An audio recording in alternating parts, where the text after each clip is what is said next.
In this world, every person has a chance to become God.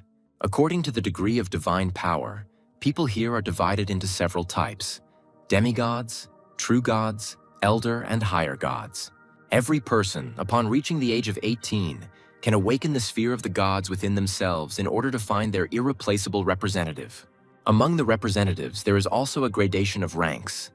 The more talented a person is, the more potential his representative may have. This potential will allow him to develop to the highest level. The question arises whether Charlie Walter, the man who awakened the divine domain, will be able to rewrite his destiny under such conditions, since he has obtained a lower-level representative, a locust. A voice is heard, emotionally asking the interlocutor how he dares to argue with the speaker. Chade Bone demands to give him the points of divine power, otherwise the sphere of the gods will be destroyed. Chade is an arrogant school bully who was mistakenly given incredible powers by the heavens. His god sphere contains the strength of a 5,000 orc army. He always gets what he wants. The fair-haired guy answers him with fervor, provoking him to act. The main character ended up in his body. He is weak because his representative is a weak locust. This weak man dared to answer such a strong one because of what happened yesterday, namely because our hero ended up in this wonderful world where everyone can become God. Only now the time traveler found himself in the body of a weak-willed and weak-willed outcast, who on his 18th birthday awakened the sphere of gods with a representative, who is a locust. On the bed with an oxygen mask on his face lies an elderly man, knowing that his grandson's parents are lost in the chaotic sea of stars of the Imperial Academy. But they must be alive, the old man is almost certain. The old man asks to find them if possible, and the young man remembers the words of the girl, saying that if he is ready to become her slave, feeding the locust to her thunderer, he will definitely finish school and get a diploma.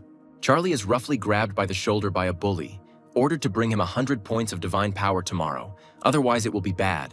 His locust will be destroyed, as well as the sphere of the gods, and hope will be shattered into pieces. The guy puts his hand to his head. Apparently the difficulty of this game was set to hellish from the very beginning. He only has locusts as representatives. That's not even enough for a diploma, let alone the academy. The guy looks at the capsule connected to the devices and thinks that first he needs to deal with Chade. He is not going to just stand and watch someone ruin his life. He climbs into the capsule and puts on the helmet. Since he came to this world, he must at least try to fix the situation he found himself in. Simply giving up would be disrespectful to the other time travelers. The system notifies the guy about connecting to the sphere of the gods. The download reaches 100%. The connection is successful, as reported by the corresponding system window that appears. Charlie's eyes widen at the sight before him. His gaze is presented with an incredibly beautiful landscape with mountains and an abundance of greenery. The guy looks at this whole spectacle silently and slightly puzzled. He suggests that his representatives are a group of locusts resting on the grass, the insects flashing their beady red eyes. Charlie opens his status system window and begins to study it carefully. According to this body's memories, it didn't have the talent chosen son of heaven or the life sacrifice ability before, so they appeared after the transfer. Charlie reads the descriptions. The talent helps to get one unique ability for each level achieved, and the ability allows to get something equal to it once a day for the life of a creature. The guy thinks, apparently he received the talent during the transfer, and the ability was received thanks to becoming a divine being. This is not bad. There is a possibility of the grandfather's wish coming true. But this is only possible if Charlie manages to survive the encounter with Chade tomorrow. The guy doubts his locust. Charlie opens his representative system window, reading the description in more detail. Something catches his attention. He thinks about what he has read, turning it over in his head and comparing one thing with another for analysis. And then the guy has a revelation. He understands what's what. With an anticipatory smile, he's going to take a risk and make a big bet. If Charlie wins, he will instantly become a master. But if he loses, he will lose everything that he has even at this moment. The next morning, a girl in a short skirt walks through an office full of guys who look at her with their mouths open in admiration. She approaches Charlie's desk and asks if he has thought about her offer and is ready to become her slave. The guy looks at his potential interlocutor sullenly. With her hands on her hips, the girl says that if he accepts her offer, she promises that no one will dare to touch the guy with a finger until the end of the year. After listening to his interlocutor, Charlie, frowning even more, refuses, without even looking at the one who made the offer. The girl puts her hand down on the table in front of her opponent, indignant, asking if he understood what he just said. Without her protection, he would simply be eaten alive. But the guy smiles. Maybe she's right, and they really will manage to devour him before he gets out of here.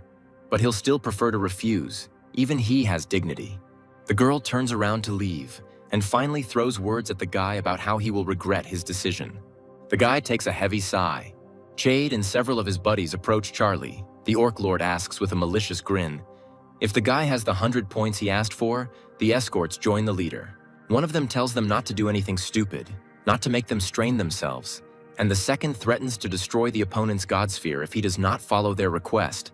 The guy looks at them with hopelessness. A large hand falls on the boy's shoulder. It belongs to Chade, and Charlie, frowning, asks him to remove it immediately. The big guy asks how the guy dares to argue with him and promises to destroy the sphere of the gods if the divine power points are not given up voluntarily. Charlie's gaze becomes hard and filled with determination as he tells his opponent to try if he dares. Chade looks at his interlocutor with bewilderment, not understanding what is happening to him today, because before this guy was even afraid to raise his head, and now this and the latter continues to look confidently. The hooligans look towards the girl with pink hair who had approached our hero earlier. Judging by her appearance, it is definitely not about her. Classmates begin to provoke potential participants into a fight.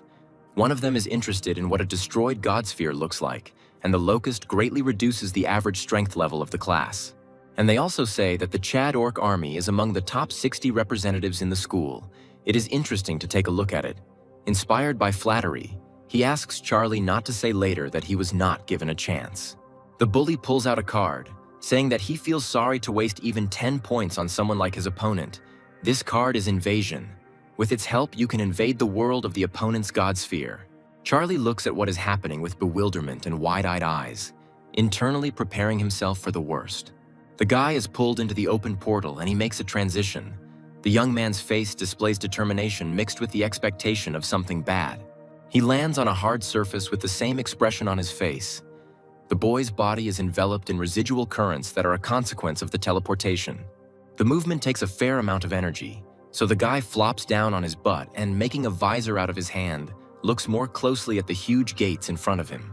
The next moment they open, revealing a black crowd of burning, red flashing eyes, behind which lightning flashes and smoke billows. The crowd approaches, and it becomes clear to Charlie that it consists of angry orcs, who, judging by their appearance, are not friendly. Above the gates, the image of Chade appears, smiling predatorily, commanding in the name of the orc god to defeat the army of the locust of his enemy and destroy the world of his sphere of the gods. The orcs listen carefully to the words of their master, heeding every word, and continue to slowly move forward, led by their leader. At the end of the speech, the monsters raise their green, tightly clenched fists and, as one, let out a menacing cry. The viewers watch the orcs on the screen raising their hands in the air. Some of them think that the army has been replenished with at least 1,000 orcs. It seems that Chade is already in the top 50 of the school. Someone parries. Each of the monsters is armed with an axe. This already claims a place among the 30 best, and someone else pays attention to the unusual creature. There is no chance for the opponent. The pink-haired girl standing behind the crowd snorts in displeasure. Cyan is also watching the battle. Chade's opponent stands up to his full height, and with his hand extended with fingers spread, commands the self-detonating locust to appear out of nowhere and attack his enemies. The observers are surprised by the red insect, thinking that locusts should not be like that. But some of them guess that the insects are self-detonating locusts, which are an elite type. He shares this information with his colleagues, but also remembers that Charlie's god sphere only contained ordinary insects, and wonders when he managed to do so, and in such large numbers. The interlocutor aggressively tries to parry. Elite locusts were insects and still are. They have no chance against orcs, so you shouldn't expect much from Charlie. A swarm of self-detonating insects with hundreds of tiny wings rushes to attack the green monsters with all their zeal, and they also run forward frantically, straight at them. The space is filled with loud sounds of explosions, leaving behind decent nuclear mushrooms. Charlie watches the scene before him from a distance, hope on his face as he remembers what happened the day before. The guy stands in the center of a pentagram drawn on a hard surface and glowing with purple light. His hands folded into an ornate groove, his face focused. He's gonna take a big risk and make a big bet. Charlie is gonna leave 1 million adults to breed and sacrifice the rest. A tall purple column of flame rises into the air, in which small winged bodies of locusts can be seen, illuminating a significant area around with its hot light. Unable to resist these purple tongues, the insects perish, having been offered as a promised sacrifice. The guy looks at several options available to him, opened up by a generous sacrifice, and thoughtfully reads the descriptions of each one, so as not to allow himself to make a mistake in choosing. 10,000 goblin warriors sound tempting, so he can deal with tomorrow's problem. But the action is one time, which is not a big benefit. The life-giving spring will help the representatives. The evolution of the locusts will occur, but it will take time, and the battle will be tomorrow. So this is also not the best option. The third one is more suitable, because the effect is aimed at the representatives and will not disappear later. Charlie puts his palm forward. A crystal forms above it, enveloped in streams. Like himself, the guy's face is serious. The young man's hand squeezes hard, shattering the crystal into many translucent fragments. Charlie runs forward with a determined look on his face, holding one of the self-detonating locusts in his hand. He stops and throws the insect forward, leaving an explosion in its wake. The guy is happy, considering himself lucky, and admitting that the orcs can survive a single explosion. But with an increase in quantity, something might work. You just need to experiment. The site of the explosion and subsequent nuclear mushroom cloud is covered in clouds of smoke spreading in all directions, obscuring the view. Those watching the battle also do not see what is happening, but their interest is inflamed more and more. They were expecting a completely different fight. As some of the haze clears, the sight reveals orcish bodies scattered around the perimeter, with only one monster standing on its feet, its face twisted in rage. Fluttering and with his eyes flashing red, he clutches his solar plexus and moves forward. Charlie stands in front of the orc, holding his hands in his pockets, and red, almost transparent threads rise up from him, as if tying dozens of insects to himself. A smile touches Kian's lips. The girl speaks out openly, saying that it has become a little more interesting now. The locust, flying away from its owner, heads towards the enemy who remains on his feet, who can only watch indifferently as it approaches, because he can do nothing. Chade's angry, thunderous voice is heard, commanding the surviving orcs to return to their native sphere of the gods as quickly as possible. The same ones, standing in front of the open gates, with faces distorted with hatred, look angrily at their enemy. A victorious smile plays on Charlie's face. He enjoys the enemy's escape, but it's too late. The guy points his hand with a pentagram in his direction, ordering him to catch up. A thick and sharp stream of locusts bursts through the gate, listening to the speech of the master when it is necessary to invade the sphere of the gods of Chade. The collision is followed by explosions and all the components that come out of it. Chade tells his opponent to command the insects to leave his sphere. The wounded orcs meanwhile cough up blood, unable to do anything about their inevitable defeat. Out of desperation, Chad admits his defeat, asking to remove the locusts from his domain and leave the orcs alone. His rival listens attentively and seriously to the proposal. He smiles, asking and reminding why he would do this. Wasn't it Chad who was going to destroy Charlie's sphere? He thinks it would be only fair to destroy someone else's in revenge. The rival is furious and afraid. He says that the boy will not dare to do this, because otherwise his parents will destroy Charlie. Chade's father is a demigod, and his mother is about to become one. With a blissful smile, Charlie orders the locusts to destroy the enemy sphere and allows them to not even hold back. As if waiting for this order, the insects rush towards the necessary object with all the agility they are capable of. Chade turns to his opponent with tears, asking him to stop and admitting defeat. He promises that he will never bother Charlie again and will do anything if he stops. The guy smiles triumphantly, saying that he doesn't need anything from him. He just wants him to suffer the fate that he wanted to bestow on him. Suddenly, Charlie is overtaken by a strong male voice asking the young man to stop.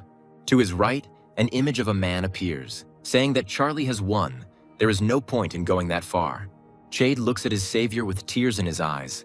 Rejoicing at the appearance of the teacher, he asks Laramie to stop this madman and stutters about his parents. But the nimble insects continue their attack, driving their bodies into the solid sphere. They find the most vulnerable spots and cracks and attack them precisely, wanting to complete their mission as quickly as possible. Chade continues to scream on the ground about the injustice of this world, continuing to try to beg for help from teacher Laramie, who is hanging in the air, and Charlie is also standing nearby. The man looks at the latter, asking him not to pretend he didn't hear, and he slowly turns his gaze to his interlocutor.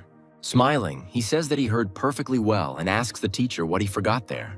The man says that as a class teacher, he is responsible for his students, so it is only natural that he decided to stop this madness. Then the guy asks another question. Where was the teacher when Chade and the others were bullying Charlie, extorting divine power points? Why didn't he intervene then?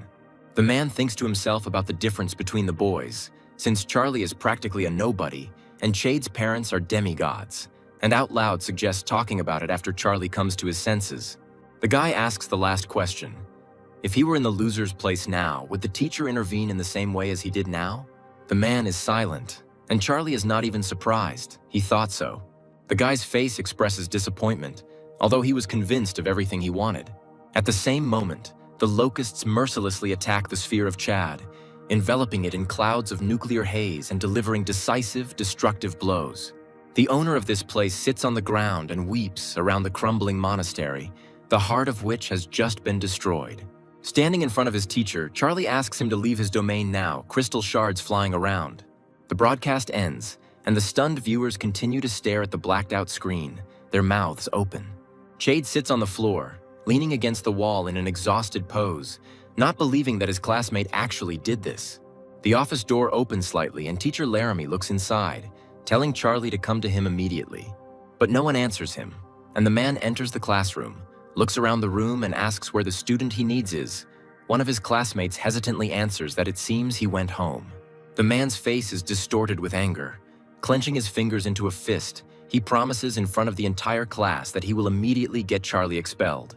The last one is inside his sphere of gods. Now there is a wasteland, locusts are flying around, and the guy says that it is time to sum up the battle. There are about 18,000 self-destructing locusts left, and the young man concludes that they need to be multiplied, confident that they will still be useful. Smiling, Charlie raises his hand into the air, above the palm of which a red fragment appears, which is a fragment of the core of the sphere of Chade. The guy is going to attach it to the core of his own. After the keyword, join, the shard rises higher and bright reddish fiery threads begin to extend from it. By adding a piece of another sphere, this place is enriched again, becoming even more fertile than before and receiving additional benefits. The guy is beaming, he is satisfied, although he understands that this is not enough to last until graduation. He recalls the words of his former opponent and believes that he won't be able to cope if two demigods come out against him at once. And judging by the teacher's behavior, the school won't protect him either. He will have to rely on his own strength, and as the first step towards improvement, Charlie decides to exchange the iron orc hammer he received for something a little more useful. He doesn't have to wait long. A system notification arrives almost immediately, which surprises the guy very much, because he didn't expect the answer to come so quickly. Someone actually responded to the trade offer by offering a flame lava crystal. Charlie recalls that these crystals seem to increase the representative's resistance to fire. This can also increase the power of the explosion. The guy decides to confirm the exchange, because it will significantly strengthen his self-detonating locust. He stands in front of a fragment of Chad's sphere core and admires the golden threads extending from it.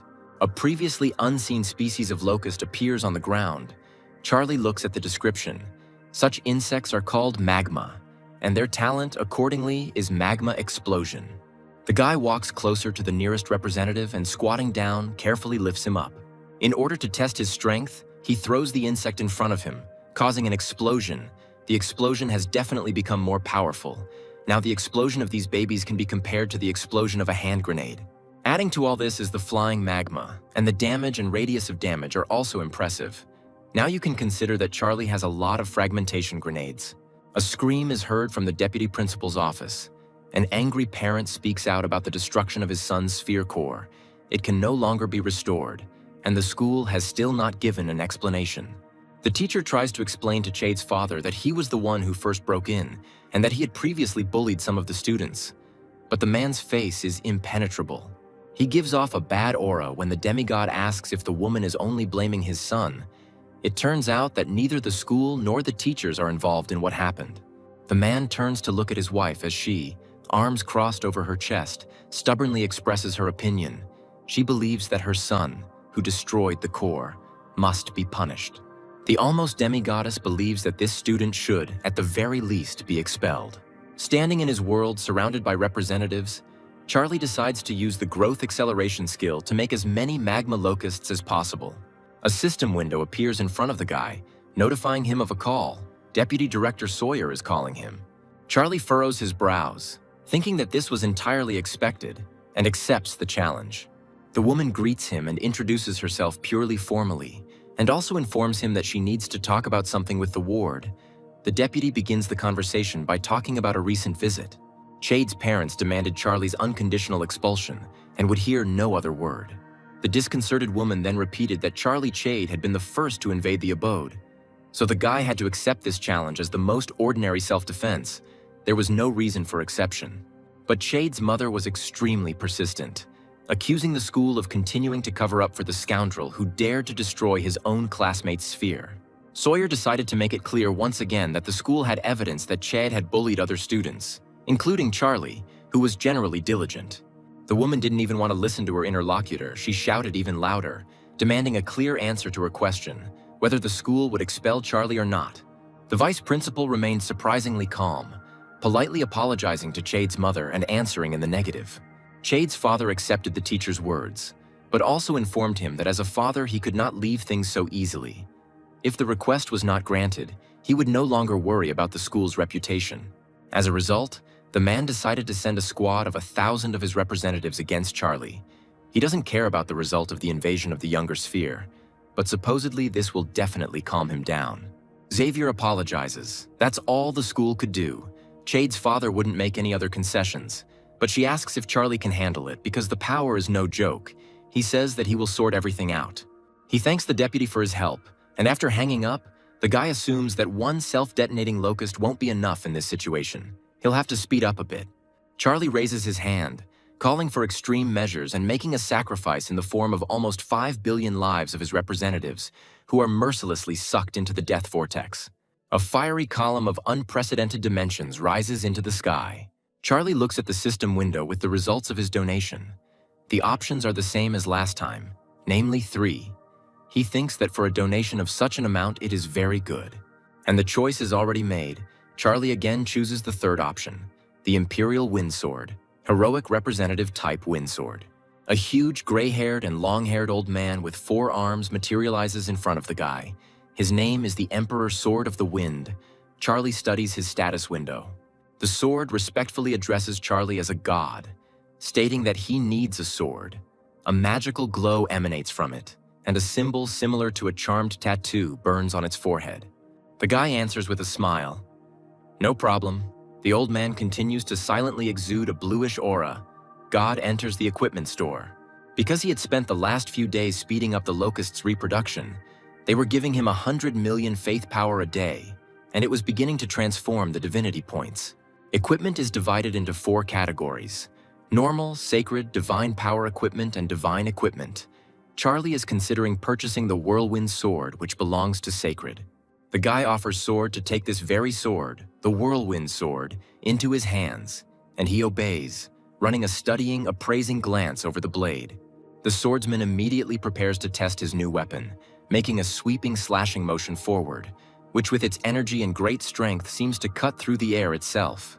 The sword speaks, addressing its god with the same respect as before, that it needs 3 more such swords to release the true power. The interlocutor listens to it attentively. The latter is amazed and puzzled to himself. 3 whirlwind swords will cost him a whole 150 points of divine power, and they don't grow on trees. The guy thinks about the fact that tomorrow he will have to fight with Harry Bond's 1,000-strong army, and the demigods should not be underestimated, and decides to try his luck by clicking on the screen. Tyan meditates in her god sphere, surrounded by lightning crackling with its naked charges. Ghostly hummingbirds fly around her, sometimes hovering in the air, sometimes touching and landing on the girl's clothes and body parts.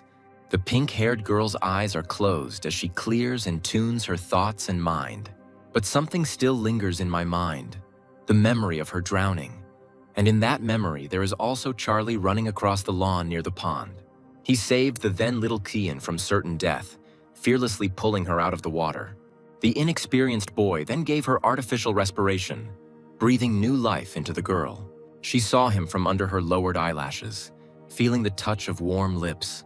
The grown-up Kian still remembers their taste as if it were now. The girl's cheeks turn a deep blush. She calls Charlie an idiot who will die because of his own stupidity. In her family, there are demigods and one true god. With her protection, there would be nothing to fear. Xian's mouth drops open in uncontrollable surprise when she sees who is calling her. The embarrassment seems to disappear when, instead of greeting him, she asks Charlie if he has changed his mind and decided to become her slave. However, the guy has other intentions. He says that he just wanted to borrow some divine power from a classmate. The girl's gaze becomes serious. She asks what will happen after the power is borrowed, when the debt is returned. Because Charlie's representatives are weak, even the new species barely reaches the elite. The guy is not going to convince Qian or argue with her. Instead, in order not to waste time, he suggests just forgetting about it, and, saying goodbye, hangs up, leaving the girl surprised. Her cheeks flush again. She clutches her head in despair, wondering why such caustic words have escaped her mouth again, when she wanted to say something completely different. Now the guy probably misunderstood everything, and in order to dissuade him, Xian decides to call him back and explain. Charlie asks what's going on, and the girl asks how much he needs to borrow and, embarrassed, asks for the account number. The windsword is in a fighting stance. Each of his hands holds a sword. The guy says that he spent all his savings on it, and also got into debt. He will have to work it off. Voices can be heard from the class, surprised that Charlie came at all, and wondering if he isn't afraid that the demigod's army will trample his god sphere, and others join the dialogue. Charlie stands surrounded by his classmates, no one uttering a word. To himself, he believes that everyone expects him to fail, and there is nothing surprising about this. Qian approaches the company, asking if this is why the guy borrowed the glasses from her, and advises not to waste his strength in vain, as right now Charlie would hardly be able to cope even with a 1,000-strong army of the demigod. The guy smiles not very cheerfully, saying that he has no other choice. Qian approaches him, saying that there is a choice. If he agrees to become her slave, her family will be able to calm Harry Bon, because he is the only demigod in his family, and the girl weighs much more. Charlie says he appreciates the girl's concern, but it doesn't change his answer and turns away from her, saying he needs to prepare for battle. One of the classmates is angry. He does not understand why Xian is so worried about this loser, but he reassures himself that today will be the end for him. The door to the office opens and 3 people appear in the doorway. One of them is the class teacher. He ingratiatingly asks Chade's parents to come inside. Standing at his desk in front of the class, the man points his finger at Charlie, calling him out and saying that he is the one who hurt the Bon family's son. The pair look at the teenager sternly and with condemnation. The woman starts shouting curses at her son's classmate first, threatening and asking how he dared to encroach on her son's sphere of the gods. Her husband tries to calm her down. The class teacher, in a commanding tone, tells his charge to get up so as not to keep Mr. Bon waiting. The guy smiles a wide smile, saying that he would rather wait for Deputy Xavier Murray. The man starts to get even more worked up, saying that the deputy has other things to do, and that he alone will be enough as a witness to this battle, and he calls the young man to get up and come over. The deputy director enters the classroom, asking in her usual tone why the class teacher of these children is making so much noise. 3 angry pairs of eyes are directed at her. Laramie begins to blush, making excuses and apologizing for the disturbance, and saying that he was just trying to teach his students a few useful lessons. Murray reminds him of his status. The head of the Bon family, crossing his arms over his chest, remarks that since the deputy director is already here, they can begin. The woman asks her ward, looking only at him if he is ready. He, smiling decisively, confirms the teacher's words. When the man draws the invasion card forward, his eyes, as well as the aura around him, glow purple, and a malicious smile appears on his face. Charlie heads into the whirlpool that is now familiar to him, but his face now shows determination. The guy finds himself in front of similar gates, just like last time, and after opening them, behind the huge doors, there is also a dark clot of unknown creatures with evil red eyes. As they come closer, it becomes clear that in front of him are humanoid wolves, reminiscent of werewolves, their mouths grinning eerily in anticipation. The classmates are watching the live broadcast again. One of them comments on the wolf cavalry, which consists only of elite creatures, and the leader of the army seems to be completely beyond the concept of elite. Someone explains to the ignorant, the wolf cavalry is a combination of orcs and wild wolves. Their equipment is high quality. The classmate doesn't have a chance, but he looks ahead with confidence. Harry Bond promises to make Charlie pay for what the latter did to his son and warns him not to even expect to leave here alive. Although the wolf cavalry consists of 2 types of representatives, the sphere counts 1 rider in the form of an orc and 1 wolf as 1 enemy unit, so there are clearly more than 1,000 of them. Tyon expresses his thoughts out loud to Sawyer, considering the battle with 2,000 representatives instead of 1,000 a cheat, but she remains silent. Harry Bond orders his cavalry to charge, and they, having been waiting for the order for a long time, rush forward. But Charlie's posture doesn't change, his locust pushing forward, wanting to protect their god. The classmates are discussing the fight heatedly, noticing that the guy has almost 7 million elite locusts, but yesterday he had about 20,000 left. Even for the locusts with their reproduction, this is impressive. Even the weakest elite creatures could be a problem if outnumbered. But Charlie was unlucky that the fight was scheduled for the next day. For the demigod's cavalry, that number was not scary. Laramie says that he is sorry that their school will have to say goodbye to such a talent, because if it were not for the guy's stubbornness and obstinacy, he would have been able to show his talent in the future. One of Charlie's classmates points at the screen and asks what it is. The teacher looks at him with a frown. The other guy looks at him with admiration. Wild wolves raise their muzzles upward, looking around in bewilderment. Charlie orders the magma locust to attack, and it does so with gusto, diving down at lightning speed on its enemies, leaving them bewildered. The wolves howl and bare their mouths in an evil grin, not yet suspecting what awaits them. The next moment they are attacked by a multitude of insects, exposing their bodies not only to explosions, but also to magma akin to grenade fragments, and the battlefield is filled with animal squeals and whines. The audience notices that the explosive power of this type is significantly higher than the normal self-detonating locust, and on top of that, they also spray lava and wonder if this is also an elite type. Looking over his shoulder, Sawyer asks the students if there is anyone with sensory abilities among them, if anyone can see information about this species. One of the students responds, his appraisal showing that the magma locust is indeed an elite-type creature. The woman holds her fists for her ward. She praises him. Cian, standing next to her, looks at her classmate with admiration. Harry Bond steps forward, telling Charlie not to even dream of some insects being able to destroy his wolf cavalry, and orders his subjects to use the force.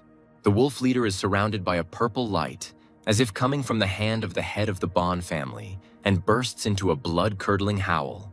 Other wolves join him, spewing icy mist from their mouths. This icy aura comes into contact with the heat left behind by magma locust Charlie, and seconds later, all the fire and heat dies out, leaving behind only physical damage to the surfaces. The observers are not surprised, arguing that the demigod is a demigod. He cannot be defeated by tricks. Their elite has many skills and abilities. Charlie is noticeably inferior now. Harry is going to show his son's classmate his despair, threatening that once he gets his sphere, the boy will be expelled from school. Then there will be no patrons left to protect him from the wrath. The demigod wolf cavalry troops rush into battle and are given the order to destroy the students' core. The wild wolves run past the locust's master, who only watches them with an indifferent gaze. Sawyer Murray, looking down like Cian, says that this is the end for her ward. The girl keeps her thoughts to herself. One of the observers calls everyone else to look at the Charlie sphere. Saying that there is someone standing there, the girl with pink hair quickly looks at the screen. The wolves resolutely approach the sphere, but in front of it there really is some kind of silhouette, resembling the body of an obese man with 4 blades. Indeed, if you look closely, you can recognize in the silhouette an elderly man with long hair, and only his face is hard to see. Someone notices that he has the whirlwind swords in his hands, one of which costs 50 points of divine power. In total, Charlie forked out 200. The onlookers are also interested in the creature. Mrs. Sawyer comes to the rescue. She knows that the creature is a representative of the windsword race. Those below the elite type are not born. The woman smiles happily. One of the schoolchildren asks if this changes anything. In his opinion, the strength of the head of the Bond family surpasses Charlie. But looking at the woman, he admits that he is wrong. The woman thinks. A puzzled look appears on her face. Of course, her ward is right, but the fluctuations of power emitted by the windsword do not look like elite. He is more like a hero. Harry is running through his head thoughts similar to Murray. He trained for decades, but was only able to raise one hero-type creature. Where could a schoolboy have gotten such a creature from? The man orders his subjects to seize the sword, but not to kill it. He wants to take the creature for himself. He gives the order to destroy the boy's core and bring him the hero. A magical tattoo appears on the hero's forehead, and like his eyes, lights up with a bright light. The long-haired man draws his bushy eyebrows together. He raises his blades up, watching his approaching enemies and preparing to engage in combat. Two orcs on wolves are rapidly approaching, brandishing their barbaric weapons. The man unleashes a strike called the third-level Storm Slash, and the enemy warriors' bodies fall to the ground, cut in two. The wise old man deftly twirls blades in all his hands at once, shining with glowing eyes and combining deadly techniques with skillful movements of a seemingly gigantic body. He uses level 1 steel vortex, and several wolves fly up in shock with a distinctive whine. New ones come to the aid of their fallen comrades, but they themselves understand inside that exactly the same fate awaits them. An orc rushes forward, opening his fanged mouth wide and releasing icy breath with a roar, his red eyes blazing with hatred and malice.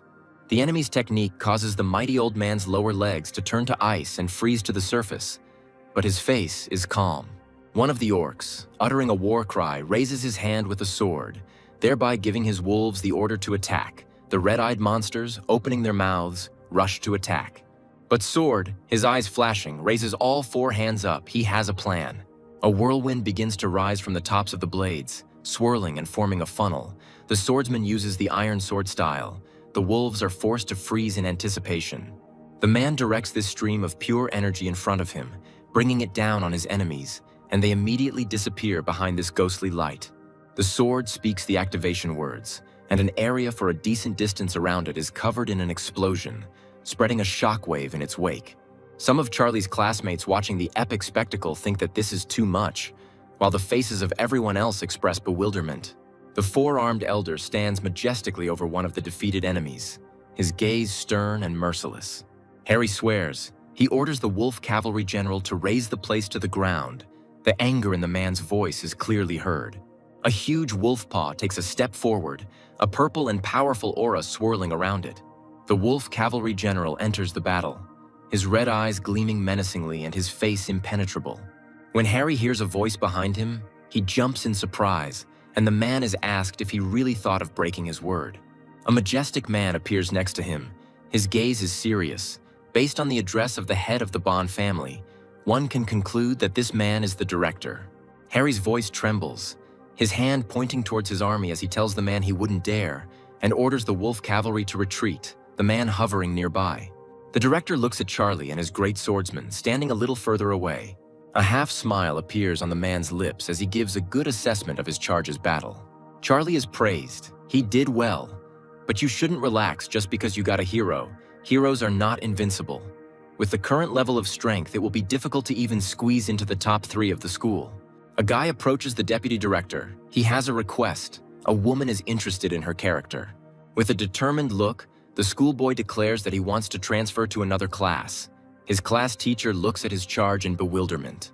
The man changes his tune, admitting that he had indeed spent little time with the student before, but now promises to improve in order to make him one of the best.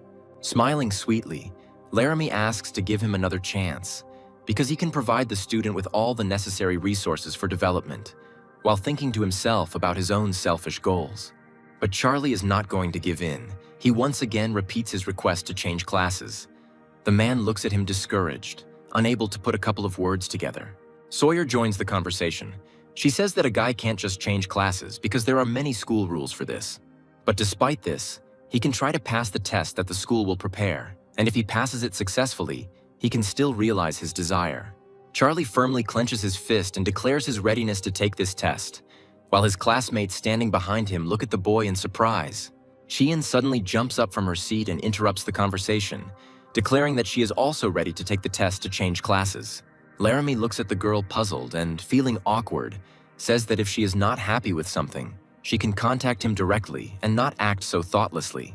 He offers to stay after class to discuss it, but the girl says that she has no complaints against him. She just wants to change classes. Another student raises his hand, standing up from his seat and declaring that he also wants to change classes. Now standing next to Kian looks at him in surprise. Laramie barely contains his anger, asking why Salt Church wants to leave. He is the class president, and he thanks the teacher and says that he has good reasons for doing so. The guy turns his gaze to Xian, thinking that he will follow her anywhere, and one day she will definitely become his. The deputy director agrees with everything, saying that they will have everything ready by tomorrow, and then turns to leave and asks Laramie to follow her. The clock on the front of the school shows 3 o'clock in the afternoon. A girl follows Charlie as he leaves. She runs after him, asking where the guy got the hero from, but he replies that it has nothing to do with Cayenne. The girl says that she certainly does, because her classmate owes her 150 points of divine power, and if he doesn't return them to her, he will become her slave. So she has the right to know where the hero came from. The guy calmly says that he will return 5 points as a percentage right now, but he won't tell anything about the hero. It doesn't work that way. He makes a move, hiding in the portal, and the girl shouts a curse after him, looking at the almost closed funnel. Charlie moves to his divine residence. The guy opens the locust quantity status window and, after checking the numbers, concludes that he won't be able to gather a large army in a couple of days. Tomorrow's test will be difficult for him.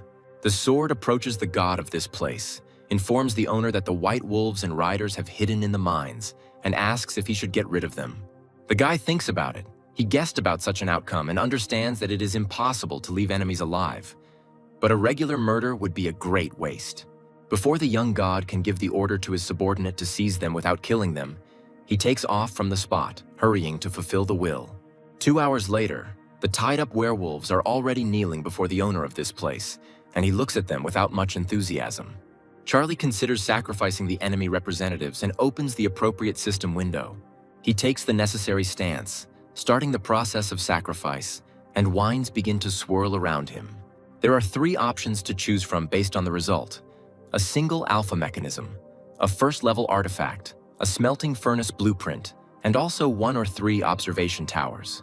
Charlie doesn't like any of the options. The first one is not bad, but the guy is not sure that he will be able to control it through the locusts. It is unlikely that she will be able to cook anything in the furnace, and from a shallow height, it is unlikely that she will be able to see anything. He remembers that he had about 200 orcs left after defeating Chad, and he wonders what they are doing now. Charlie activates Hawkeye. Green monsters do physical work, they mine ore. Noticing that the huge ghostly eye of their new god is watching them, one of the orcs thanks him for giving the race a wonderful life. The guy remembers that after the victory, he gave them only one order, to mine ore, and suggests that the race was originally created for the purpose of mining ore, and Chade forced them to fight. If you look closely at the work of the orcs, you can really see the talent. This can be used in the future, turning them into equipment manufacturers. Then the furnace can come in handy.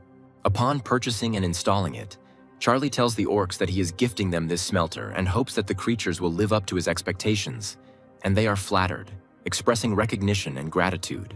A teacher's council is taking place, with Laramie sitting at the head of the table, raising the issue of transferring his students and asking what his colleagues think about it, since the school entrusted it to them. One of them thinks that there is nothing to think about. He just wants to express gratitude to the one who started for the fact that 3 of the best students in the class will immediately go to one of the teachers.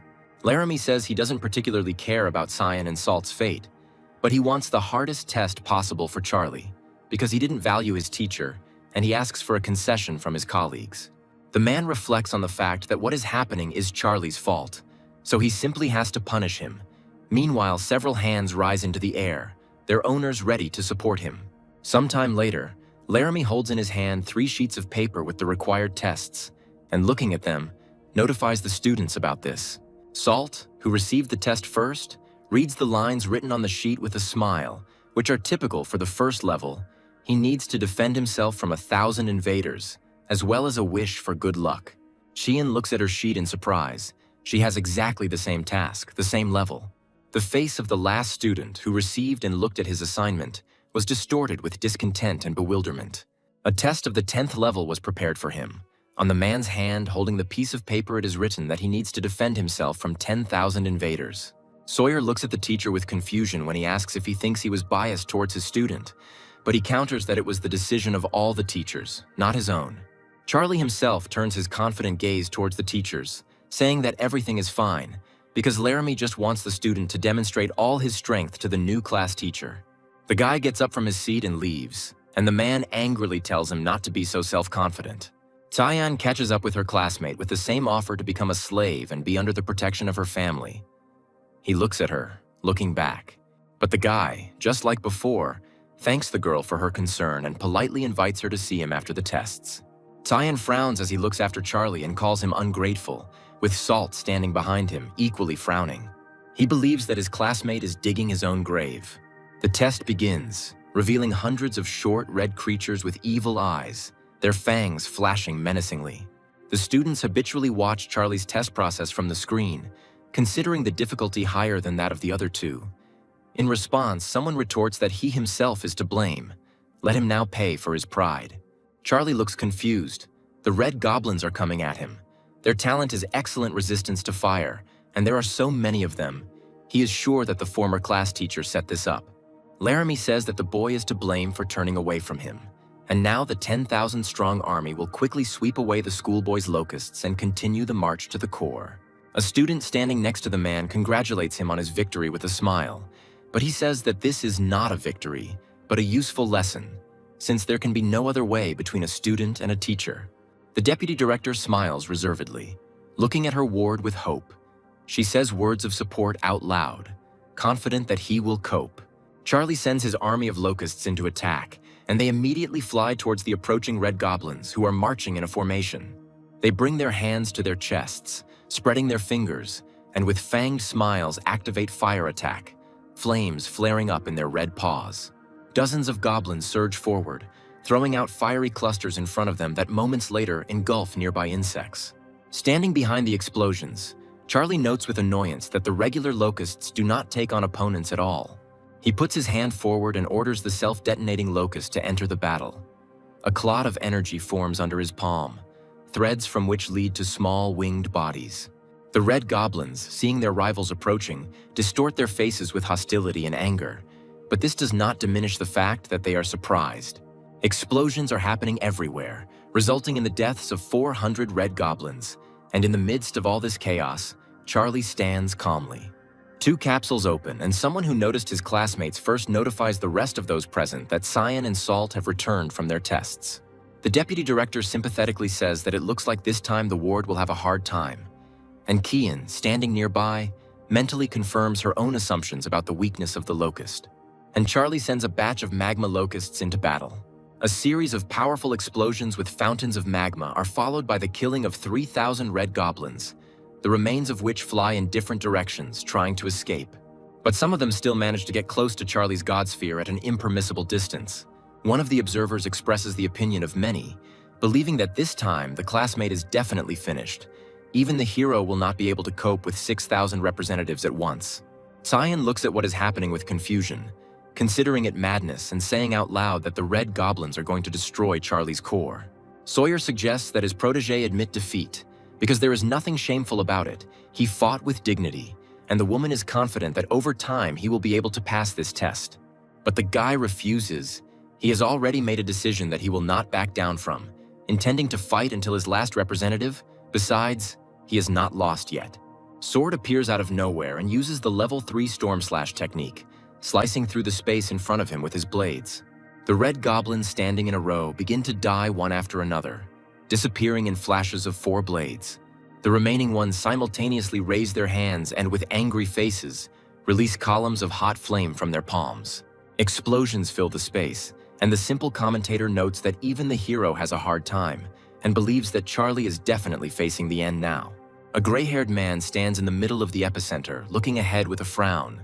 The boy's class teacher gloats, believing that this will be an excellent lesson for his ward.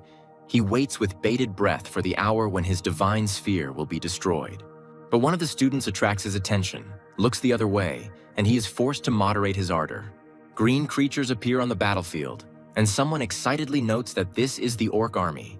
One of the orcs, the oldest looking of them all, raises his weapon into the air and calls on his kin to defend their new god. The red goblins look at the representatives of the other race with puzzlement. They clearly did not expect such a turn of events. And the orcs, without wasting time, rush into the attack with the intention of killing the enemies. The latter, due to the element of surprise, only have time to cover themselves with their hands as a block. Some people speculate that it's Chad's orcs, while others wonder where Charlie gets his talent from. At this rate, he'll be in the top 10 by the end of the year. The orcs stand proudly in a group with weapons at the ready, towering over their defeated enemies. Charlie praises them, clenching his fists happily. They tried hard. The deputy director and Cian are also happy with the result. They praise the guy and, unable to contain their emotions, say that he won. And only the man is not happy, Laramie, frowning with displeasure, utters the words of a curse.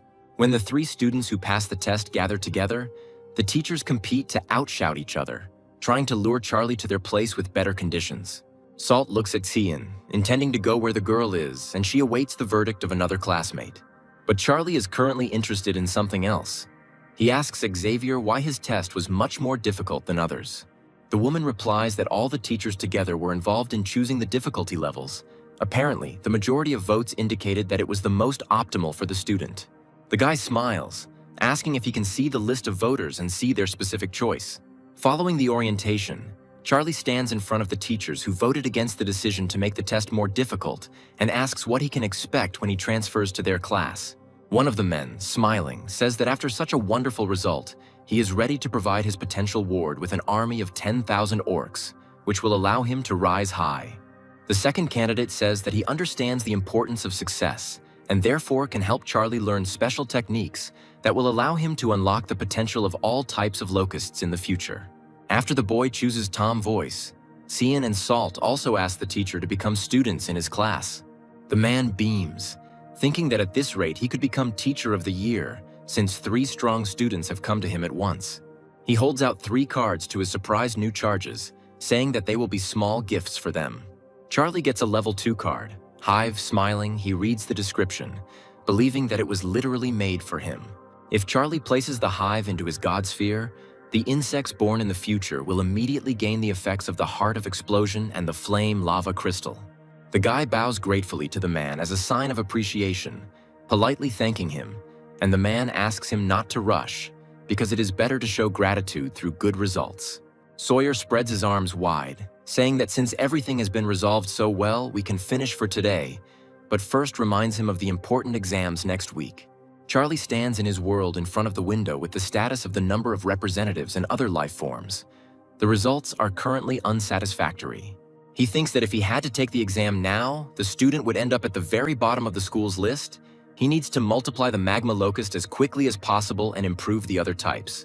Charlie's attention is drawn to some red orc blacksmiths, 52 in number, and he goes to them himself, wanting to see everything with his own eyes. Noticing one of them, the guy reads the description. Red orc blacksmiths are the fruit of a bloody battle of ordinary orcs who evolved into the elite. The guy admires the fact that the orcs themselves raised their level. He would like to have such main representatives, so the guy could use growth acceleration on them, increasing their numbers. 4 days later, Charlie checks the common locust population to perform his favorite sacrifice, and he glows purple, frowning in concentration. Sacrifice of life takes the lives of thousands of insects, devouring them with its merciless flame. He stands in front of the system window and looks at it with admiring eyes. The options offered exceeded his expectations. The first option is a level 2 sacred artifact. The second is a hero template, and the third is a bit of divinity. The guy is surrounded by an aura of joy and happiness. His eyes are simply running wild because of these wonderful options. The choice will not be easy. That is why he approaches the choice carefully, trying to put everything in its place and not make a mistake, although everything offered seems beyond all praise. But still, having carefully weighed all the pros and cons, Charlie chooses the first option, believing that there is no need to be very greedy. He needs to start using the full potential of his main representatives. 3 days later, a stunned Charlie, overcome with emotion, points his index finger at himself, never thinking that his locusts could grow to such a size. Standing before a creature that is larger than even him, the boy names it Magma Locust Plus. Cian approaches Charlie from behind. She asks him again if he is thinking about becoming her slave, believing that only her family can help him. The guy looks at his interlocutor, slightly irritated. The girl does not give up trying to convince her interlocutor, saying that locusts cannot evolve forever, and orcs are not the main representatives. Charlie thanks Cian for the 1,000th time, asking her to stop asking the same question. He's doing well. The girl will see confirmation of these words at the exam. She is also angry, considering her interlocutor stubborn, while Salt silently watches them from the side. But still, he can't resist making a sarcastic comment, wanting to one day make his rival disappear from his beloved girl's sight. Standing in front of the class, Tom talks about the importance of the upcoming exam. They need to give it their all, and the school will have a valuable reward for those who perform well. Looking at his students, the man asks everyone to familiarize themselves with the rules of the exam. Charlie reads the rules with a smile, noting the lines that if a student fails, he will be expelled from school, which is indeed an indication of the value of the potential rewards. After reviewing the list of awards, the guy becomes inspired, believing that he can move mountains for them. Tom looks at the class with an unreadable gaze as he announces the start of the exam. The first stage is about to begin, so you should prepare for the test. Charlie plunges into the blue abyss as the countdown starts. The huge gates swing open, revealing an impenetrable blue stream. Charlie takes the appropriate pose, placing defenders in the form of red orcs and locusts next to him, and gives the command to everyone to prepare for battle.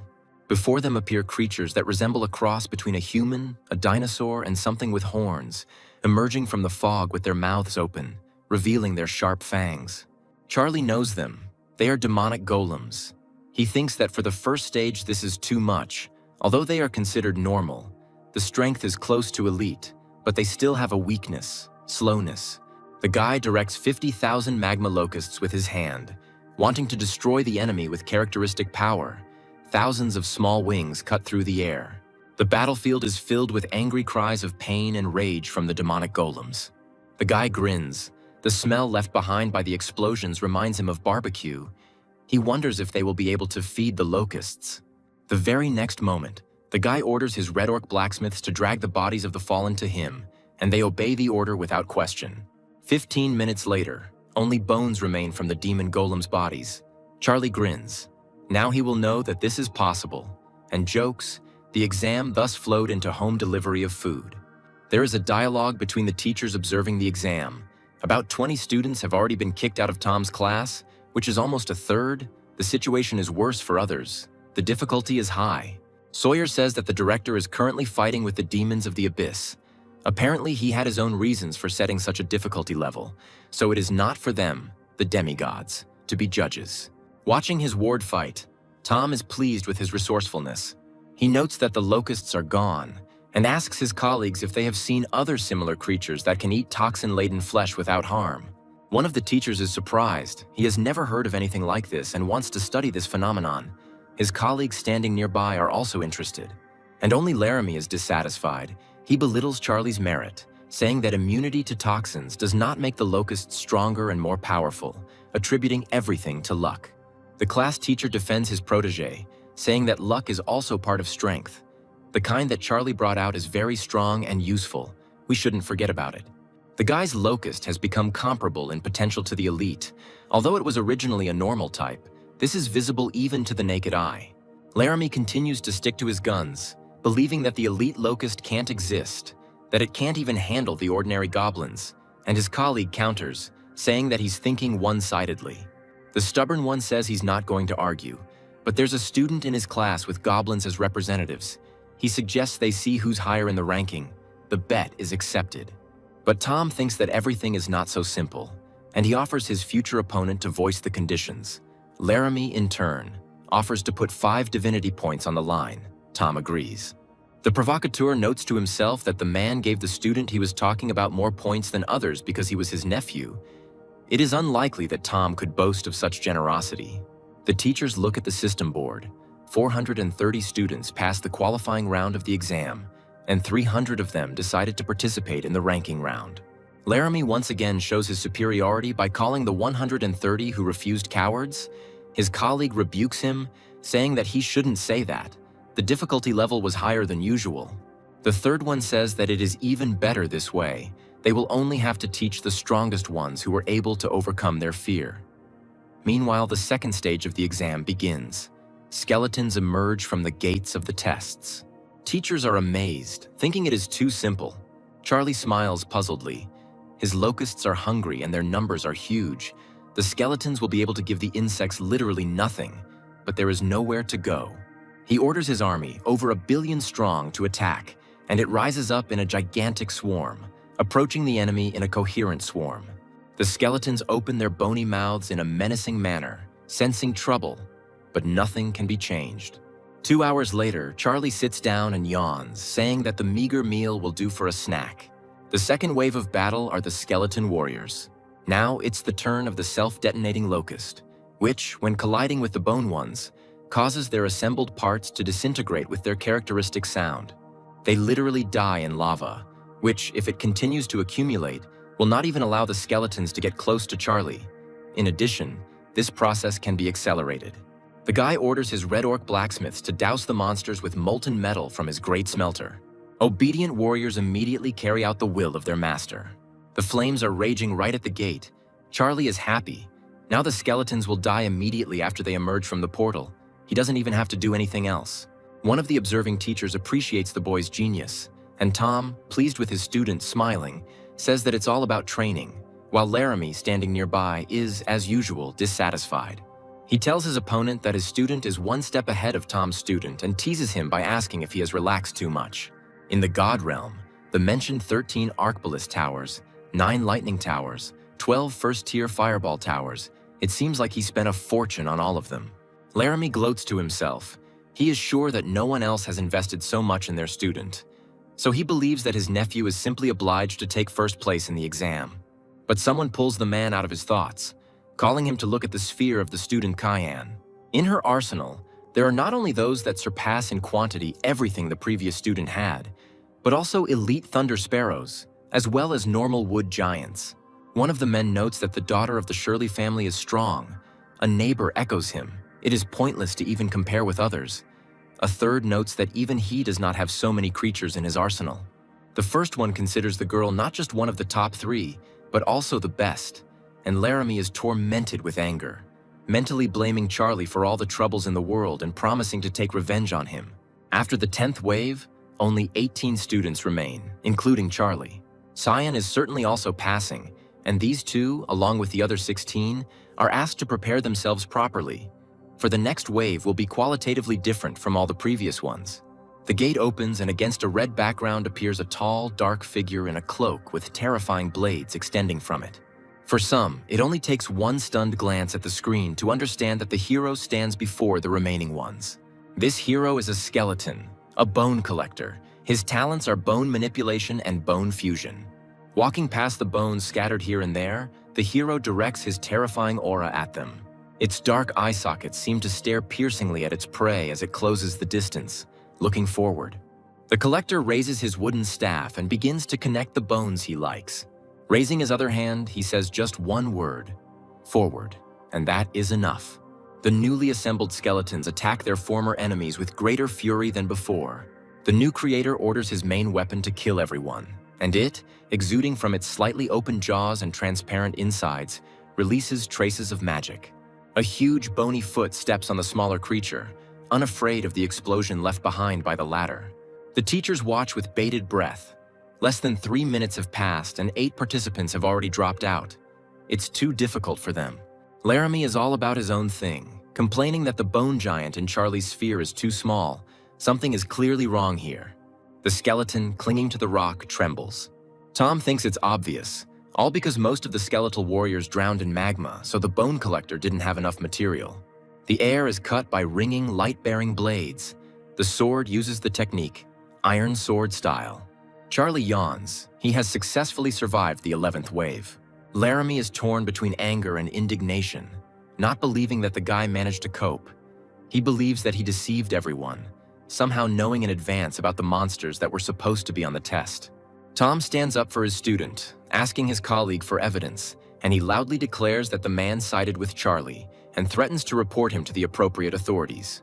He says that even without evidence, everything is clear, because everyone saw what Charlie did to the skeleton warriors. No one in their right mind would start cleaning up the bodies, unless, of course, they knew about the collector. Tom asks his colleague to stop talking nonsense, but he doesn't even think of stopping, saying that what he said is the absolute truth, and believing that the school should sort everything out by handing out punishment. Xavier also enters the conversation, saying that this is impossible. The director himself was dealing with the monsters. If anyone thinks otherwise, he is accusing the director himself, and this is a false accusation. These words sober Laramie up a bit. He gets embarrassed, starting to mumble that he hadn't thought about anything like that, and apparently the guy really is lucky, but he still considers what happened unfair. The woman says that the man himself should understand what nonsense he just said, because everyone arranges their sphere the way they want. That is, the results are the merit of the owner of the place.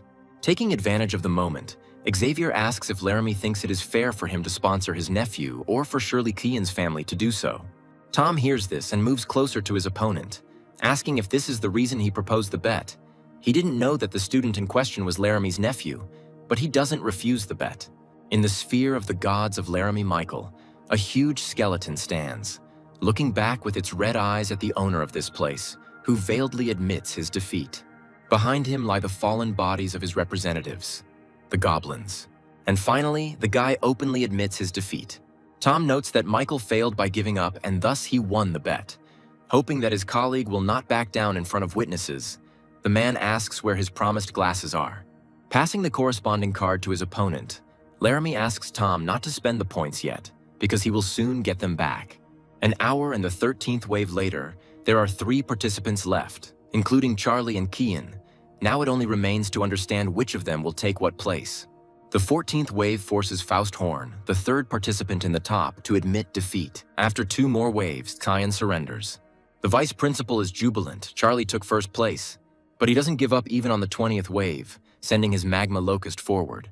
The space is illuminated by numerous nuclear mushrooms and splashes of magma. The skeleton, shrouded in a dark aura, raises its hand forward and howls. The sword bursts forth, proclaiming death to the invaders, and after only 15 minutes, silence reigns once more in Charlie's sphere. The system reports the successful completion of the wave and warns that the next one will be even more difficult. But the guy, frowning, smiles, although he thought that the completed one would be the last. The gate opens before him, illuminating the space blue and releasing lightning to match. Seeing the one who appears before him, the guy is amazed at the greatness of his opponent. At the gate stands a creature that looks incredibly human. One of the teachers exclaims. He notices the skeleton queen in Charlie's opponent. The others look at the screen in amazement as well. The guy says that he didn't expect to see a creature like Lord and suggests that he doesn't have enough strength to fight this fury. He raises his hand, admitting defeat. The skeleton mistress rises from her pedestal in indignation. She doesn't want to let go of her victim so easily and raises her hands up, spewing lightning. Her face contorts into a grimace and a growl escapes her toothy maw as she charges forward. A bone covered in purple flies into the air. Something flashes past Charlie, causing him to look amazed. An explosion flares up behind the young man, and he turns around, not understanding what is happening here. The gates close with a powerful and distinctive sound. Charlie finds himself in a familiar swirl of blue and blue hues. Looking at the system window with his own result, the guy is surprised, realizing that he took first place. The system chart shows the results of the classes and their homeroom teachers. Laramie is angry that he only took 8th place while Tom's students were in first place. Students look at their results with a wide range of emotions, some of them crying and feeling indignant at the prospect of expulsion.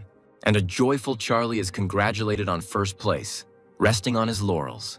After 1 hour, rewards will appear on the board, including Iron Ore card, Sphereland card, Level 1 Sacred Artifact Exchange card, and more. The students are amazed at their number, realizing that they all now belong to only one contender, Charlie. The lucky owner is thinking about how to use all these cards wisely, but his problem is quickly solved. Teacher Tom offers his help to his ward, and the latter, smiling contentedly, is glad that he can be relied on. The cards received as rewards help Charlie to arrange the terrain of his god sphere favorably. The guy looks thoughtfully at the offered weapon and understands that the card can only be exchanged for one. It is not profitable at the moment. It is better to look for something like hammers for orc blacksmiths. And he finds it among the received awards. Warhammer, Purgatory, only the minimum criterion for use is a heroic type of creature with the fire attribute. The guy thinks that he won't be able to use this weapon now. He needs to wait until the Red Orcs reach the rank of hero. Tom says that the main exam is a test after which only the strongest survive. He asks the top 3 participants to come to the board. Classmates look back at Charlie. The last ones to come to the board are Cian and Faust. The teacher says that since Charlie has become the strongest among the 3, he will receive 100 class points and will also be able to choose any of the treasures given to the class. After these words, the boy becomes interested in what treasures the teacher mentioned, and soon he is given the opportunity to see them with his own eyes. Looking at the entire list, Charlie chooses the life-giving spring, which can produce water that better nourishes creatures and has a beneficial effect on the environment of the God realm. Tom looks thoughtfully at his protege, believing that he has enormous potential, because he did not chase after momentary power, but decided to start with developing his strengths. Charlie takes his seat and hears the voice of one of his classmates from the side, who congratulates him, believing that the guy has risen well. A classmate approaches Charlie and asks him to sell him a divinity point, offering 105 million divine power points for it right now. Charlie looks at his interlocutor with distrust, thinking that something is clearly wrong here. Because he added 5 million on top of the usual cost, he directly asks why he needs it. The interlocutor jokes, pressing the lever of an instant and such an impressive sum, adding that it will be enough to change the representative and change fate. But Charlie resolutely refuses. The guy admits that his grandfather needs divinity. He lacks only one thing to become a true god, and Charlie wins, receiving not only millions, but also the debtor to boot. He thinks about it. The offer is really tempting, because thanks to it, it is possible to increase the number of locusts tenfold and acquire a debtor. The guy is about to agree to the offer, but a notification sound comes from his pocket. Charlie receives a message from Cian. The girl offers to buy 1 point of divinity from him for 150 million. The guy is surprised by such a generous offer, wondering how much money Shirley's family has. Meanwhile, Cian sends another message, asking if Charlie really thought that 1 divinity point was only worth 100 million. The girl explains in detail and clearly how much divinity can cost, and why Charlie's divinity cannot cost less than 145 million. The guy is surprised by her knowledge. He also understands that his classmate tried to deceive him and sends him far away. He is perplexed by the sudden change in the mood of the potential merchant. As he leaves, the guy tells Charlie not to get cocky just because he won first place on the exam, and describes him in less than flattering terms. Charlie feels rich when he gets 150 million divine power points into his account. He surveys his domain and concludes that the temple should be built in the Red Orc settlement. Charlie decides to install the life-giving spring in the desert so that over time this land will also become fertile. The hammer falls before the orcs, and the gray-haired elder, on behalf of his race, gives his esteemed god his heartfelt thanks, and he asks his subordinates to raise their heads. He did not come empty-handed, but brought the divine artifact, the warhammer, the purgatory, and what was currently on his hand, which resembled a red pineapple in shape. He bestows this elite seed, which is capable of raising potential, and hopes that someday his pupils will be able to become heroes and lift the gifted hammer. The orc who accepts the gift cries with happiness. The owner of the sphere flies away, and the orcs unanimously and wholeheartedly wish him a long life. The guy thoughtfully looks at the purple ball in his hand, called the Poison Mist Pearl. He took it on the advice of teacher Tom, but to be honest, he still does not understand for what purposes. Almost immediately, the one he had just remembered makes himself known in a different way. A characteristic system window appears in the air. The boy politely greets his class teacher and asks what he wanted to talk to him about. The man tells about his dispute with Charlie's former class teacher. He believes that it would be fair to share part of the winnings with his ward. He offers a map, but its value is not hard to understand. So he is going to tell about an egg created by the Insect King, who was a demon, and the egg can eventually turn locusts into them. Tom says from the very beginning that you should prioritize your representatives, and the egg will help you do this and develop their potential. Charlie thinks that Laramie and the others thought he was weak because of his respective representatives. But Tom is not like that. He seriously helps his ward to use the locusts as much as possible. With his help, the insects will be able to become low-level demons over time, which will help them compare with many ordinary creatures of other races. The teacher gives one to choose from. Casting aside his doubts, Charlie chooses the second option, the egg, with a smile, because the prospect is obvious. The man had no doubts about his student. He suggests that the artifact synchronizes very well with the pearl, which the guy was worried about a little earlier. He thanks the teacher with all his heart. Taking advantage of the moment, the guy asks about meat. He needs to buy it in large quantities at a low price. The quality is indifferent. The interlocutor thinks and says that feeding locusts meat is not worth it. It is too expensive and of little use. The director recently took part in a battle after which many corpses remained. Tom will help. Pleased, Charlie thanks his class teacher again before he hangs up. Walking through the forest, Charlie thinks, the effect of gluttony turned out to be very unexpected. Now it is not easy to feed the locusts. It is necessary to find an alternative to the powers of the core as soon as possible. By placing the egg at the age tree, the boy believes that this way the process of releasing demonic energy will go faster. Perhaps it will even satisfy the locust's hunger a little. 2 days later, noticing the egg in a different place, the guy realizes with a smile that it looks like one locust has managed to eat its fill of demonic energy. He can't wait to see the result. The guy wonders how many days they develop, and at that moment a crack appears in the cocoon. Charlie's eyes widen in surprise as if a chick were hatching. What appears before his eyes is a normal-type sky demon beetle. The newly minted one's talent is toughness. His faith level is fanatic, and his faith power is 1 unit per day. It's hard to believe that this type is normal, because it is stronger than locusts. It's a pity that the status window does not say anything about reproduction. Apparently, individuals appear strictly after absorbing the energy of the egg. Charlie is surprised to see that the demon bug has already doubled in size. Apparently, gluttony works on this class as well. At this rate, evolution into elite shouldn't take long. He decides it's time to use the poison mist pearl and throws a purple sphere into the air. The boy's surprise knows no bounds when he realizes that the former heavenly demon bug has just become the elite poisonous demon bug, Ox. The man looks around the area in front of him in bewilderment, not understanding how this happened. The space in front of him is strewn with bare bones, and a demonic black haze swirls everywhere. He doesn't know what to do with these piles of demon corpses now. Sealing them inside the car doesn't give many guarantees. Sooner or later, the demonic power will break out. Teacher Tom calls the principal and asks what the matter is. The teacher greets the authorities a little embarrassedly and voices Charlie's desire to buy the corpses of the defeated demons. The principal himself is puzzled as to why the schoolboy needs the dead. Tom is immediately found, honestly answering that the representatives of the ward are locusts that feed on corpses, and even demonic ones will not be able to harm them. The interlocutor grins, asking if this is the same genius who recently defeated the demigod.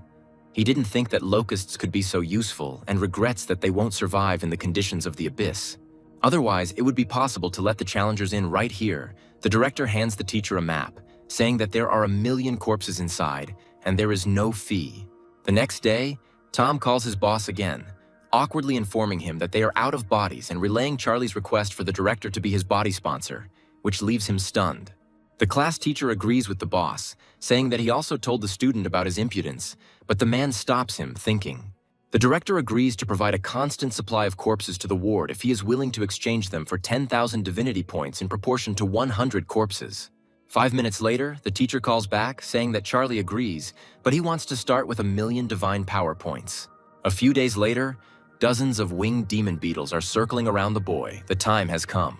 Building a sacrificial fire that reaches to the sky, he offers to God the souls of 1 million winged insects. The sacrifice brings variants of 5 elite giant warriors, a tier 3 skill crystal, poisonous explosion, and a disintegration mechanism that can disintegrate matter and extract energy. With a smile on his face, the guy thinks that for the sacrifice of 12 billion elite beings, this is a very good result. Even the first option does not seem so bad. But the young man does not allow himself to make an impulsive decision. The other options also require study, and poisonous explosion is ideally combined with demon beetles and poisonous mist. But unfortunately, his core can't accommodate this crystal now, so the option is useless. Charlie readily chooses the remaining option, the decay mechanism. If he understood correctly, he would expand the matter and give out energy crystals at the end. This would be a good way to earn money, considering the value of the above. Charlie thinks the mechanism is huge, and the first thing he does is to lay out the iron ore. After 5 hours, the guy receives 3 iron crystals. He is surprised, but remembers that this item is used as food by some races, and each one costs about 5 points of divine power, which is, of course, unexpected, but also profitable. A puzzled look appears on the guy's face. The red orcs are asking for help. They were attacked by some undead. 3 were wounded, and the leader, armed with the gifted hammer, is trying to hold off the enemy. The guy understands that the temple begins to transmit to him the prayers of his creatures, but he is perplexed as to how the undead were able to get into his sphere of gods. A devilish flame of determination flares up in the gaze of God. He sees a skeleton approaching a red orc with a hammer. The blacksmith attacks, but the undead dodges, and Charlie doesn't understand why the intruder has the aura of the monster from the exam. The skeleton stops the warrior's attack with just 1 bony hand. Charlie realizes that he is strong and is going to gather information about the enemy. The attempt at identification fails. The creature is not a follower of the owner of this place, so he cannot get information about it.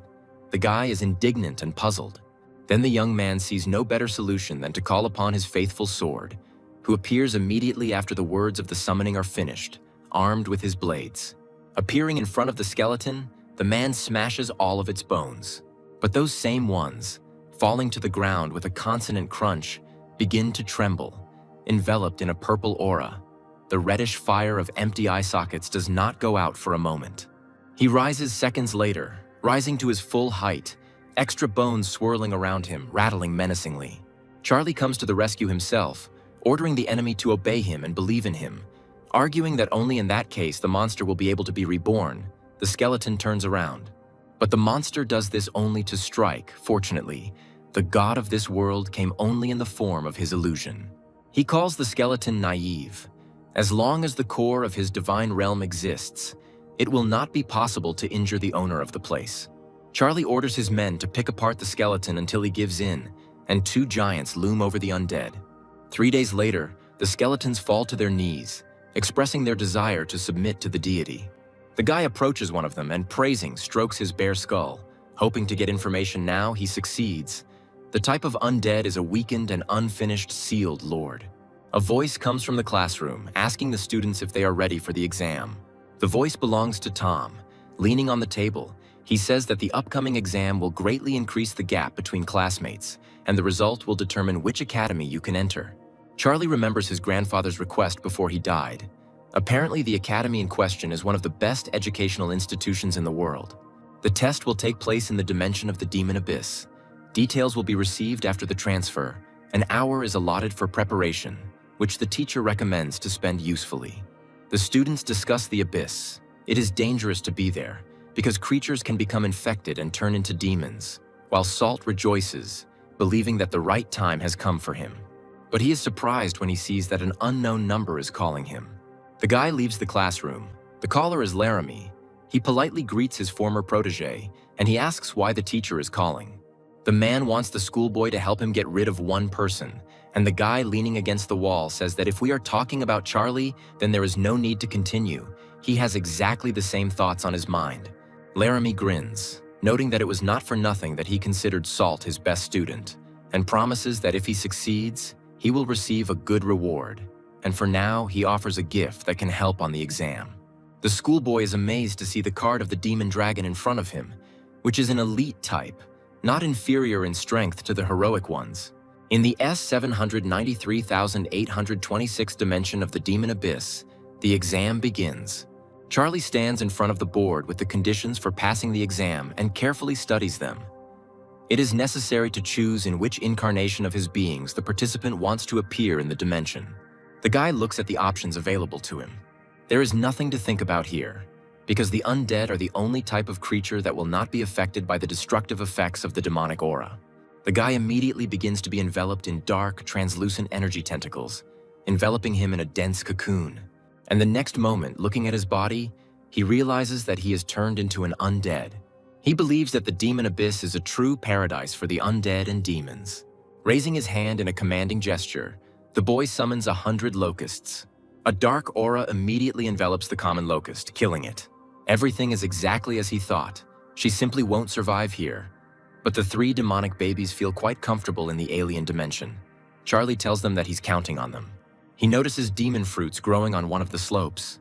The schoolboy points at them with his finger and asks his charges to collect them for him, and they immediately rush to fulfill the owner's request. But Charlie's attention is drawn to a strange sound, and he turns towards it. Nearby, several zombie-like creatures emerge, shrouded in demonic energy, and advance forward with an ominous roar. They are aggressive, and Charlie is happy about it. He was just about to test the power of the skeleton lord. 10 minutes later, a mountain of corpses rises behind the schoolboy, emitting a demonic stench. They turned out to be weak by his standards. Meanwhile, the demon babies have collected a lot of the declared fruits, but unfortunately, the system offered very little for them. Charlie decides to take quantity, telling the bugs to focus on collecting.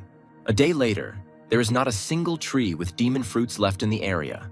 Charlie has collected them all and smiles slyly, because now without his help, no one will complete one of the tasks. He enters the class chat and offers his services to complete the 49th task. He has a plan. Those who want to immediately appear, but along with them there are also those who are negatively disposed, as well as warnings. and Charlie is happy. It turns out that he has a universal currency for this dimension. On the other side of the screen, another demonic entity is rejoicing. The student who took on its appearance didn't even have to work hard to figure out his opponent. He promises to finish off Charlie. Salt stands proudly surrounded by his demonic wolves. A few hours later, Charlie realizes that his representatives are too weak. But if he doesn't start taking on challenging tasks, he'll fall to the bottom of the list. He hears the sound of rattling bones behind him and turns around. Skeletons approach from behind, led by the leader. They look ahead in amazement, stopping in front of a tree. A conversation begins between the undead that only they can understand. Charlie doesn't know if he can subdue the local undead with the skeleton lord, but he's going to try. The skeletons look at him with dismay. One of them looks at the approaching one more piercingly than the others, his red eyes flashing. The undead line up looking at Charlie, who asks if they recognize him. And they will know, because the very next moment they fall prostrate before their lord, who, taking advantage of the moment, reads the information. The schoolboy is amazed, not believing that the idea worked. He didn't even have time to say anything, and he already has a small squad of devout skeleton warriors. The undead kneel in orderly ranks as their new leader commands them to stand and lead him to their camp. An hour later, more undead are kneeling before Charlie, including a skeleton knight who is an elite type sitting on top of a demonic wolf. Charlie is stunned. He never expected such a result. But at the same time, he is happy that he now has a real army of the undead. The skeleton knight tells his story. He was once a member of the first skeleton legion, but after the battle with the demonic golems, his squad had to separate from the main army. He had no choice but to set up camp here. He sent the skeletons to search for demon fruits, as they are able to strengthen their bodies, and Charlie thinks about this possibility. When looking at the rating the next day, the student understands that there is no point in postponing anymore. Compared to the initial result, he has dropped by about 100 steps. Charlie presents the knight with the fruits, telling him to handle the rest himself, like distributing them among the squad members, and he is clearly flattered, kneeling before his lord with his hand on his heart. 10 minutes later, the skeleton's power can literally be felt in the air and in their fiery gazes. Their target is the demon golem's lair, and they head into battle. The hooded squad sets out on their journey, walking in a neat row past picturesque landscapes. Charlie ponders that there are 8,000 to 10,000 creatures in the demon camp, and only 1,000 skeletons. A head-on collision is unlikely to be successful, so he will have to take the opponents by cunning. He offers one of the skeletons to lure out about a dozen demons, and he obediently fulfills his fate. The plan succeeds, and enraged demons run out to meet the undead. But soon their facial expressions change to surprise. Skeletons come out to meet the demons, taking them by surprise. Taking advantage of the moment of surprise, the undead rush to attack. Charlie uses all his advantages, finding it convenient to turn demon golems into skeleton warriors after their death, which is why the schoolboy loves the undead. An hour later, Charlie's army already consists of 7,000 warriors. According to his calculations, there are about 3,000 creatures left in the lair, so it is time for a large-scale battle. A schoolboy sends his army into battle. 3 hours later, one of the subordinates presents his lord with a reward. He praises the army. Noting that the task was completed, he receives 60 points for it. The guy quickly rises up the rankings, and the demonic wolf looks ahead with a sparkling red gaze. Salt curses, wondering where his opponent is, his wolf demons languishing in inaction. Looking at the changes in the student list, he notes that his classmate has scored 60 points, and guesses that he cleared the demon golem lair. He has exceeded expectations. Someone is approaching Charlie's small squad of skeleton warriors. It's Salt, who is puzzled by the idea that his rival acquired the skeletons in secret, but believes that this clever move will not help Charlie get a higher place in the exam. Without delay, the boy orders his hellhounds to attack, and they rush to carry out their plan with a menacing roar. Charlie turns around in surprise at the rapidly approaching dogs, but his skeleton warriors rush forward even faster, eager and selflessly rushing to protect their master. The dogs attack, but the undead stand stoically, ready to take the full brunt of the attack, not allowing their lord to be harmed, enveloped in purple energy. Salt is amazed.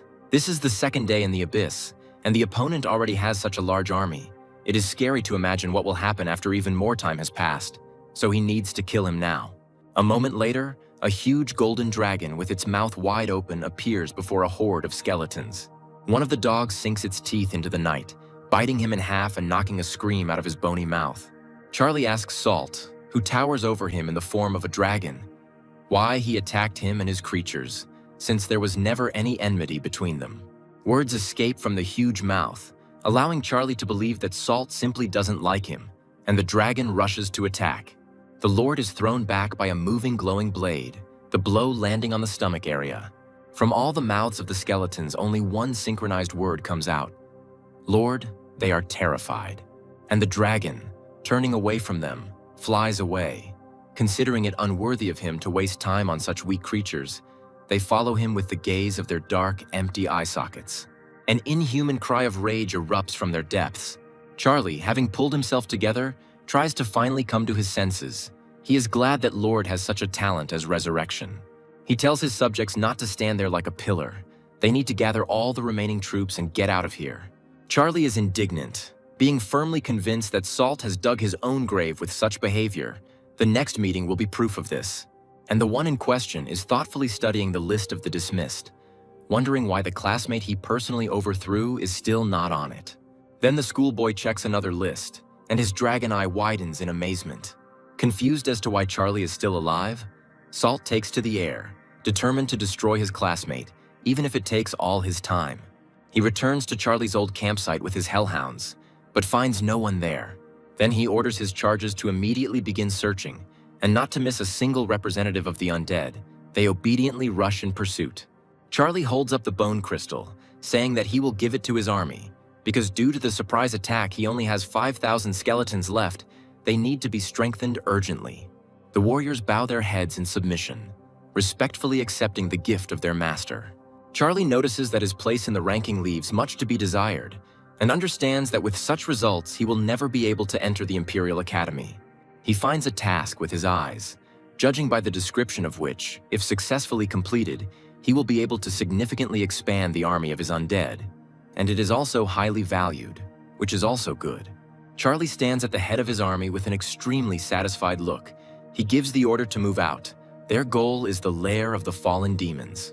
2 months later, a meeting is held in the relevant office at the boys' school. The class teachers are discussing the results of their best students. One of the teachers asks Tom what is going on with his student who took first place in the last exam. Instead of Tom, Laramie responds, again beginning to humiliate Charlie, underestimating his results, and Tom skillfully reminds, defending not only Charlie but all the students, that such words are unacceptable. Laramie is impenetrable, asking him what he did wrong, believing that the awards given to others instead of Charlie could have been put to better use, while privately gloating over the guy's potential death. Tom offers to bet his former opponent again, believing that Charlie will take first place again. Laramie asks about the bets and receives in response 10 divinity points. He says that he doesn't have that amount now, but he can bet something equivalent. The man puts his divine healing level 3 on the line, and Tom warns that the man has taken on a high-scoring task that he can complete soon. The man believes that a task with such high numbers can ensure that the student who completes it will be admitted to a prestigious academy, and the place in the ranking will then recede into the background. There is a black aura swirling around the fallen demon's den. Originally, there were about 1 million demons here, but now there are only about 100,000 left. Charlie stands on top of the cliff, thinking that his strategy has worked. He now has about 900,000 skeleton warriors under his command. The time has come. He orders his subordinates to rush into the attack, and they immediately carry out the order, breaking away from their place. The knight mercilessly attacks one of the demons, who, trying to avoid the attack of the ghostly blade, moves back. The handful of remaining demons recoil in horror at the sight of him, and he suggests that they simply surrender to the mercy of their lord. 20 minutes later, Charlie takes full control of the settlement, planting his flag and giving his subjects a rousing speech. They have won.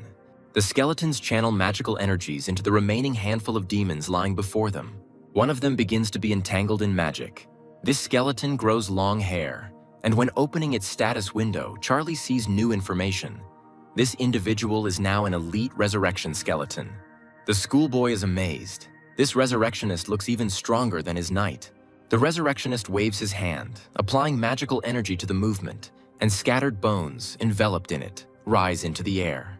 The next moment, the parts come together into a single whole, and a complete skeleton appears before the eye. Charlie, standing on a hill in front of his subjects, rejoices that all the warriors of his army are back in action. A knight approaches him from behind and, kneeling and addressing his master with respect, presents him with the trophy. Charlie picks up the level 1 sacred artifact, the flame staff, and begins to carefully study its description. In addition to it, there is also a quarter of the hero template fragment and the source of the fallen. He understands that the source of the fallen is a real treasure for this dimension, which means that later he will be able to summon locusts. And now with such an army, the guy is not afraid of salt. Charlie looks at the awards and checks his place in the ranking, and also remembers that there was another task on the list to clear the lair of local demons. He needs to hurry. Standing behind his troops, the schoolboy orders his army to move forward, and it moves forward with all readiness. 3 days later, Charlie's results are discussed by the teachers, including Tom, who speaks for the others. The fact that the student was able to rise from the last places to 4th is amazing. Laramie crosses his arms adamantly, saying that no one cares about 4th place when 1st place exists. The academies, seeing such results, begin to send Charlie invitations to join their ranks. Laramie becomes nervous, emotionally asking why Sawyer reported invitations from the academies concerning only one student, and she replies that there have been no others yet. The man says he doesn't believe the academy sent an invitation to the 4th-placed person while ignoring those above them, and the woman reminds him of the rules for sending an invitation. Soon, Cian also fulfills the necessary conditions, and one of the academies sends her an invitation. But Laramie doesn't really care about this. He's only interested in making sure Charlie doesn't become the first. The man contacts Salt, saying that there are only 3 tasks left that he must complete before Charlie at any cost. He replies that he understood, believing that he will be able to complete the task 90 points ahead of his opponent. Charlie stands in front of a board with uncompleted tasks, the minimum cost for which is at least 9/10 of points. He is 130 points short of 1st place, which means that in order to win the exam, he needs to complete at least 2 more tasks, but they look difficult. On the other hand, Charlie can hardly be called a weakling now because he has a huge army behind him, and first the guy decides to deal with the demon minotaurs. Salt is told to try harder if he doesn't want to let his opponent win. The minotaur demon raises his weapon over his enemies, looking at them menacingly with eyes blazing with madness.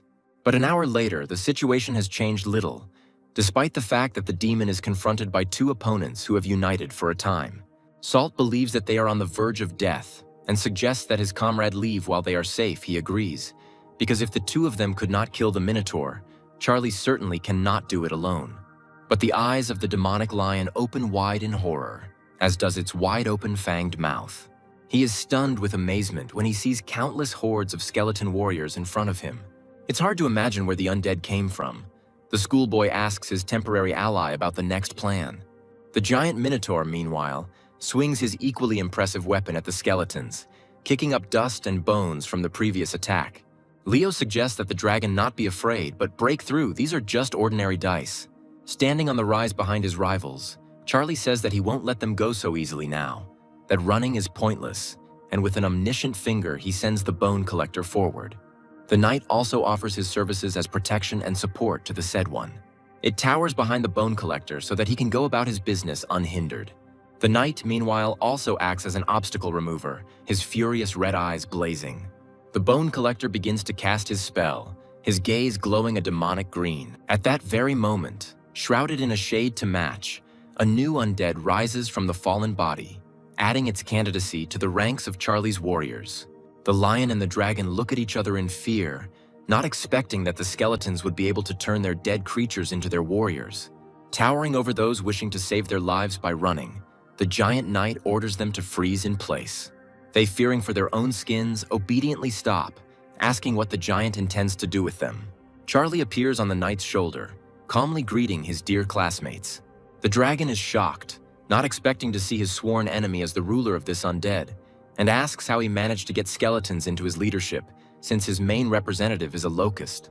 He doesn't even let his classmate finish speaking, mercifully saying that he won't bully him out of politeness and will quickly relieve him of unnecessary suffering. Salt doesn't dare to utter an extra word, since he understands perfectly well the situation he's found himself in, but his temporary comrade has slipped away somewhere in the confusion. A huge foot is reflected in the dragon's eye sockets as he screams furiously, asking his opponent to stop. Another classmate watches the terrible spectacle from the side in horror. He speaks puzzled, sweating. There were never any disagreements between him and Charlie. He can apologize to his classmate, but his death will not bring him any benefit. Charlie actually stops for a moment, thinking and agreeing, but also notices that he can no longer just let Lev go. With tears in his eyes and a pitiful roar, he offers to give his classmate all the treasures he has accumulated in this dimension in exchange for his life. Charlie smiles slyly, saying that they have a deal, and tells his former rival to leave. The lion immediately runs away, afraid that his opponent might change his mind, periodically looking back at the undead. 5 hours later, events take a turn in Charlie's favor. The remaining Minotaurs fall to their knees before the victor, begging for mercy and ready to surrender and submit. The schoolboy looks contentedly at the system window, notifying him of his successful completion of the task and receipt of the specified reward. He also checks his total points and remaining tasks, glad that no one has yet managed to complete the remaining task for 90 points. But at that very moment, fate hits him on the head with a blow. The task is completed. Charlie wonders who could have done this. The answer comes almost immediately. It is Cian, who, thanks to her performance, managed to rise to second place. But the guy is not surprised. He understands that now first place is only for him in one case. The test participant will have to kill the Dark Frog, the demigod. Charlie thinks about this seriously. The complexity of the task is beyond the capabilities of an ordinary student. But if he wants to attract the attention of the Imperial Academy, he must complete it. He commands his army to move forward, their goal now being the lair of the Dark Frog. The rest of the students had already left the Abyss Dimension, leaving only Tom's wards there. The latter looks at his students' scores and wonders what they are doing there. Laramie interferes where she shouldn't, saying that they are fooling around. The last task is very difficult, which means that no one will dare to challenge the demigod. No one has yet completed this task. Tom approaches his opponent from behind and says that this is exactly what his students did. They went to the Toad's lair right now, and very soon everyone will find out what will come of it. Cian commands his representatives to rush into attack, and the sparrows readily fulfill their mistress's will. They illuminate the space with their lightning, trying to destroy as many frog-shaped opponents as possible. They dive from fire and lightning with a furious and hopeless cry, throwing up their paws. But one of the individuals raises its limbs upward, folding them into a simple groove, and the space around it is illuminated by a flash of a spell. She considers Cian reckless and surrounds the space with a protective barrier. The Toad threatens to kill the girl and all her followers, for it is improper to attack the tribe of the demigod. Cian's eyes widen. There's no need to go to a fortune teller. Everything is clear without it. Things are bad. The space is illuminated by a pink-violet flash, dangerously approaching the schoolgirl representative. The bird is seriously injured and its feathers turn red with blood. But Cian is not discouraged. She uses the divine tree of purification, and the representative is swirled in a healing golden glow. She heals, recharged and ready to fight again. The space around is illuminated by lightning when their strike occurs. The ball lightning heads straight towards the protective barrier created by Frog. Seeing that the method is effective, Cian orders all the thunder sparrows to use this technique, and the little birds obey God. The sphere, enveloped by multiple blows, stands firm, but it is already clearly visible that it is cracking at the seams. The girl puts in a little more effort, and it is not in vain. The protective sphere is destroyed with a crash, flying apart into small fragments. The tactic worked. The demigod sends his demonic mountain-eating toad to attack. The eyes of Cian, whose form she had taken, widened in surprise. Blood flows from the mouth of the giant toad, and its red-rimmed eyes stare angrily ahead. She tracks down the remaining bird in front of her, which is desperately flapping its wings, trying to avoid a collision.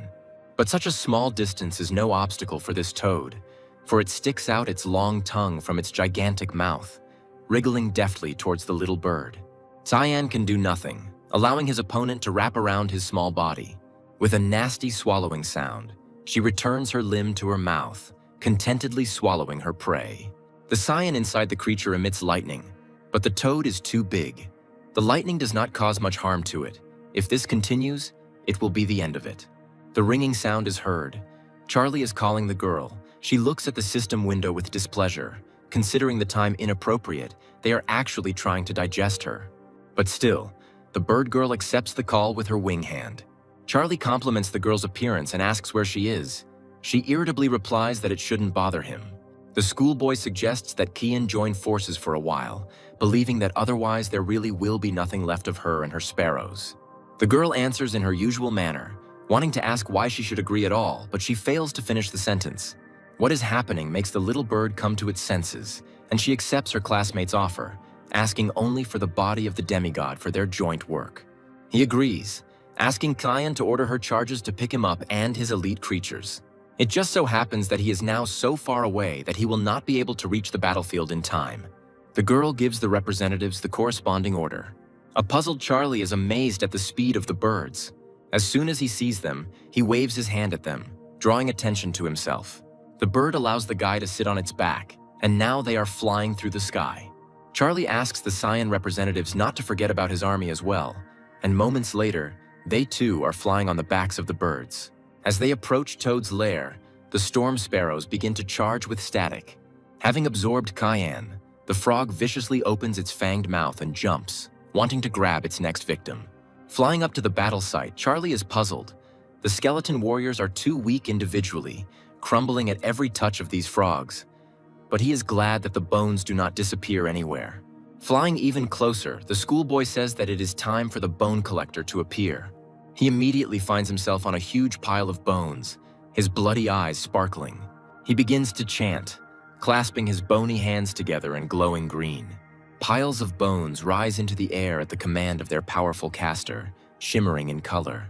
As a result, a huge skeleton knight rises from the ashes nearby, ready to follow the instructions of his Lord God. The frogs sit in a circle in the lotus position, pointing their front paws and eyes upward. A purple circle appears around them. They perform the spell, Swamp Path, Land of Frogs. The Bone Knight steps forward, his gigantic movement shaking the air and causing anything on the ground to fly. Charlie happily orders the Skeleton Resurrectionist and Minotaur Shaman to attack. They obediently rush forward with their improvised means at the ready. Their attacks have a powerful effect on the frog hordes. The summoner orders new soldiers to rise up, who will soon join Charlie's already large army. Skeletons obediently rise from the bodies of slain frogs, enveloped in magical light and demonic glow.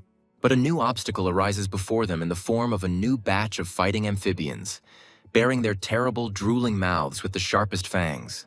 But the storm sparrows come to the aid of the undead, or rather fly in, releasing bright bolts of lightning from their bodies. With battle cries, they unleash powerful attacks on the frog bodies, frying them in an instant. The demigod stands on his hind legs, admitting that he underestimated the humans and deciding to become a little more serious. An aura that has never been seen before appears around the frog. He calls on dark magic for help. The sky becomes covered with clouds, and a black and red sphere forms there. Charlie continues to soar on the sparrow provided to him, but now he is all ears. He looks at what happened below, considering the spell terrifying. The demigod instantly killed all the skeleton warriors. The schoolboy is at a loss, not understanding what to do now. He will apply all his strength, but in vain. There is no sign of victory yet, but then it strikes him like a bolt of lightning when a respectful voice appears in his head, expressing a desire to fight, and the next moment several more echo it. Sitting on the bird, legs crossed, the schoolboy immediately understands that this is the Windsword and his Red Orc blacksmiths. He believes that his creatures showed up in time. Since the new ones are not working, he will have to use the power of the old ones. The huge stone gates open, illuminating the space with their blue and lightning-like light. From the resulting passage, Sword appears, armed with his favorite blades, his bright mystical tattoo already glowing, announcing his combat readiness. Following the man, orcs appear no less ready for battle, passionately wanting to destroy the enemies of their master. They follow behind the swordsman, and the latter, in fact running first, seems to lead his comrades into attack. The sky lights up red and other voices appear in Charlie's head. The locusts ask God to sacrifice them for his victory, and it is as if a bucket of ice water is poured on him. A huge purple pillar, burning with the appropriate flame, rises into the air, performing the sacrifice of life. Charlie is surprised when he sees the reward. He didn't think it would be so timely. It seems like heaven is really looking out for him. Before the student's eyes appears a card showing the sacred flame of hope, which is a special item that dispels darkness and negative effects from creatures, as well as strengthening them, thanks to the sacrifice. Charlie holds the torch high, intending to dispel the darkness in his path. The frog's eyes become stunned. The schoolboy grins, his gaze becoming stern and at the same time anticipating victory when he says that finally their turn has come. The toad demigod is furious. Not understanding how such a weak artifact could dispel her dark spell, he does not want to believe it. And Charlie, illuminating his path and the paths of his comrades with the sacred flame of hope, proudly flies forward on Thunder Sparrow. The toads below grin viciously, wanting but unable to reach their enemy. A schoolboy flies up to a giant toad with a bloody mouth, remembering that it seems like it was the one that swallowed his classmate. He signals his comrades to deal with the mountain-eating toad as quickly as possible, and they agree, immediately rushing into battle with predatory smiles. Windsword also does not want to stand aside, rushing along with all the attackers. With coordinated teamwork, Charlie's creatures attack the giant. Finally, Cyan bursts out of the cut guts, helping with his lightning. She turns sharply, forming a ball lightning under her paws. The giant toad stands frozen in stupor for a moment, unable to figure out what to do. And at the same moment, a hail of blows rained down on her from all sides. Cyan leads the way, leading and directing his birds into battle, the space illuminated by lightning. And across the Earth's surface, red orcs are running towards the giant. Several explosions fill the area around, sending a nuclear column into the air. A giant skeleton knight joins the attackers. He throws small enemies around with his feet like tennis balls, causing them to run away in fear. The roasted toad spews curses, but it is clear that its end is near. It is exhausted. And then Charlie flies up to her on his Thunder Sparrow with a flaming torch, and the frog gets lost. Cyan doesn't want to lag behind and give all the laurels to her classmate. She also flies up to the enemy, emitting discharges. They roast the frog's body, illuminating the space with their power, and a wild cry bursts out from the amphibian's guts. After the attack is over, the frog falls to the ground, exhausted. Smoke rises from it into the sky, and a corresponding smell spreads throughout the area. Cyan turns to Charlie, saying that the deal is still in effect. As she said earlier, she only needs the frog's body. The classmate can take the rest for himself. The schoolboy, together with the sword, for safety, approaches the frog lying on the ground and angrily looking at the aliens. Her words are at odds with her condition. She asks to let her go, giving her anything in return.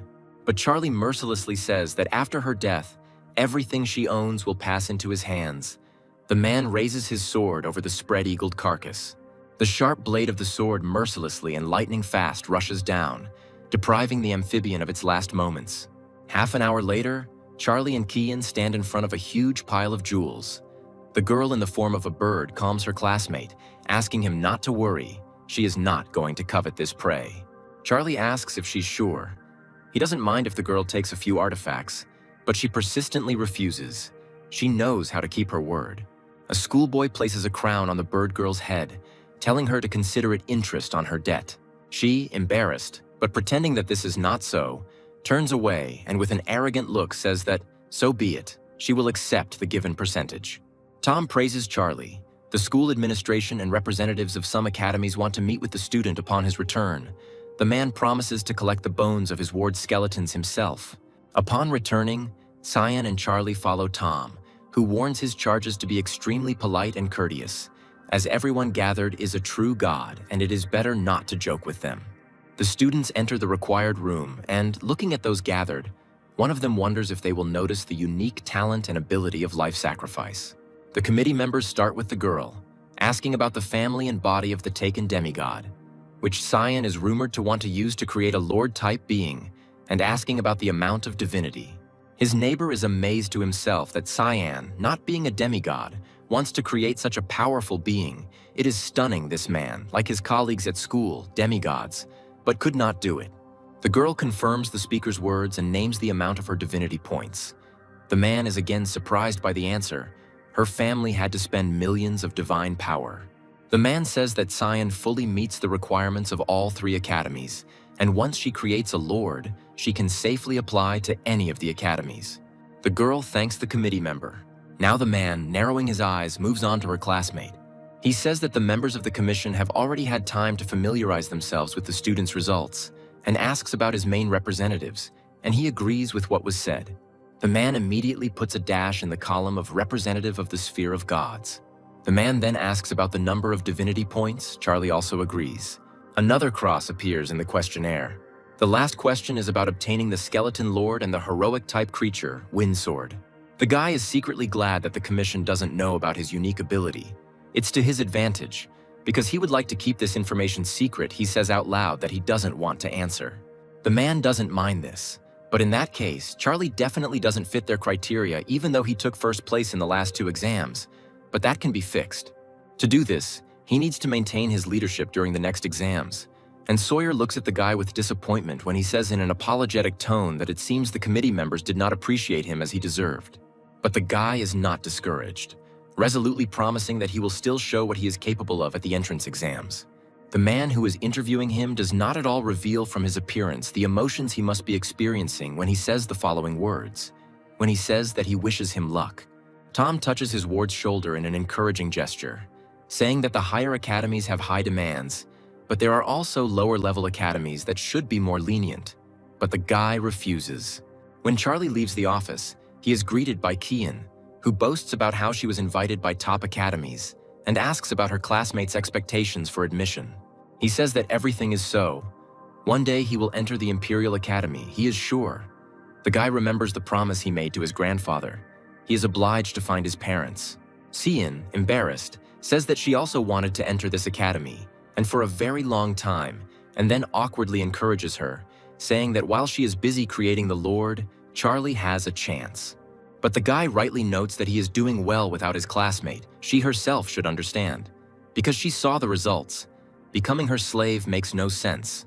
The girl looks after him with rosy cheeks, telling the guy to think about it. Cian thinks he's an idiot in her mind, but she really liked the cute little skeleton form he was in. Charlie stands in his god realm with the card in his hands, his appearance expressing joy as he speaks the words of divine card absorption. He looks at the system windows with his own description and the descriptions of his creatures, both main and secondary, and says that of course he could buy better equipment, but the priority is different. First of all, he is interested in the development of his main representative, and to begin with, the guy is going to use the Source of the Fallen. A red flame flares up in his hand. In the clouds of dark haze, the main representatives of the schoolboy appear, beginning to circle around him in an intricate dance. But these are not ordinary individuals. Charlie looks at them and understands that these representatives are more resilient and strong, have enormous resistance to negative effects and a complete disregard for demonic aura. He calls them Fallen Locusts, and the guy is going to strengthen the second batch with the dark magic of the heart of the previously defeated demigod frog. One of the individuals flies very close to the owner. Others like it can fly stealthily and impose various negative effects on their opponents. Charlie calls it the Cursed Locust. The guy hears a repentant voice asking for forgiveness, and knowing that while working with ore, someone dropped a sacred relic into the decay mechanism. The guy is amazed by the unexpected news. Immediately, the Master of the World jumps up and goes to the scene of the incident, intending to see with his own eyes what exactly happened and check everything. The Hammer of God and his younger brother fall at Charlie's feet, begging for forgiveness. The elder one, with tears in his eyes, asks the Master to spare their lives for not keeping an eye on the artifact. The younger one joins the older one, and Charlie looks at the orcs with a puzzled expression, saying that for the first time he will forgive them, but let what happened be a lesson for them. There's a loud noise behind Charlie, and he turns around, pillars of flame erupting from the disintegration engine, almost spitting lava. A system window appears in front of God, displaying 2 flame crystals, a gold crystal, and a sacred artifact source that can be used for upgrading and repairing. The guy is surprised to read the word fix. It seemed to him that gluttony was broken, and he wonders if it can really be fixed. Charlie looks at gluttony and the source of the sacred artifact, which are already located on the system window. The system notifies that normal creatures can evolve into elite creatures after restoring their energy almost 1,000 times. The guy is surprised again. He thought that the indicator was exactly at 1,000, and now it has decreased by 1. That is, if you continue to improve gluttony, you can fix it and use it to its full potential. But this would require 1,000 sacred artifacts, which is too much, so he goes online to see what other users have to say about it. The results of the search are inconsolable. Someone is advised to abandon the idea. Nothing sensible will come of it. Charlie comes to the conclusion independently and slowly fills in the necessary scale. But he still decides to respond to the request left, saying that he might be able to help, and asks that if you are interested, you write him a private message. The guy is surprised by the speed of the response. Almost immediately, the person who left the request calls him, asking if Charlie can really help fix his divine weapon. He replies that the guarantees are not 100%, But it is worth a try. There are no other options, considering that during all this time no one has responded, offering to send unnecessary things for verification. The stranger warns that he has anti-fraud, so it won't be possible to deceive, and asks what kind of things are needed. If not higher than the 4th level, he can send them now. Charlie is amazed. Judging by the level of artifacts, this man is rich, but he does not need such high things. The guy replies that the 1st level will be enough. The guy falls to the ground from the size of the package, surprised that his interlocutor managed to deliver so many artifacts so quickly. With the number of items exceeding 100, a wild thought appears in the boy's head to disconnect from the connection and run away, but it disappears as quickly as it arose. Assuming that anti-fraud representatives might actually show up to see him, Charlie becomes more convinced that it is not worth the risk. He pours the fragments of sacred relics into his miracle machine. The bright flames of the stove shoot up into the air, greedy and fiery, as Charlie watches everything in anticipation, eager to see the result. 2 hours later, mountains of gold lay before him. Thanks to the source of sacred artifacts, 109 items were obtained. With an extremely satisfied look, the guy sends 100 of them, believing that help must be paid for and the sender will not notice the loss of 9 sources. A man named Davy Eugene is in awe, and he reverently asks Charlie to help him in the divine realm as well, speaking of its importance and calling him master. The guy, embarrassed, talks about the volume of the words and how it was a mere trifle for him. A man sits in the dark, surrounded only by the light coming from a small sphere levitating between his palms. The man's eyes are closed, clearly focused. Someone at Charlie's school gives his interlocutor a sacred artifact of the 3rd level. The time on the building's clock shows 3 days. The voice belongs to Laramie, who, having given the item to his rival, tells him not to rush to sell it because most likely it will soon have to be returned to its previous owner. Tom receives a call from his ward, and he is surprised by its suddenness. The man tells the student so and asks what happened, and the student politely greets the teacher and asks if he knows a way to get resources that will help increase the level of the sphere core. Tom says that you won't find anything like this on the internet. Such rare resources are bought up almost instantly by large corporations. Nothing reaches mortals, but there is an offer. The teacher offers to help defeat the opponent. Then he can share his supplies. Charlie agrees. Tom says that there is another way, but it is not for everyone, and tells about the bloody arena. As a reward, they give fragments of the core, but the arena gathers completely different personalities, even representatives of other civilizations, and this can reduce your progress, so you need to think carefully. The guy thinks that he just wanted to test the strength of his new representatives. Considering the arena a great opportunity for this, he tells the teacher that it is not a problem. The next day, Charlie comes to the bloody arena. Going inside, he is amazed by the scale of the place, and an employee hands the newcomer a mask that hides personal information from the gods. The guy and his assistant approach the receptionist's desk, who, looking at the new guy, hands him a form and asks him to fill it out. While the student is filling it out, the guide tells about the division of the local gods. There are only 3 of them: divine beings, demigods, and true gods. The level of the opponent is chosen by the participant himself. There is no limit on the number of creatures used. Defeat can only be recognized when 50% of them are lost. But it happens that participants are imprisoned until the complete loss of creatures. A system window appears in front of Charlie, notifying him that a suitable opponent has already been selected for him. The guy is surprised at the speed of the search. He barely had time to fill out the questionnaire. But the guy doesn't even have time to really be surprised, as the emotion is replaced by a deeper one, and he begins to be transported to an unknown place. He finds himself on a solid surface, landing surprisingly well, still surrounded by the remnants of the displacement currents, and groups himself, preparing for anything. His opponent calls Charlie not the most flattering names and says, although he cannot read the information, he is sure that he is dealing with a newbie. A grin appears on the unsightly face with front teeth like a rodent, the owner of which is called the Rat, and promises to take care of the schoolboy as a newbie so that he loses quickly.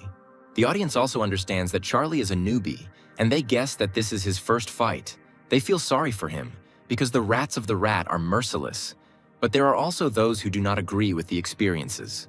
Charlie's gaze becomes intense and focused, and from the words of the audience, he understands that the opponent he has been given is not so simple. The system urgently asks the participant to summon their creatures. The battle will begin in 3 minutes. The schoolboy's opponent raises his hand, laughing and assuming that he has not yet seen so many creatures from his opponent. He, supposedly understanding the confusion, offers to surrender without resistance. And he promises to let his opponent go immediately after he destroys all of his creatures. And a group of red-eyed rats with dark skin appears in front of the speaker, their gazes embittered. Charlie raises both hands at once, asking if he is trying to scare him with numbers, and a horde of his representatives soars into the air. The opponent laughs. He thinks that locusts are no match for his rats. He again suggests that the schoolboy surrender, promising that in this case he will definitely take care of him. The system notifies about the beginning of the battle, and the opponents look at each other with determined and self-confident looks in their own victory. Neither of them wants to give in to the other. Chris gives the order to his ratmen to the gun, and they, readying their crossbows, take aim at the enemy. The next command sends dozens of nimble rat crossbow bolts into the air. Charlie's gaze becomes stern as he asks his fallen locust-type representatives to provide protection. They obediently and just as quickly line up in a row, forming even rows and putting a magic shield in front of them. Chris orders his creatures not to stop and continue shooting, and they again raise dozens of crossbows to the ready. Charlie looks forward with determination, challenging the cursed locust to make its next move and disorient the enemy. One of the winged individuals flies unnoticed behind the backs of the enemies standing in rows. A pink translucent sphere forms around her, and an unpleasant sound is heard in the area. It hits hundreds of rat receptors, causing them to become disoriented. Charlie, meanwhile, gives orders to his other representatives, namely the heavenly demon bug, to kill all enemies in a state of defocus. The insects line up in a line, point their stings at their enemies, and, having taken aim, immediately separate them from the body, bringing them down on the enemy, who is unable to properly defend himself. The razor-sharp stings quickly approach the rats who want to protect themselves, but all they can do is cover themselves with their little paws. The scoreboard shows the results of the battle. Rat is losing badly, with about 20% of his creatures surviving, while Charlie has lost almost none of his own. Rat, stretching out his hand in a surrendering gesture, asks his opponent to stop. He admits his defeat. Fear is clearly visible on his face. Two opponents stand in the arena with their troops facing each other. The hall freezes in anticipation of the verdict. A large, translucent crystal appears above the mountain of Charlie's fallen enemies, refracting the light from the spotlight, and a weak stream of dark energy, similar to demonic, swirls around it. The schoolboy approaches the crystal closer, realizing that it is a fragment of the divine core. Having approached to a sufficient distance, the guy touches the stone, believing that it is similar to his ability. Life sacrifice, the fight ends, and Charlie becomes the unconditional winner. An assistant approaches the guy, congratulating him on his confident victory despite the fact that the fight was the first, and asks if he is happy to receive the long-awaited award. The assistant suggests that since the guy hasn't lost even 1% of his creatures, he's probably eager to meet the next opponent, promising a reward 10% higher. He smiles, agreeing and saying that he needs many such fragments. On the 32nd day, Charlie wins again, losing about 100 million of his elite and even super elite locusts. But for 89 victories, he received many fragments. Now you can upgrade the core to the 7th level, but each time the requirements become more and more. For the next level, you need as much as was asked for all the previous ones together. The assistant notes that with Charlie's current level of strength, he could even try to compete with a demigod. He asks if he will receive even more fragments in this case, to which he receives the answer that he will receive a reward 10 times greater than what he received previously. Since victory was won in all previous battles, all of this will be multiplied, producing a shard 90 times larger than a normal core shard. Charlie pauses and thinks hard about these words. After some time, the schoolboy sees an application to participate in an inter-rank battle. The administrator asks if the participant is really sure of his choice, because it is very risky. But he, without thinking for a moment, confirms what was said earlier. The audience discusses Charlie, thinking that he has become arrogant after being in the arena for a month, thinking that it must have gone to his head since he dared to challenge the demigods. One of the spectators notices that demigods have a completely different level of core, so they can use high-level sacred artifacts and have many divine spells. Tom, slightly puzzled, tells Charlie that people don't really believe in him. The odds are 1 to 100, but he, since he himself can't place bets, asks him to bet 10 million divine power points on himself. The teacher smiles, agreeing to bet another 5 million to make it more interesting to watch, and promises, in case of victory, to buy his ward a divine weapon, who thanks him. But frankly, these words did not add any motivation to the puzzled guy. He was already in anticipation of the upcoming battle. In the golden light, Charlie moves down and thinks about how he hasn't added any artifacts yet after upgrading the core, not knowing where to start. Standing on one of the high points of his sphere's peak, he ponders, thinking that gluttony or poison will not be able to help him in the upcoming battle. He gets a call. The interlocutor asks in a polite tone, addressing Charlie as a master, whether he got today's portion of the sources of sacred artifacts. And he remembers that he said that he would be able to get artifacts up to the 4th level at once, and asks about it. Davi confirms these words, saying that he has a lot of them and offering help if needed. The guy smirks, saying that he won't refuse. He needs powerful 2nd-level artifacts, preferably with attributes of poison, earth, darkness, and fire. A huge box, even bigger than the original one, falls in front of Charlie, causing him to jump back in dismay, either from the wave or from surprise. It seems that Davi is incredibly rich. The sacred artifact, Magma Sphere, carries the power of the fire and earth attributes and increases the defense and resistance of creatures, as well as speeds up their recovery. The Shadow Nail carries the power of darkness. After being absorbed by the core, creatures can gain this skill, which locks the target's shadow in one place, preventing it from moving. Charlie smiles. This could work for both the Fallen Locust and the Cursed Locust. They should definitely be used. The Master of the World admires two seemingly opposing forces, enjoying in absentia the potential results of their use. The guy calls his representatives to him and stretches out his hands, preparing to perform the necessary actions. He takes a closer look at one of the individuals and is pleased to realize that it has evolved. And now the upcoming battle no longer seems as hopeless as before. The system politely asks the participants to return to the arena to begin the upcoming fight. Charlie makes the move with alacrity, feeling more confident than when he left the scene. Even the look in his eyes is blazing with determination. The fans' hands go up in the air. More than before, spectators shout words of encouragement to the schoolboy's opponent, wanting him to deal with him. But someone also shouts words of encouragement to Charlie. The demigod's pose expresses self-confidence. He's happy to show the arrogant newcomer where his true place is, and at the same time make some good money. He turns to the opponent, asking about his loss. Although the boy looks at his opponent with a little awkwardness, he says out loud about his talkativeness, while the latter says that he is amazed by the boy's courage. The man springs into action, ordering his glorious legion of mammoths to show themselves. He raises his hand in a commanding gesture, and the representatives of the demigod appear behind him. The spectators begin to shout words of encouragement to the Mammoth Lord again, wanting him to crush his opponent, some of them at the sight of these creatures. The Overlord stands on one of his pets, the giant thunder mammoth, with his arms crossed over his chest, asking the opponent in front of him to at least try to cheer him up. He summons his pets, sending his numerous swarm forward with just a flick of his left hand. Among the creatures sent into battle is a poisonous sky demon bug, raised from demon eggs in the nest using poison mist and gluttony. The second contender is the Magma Fallen Locust, which was bred in the nest using the aforementioned gluttony, but not with mist, but with a magma orb.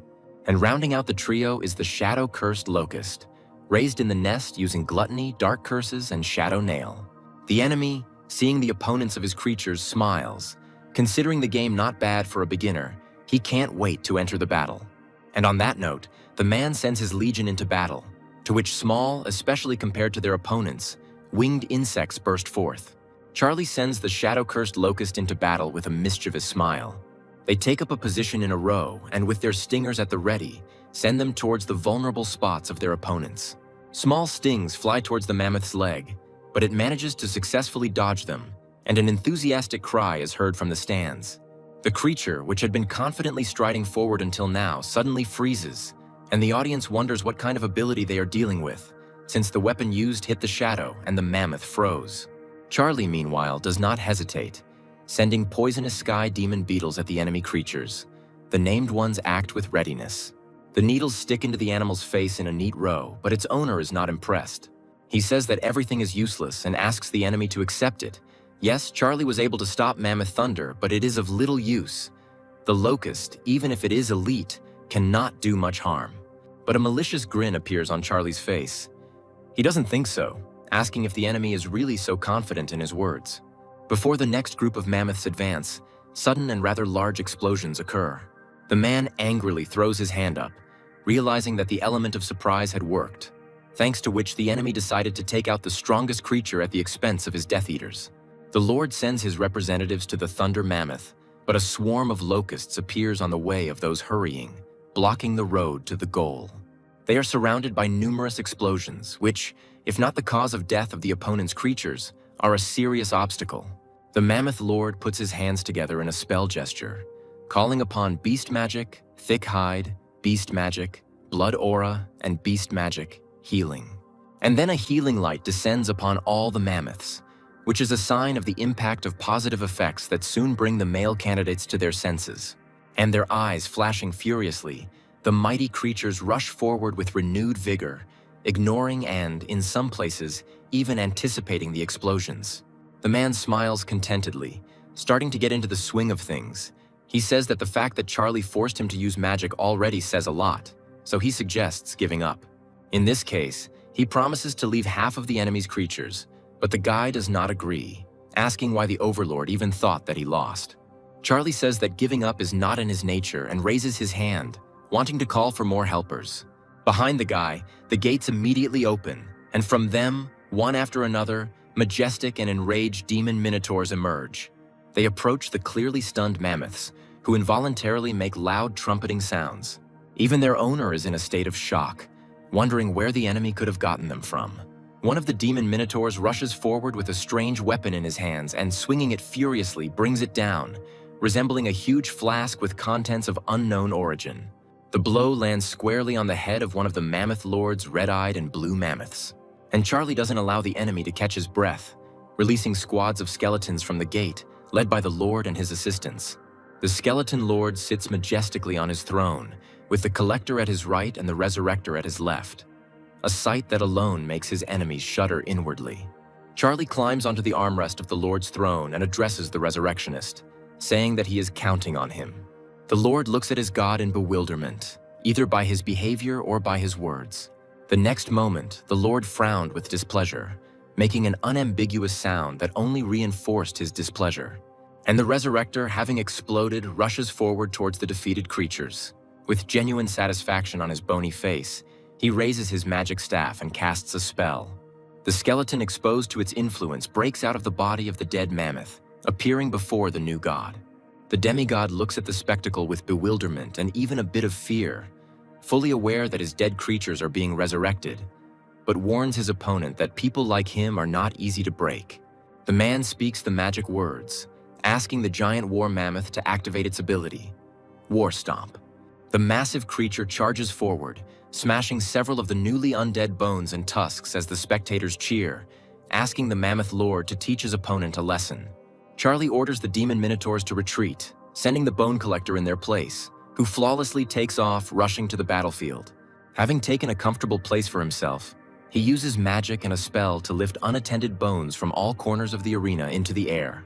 The hard parts fuse into a huge skeleton knight, rising almost to the limit. His leg alone is many times larger than the Lord's mammoths, and his stomping sends solid splashes flying in all directions. With his head raised high, the demigod stares at the gigantic undead with wide eyes, unable to believe how someone like Charlie could have a heroic-type creature, and one that strong at that. But the man does not think of despairing. He resolutely puts his hand forward, holding it with the other, and resorts to gigantism. The already large mammoth nearby begins to rapidly increase in size, as if almost catching up with the huge skeleton knight. He rushes towards him at full speed, sparks flying from under his massive legs, his red eyes burning with anger. The knight manages to grab the mammoth by its tusks, thereby preventing it from causing serious damage to himself.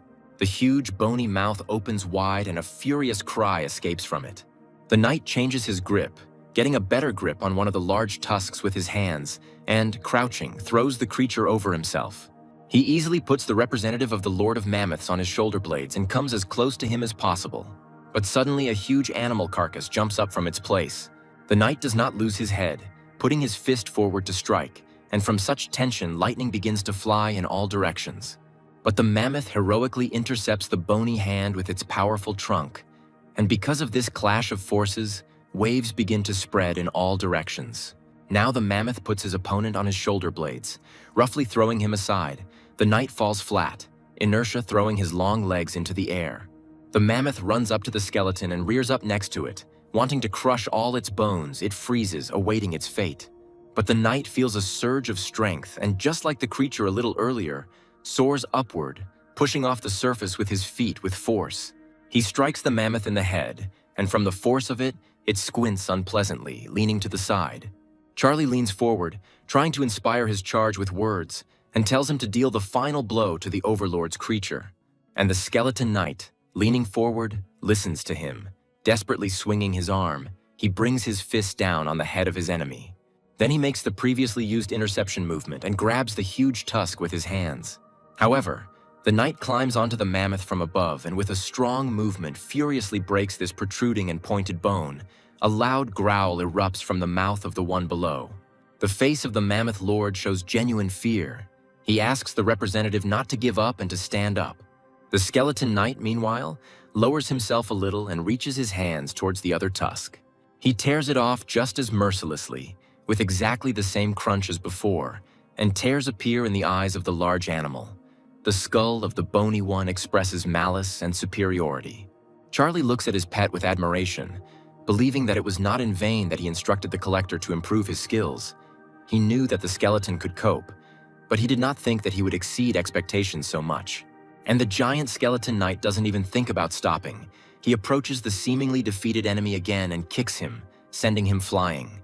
The massive giant carcass doesn't just fly far away, it slides across the arena, rolling right up to the feet of its master, who recoils in horror, afraid that he might be hit. The man's face breaks out in sweat, which turns into pouring sweat as he fearfully orders his giant mammoths to attack all at once. The colossal knight looks at the approaching creatures as if they were bugs. Their size really means nothing compared to him. He only needs to step on it with his foot for the host's enemy representatives to be thrown back by the shockwave.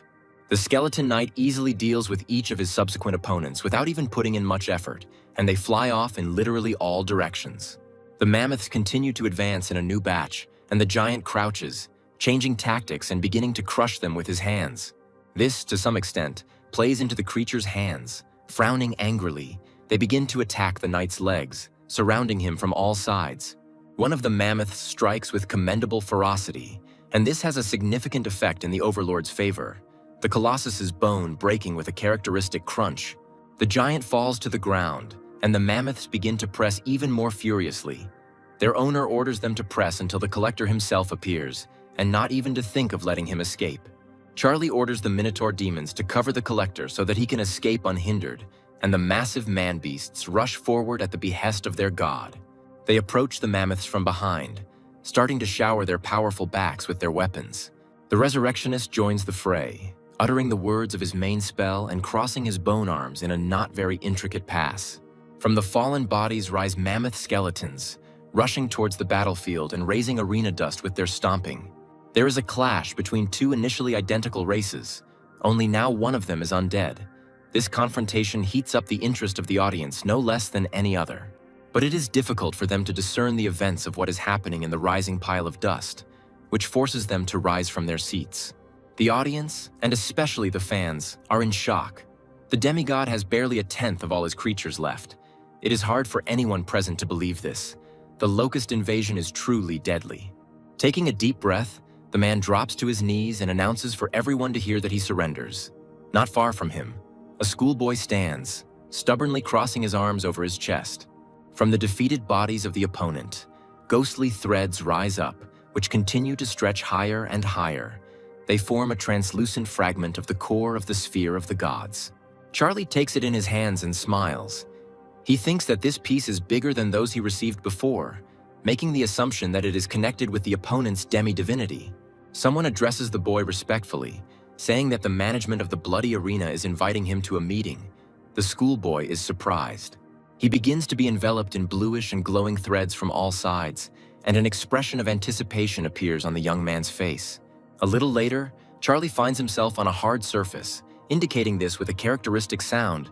The invisible interlocutor continues to speak, promising that the management will not harm him. He asks why he was called and receives the answer that his performance was monitored and several tricks were noticed. But this does not detract from the fact of victory over a higher rank. There is a proposal. Charlie is offered to become the heir to the arena, because it was originally conceived for this very purpose, so that the one who challenged the one standing above could become that very heir. The guy is asked if he is ready to take on this role, and he is seriously puzzled, asking again. Charlie thinks about how many participants there are here, and not only the human race, there must be crazy money circulating here, and he is being offered to become the heir. Something is wrong. He says that before making a decision, he wants to know how many heirs there are in total, as well as understand all the benefits and responsibilities of this status. The unusual interlocutor says that Charlie surprised them because not everyone can immediately renounce the idea of huge money. Since the guy asked this out of good intentions, they will tell him.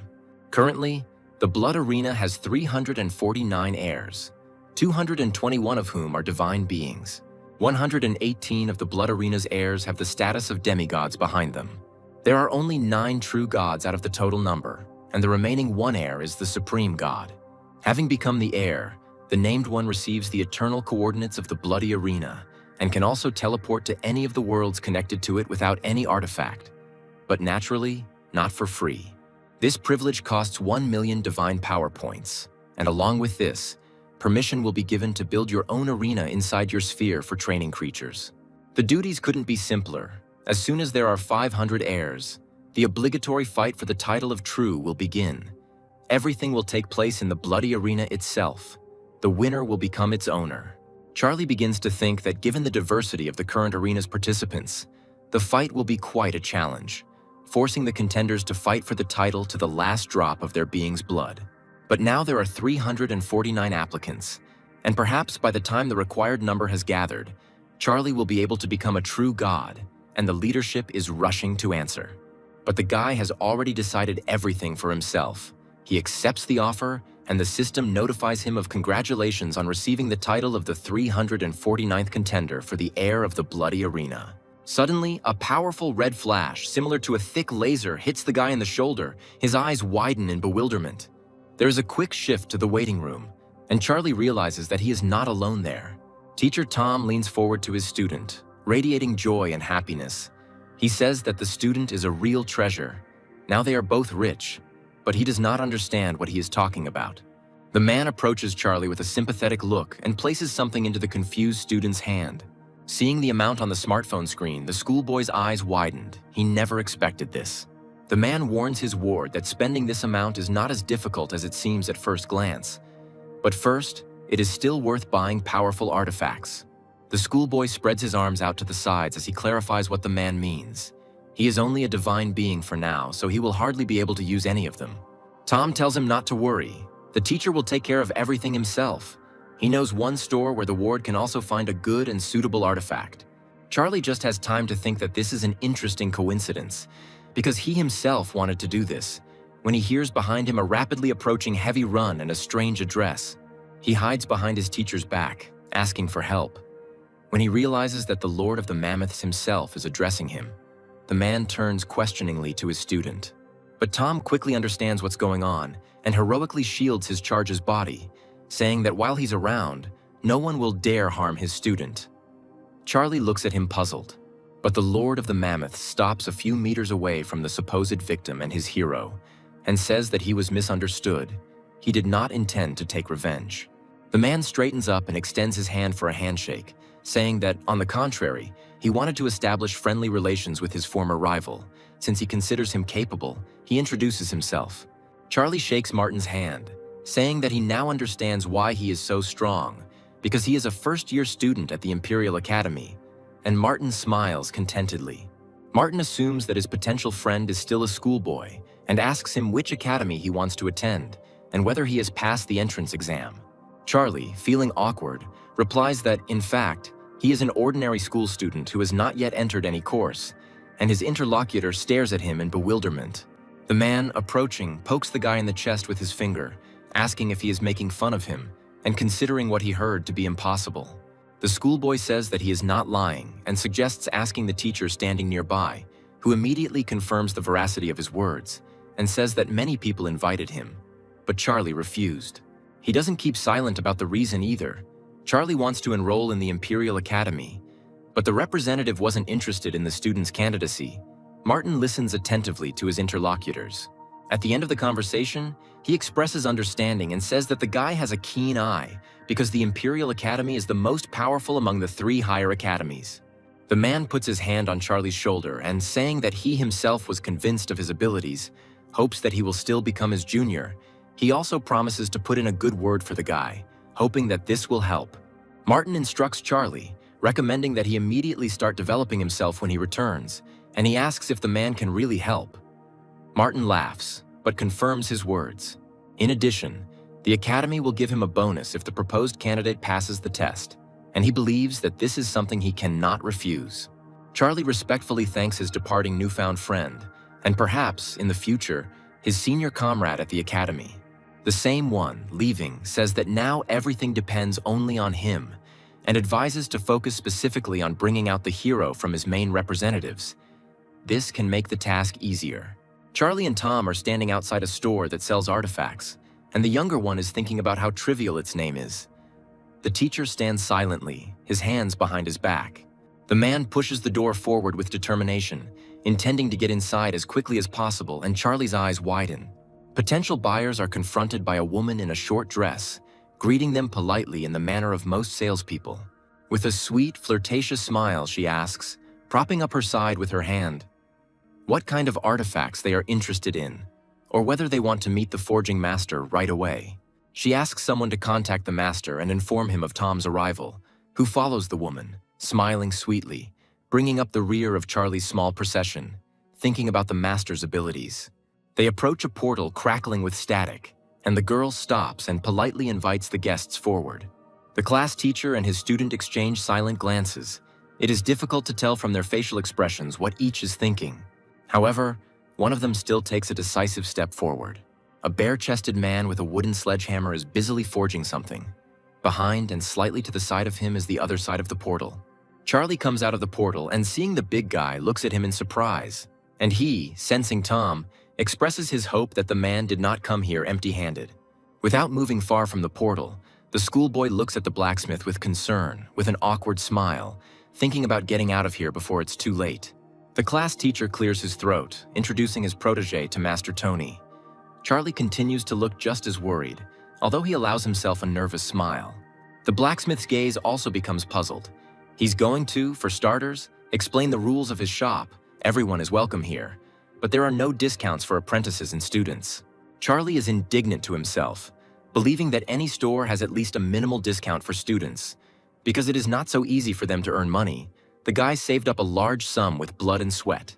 Tom says that Tony has a sharp tongue, but his heart is kind, and he also creates beautiful artifacts. The blacksmith smiles, joking that in all the long years of knowing him, he did not know that the teacher could be so kind. The master reacts to his interlocutor's words with displeasure. He is not pleased that Tom said this in front of the student, even though he himself is sharp-tongued. Tony turns and leads Charlie behind him, pulling back the curtain, inviting the boy to come in to see the artifacts that will be displayed. Upon entering, the schoolboy sees a room filled with a variety of artifacts that shine with their grandeur even in the dim light. Tony, gesturing vaguely at the pile of artifacts, says that each of them has its own mark, which indicates that each item is handmade, and Charlie is surprised by it. Walking around the hall, Teacher Tom asks his protege what he liked from all this variety, and the guy continues to look around silently and thoughtfully. He thinks that first of all, he needs to prepare for the Imperial Academy's trials, and for that he will need the poison jar, but it costs 4 divinity points. With a confident look in his eyes, the guy states that he needs the poison jug, which is a 2-star artifact. Its first function is poison cleansing. It allows you to place 100,000 insects inside for a purification ceremony. The insects will fight each other, and the last one to survive will evolve, possibly into a hero. Tom notes to himself that artifacts with 2 stars are not very strong, but this jug is ideal for his ward, because the second function of the artifact is attracting insects. Tony says that this jug will cost the student 4 divinity points, or 580 million divine power, and asks if he can afford that price. Tom approaches his old friend and grabs his hand, asking for a discount or to add some extra artifact, because if he doesn't do it, the man will still find a way to get even. The blacksmith agrees, saying that for 600 million he will add another very useful artifact, the Eye of Identification, and immediately demonstrates it. Charlie and Tom happily turn around to go home now that they've finished shopping, The boy is holding bags in his hands, and the blacksmith stands behind them, looking dumbfounded, asking them to stop. He catches up with the buyers and says that he recently received fragments of technology from an ancient civilization, thanks to which the blacksmith was able to create an artifact that would suit the guy perfectly. The class teacher, getting ahead of his student, snatches the above-mentioned artifact from the hands of the blacksmith and carefully examines it. A small gilded sphere with intricate patterns playfully glitters in the sun, and a man with a squinted eye is interested in something. He pounces on Tony, accusing him of wanting to deceive him. There is not even a trace of magical energy in this ball, and it seems like there are no functions at all. The blacksmith asks his friend to listen to him. If he understood correctly, the ancients called this sphere the Hungry Wolf, because this artifact is capable of improving itself by absorbing others. At the same time, it inherits the functions and effects of those that it absorbed. Dozens of civilizations declared a hunt for these artifacts in order to eradicate such a powerful object. Tony noticed that Charlie knows a lot about artifacts, so he decided to offer him the Hungry Wolf. The man is ready to give up this powerful item for just 1 billion points of divine power. The guy becomes wary. For an artifact, for the right to own which entire civilizations were destroyed. The price sounds very meager. It looks very much like the blacksmith is trying to deceive him. But the master warns that this wolf has its shortcomings. Only part of the necessary material was used in its creation. Then the man explains in detail the differences between the artifact and the originals. Tom, hearing this, repeats the words about worthlessness, and the blacksmith, pointing a finger at his friend, says that he will still allow himself to be insulted. But insulting the things he created is something completely different. Charlie says that he is ready to buy the artifact for 400 million, but the teacher tries to dissuade him, believing that this amount is too large. Money does not grow on trees.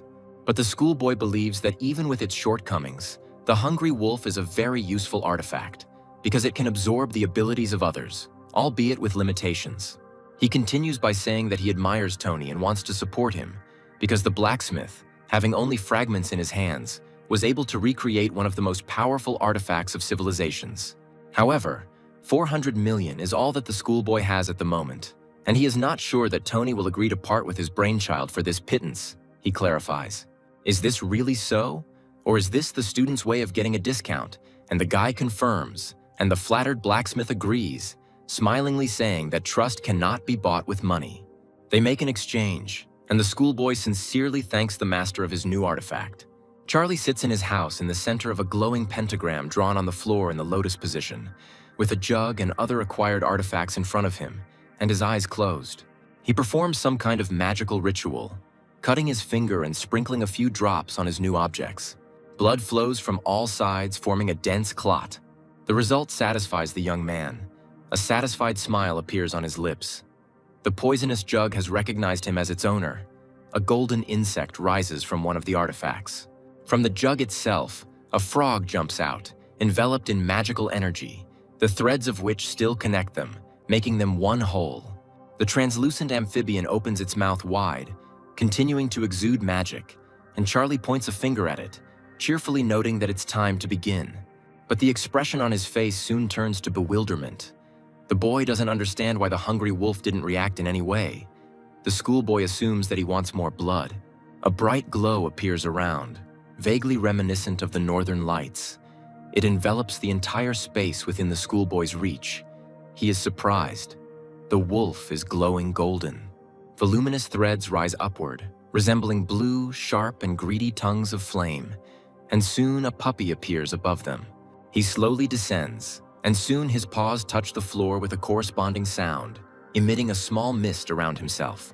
Charlie leans towards the creature, noting to himself that this hungry wolf looks more like a puppy, and the puppy looks at its new owner with the curiosity inherent in dogs.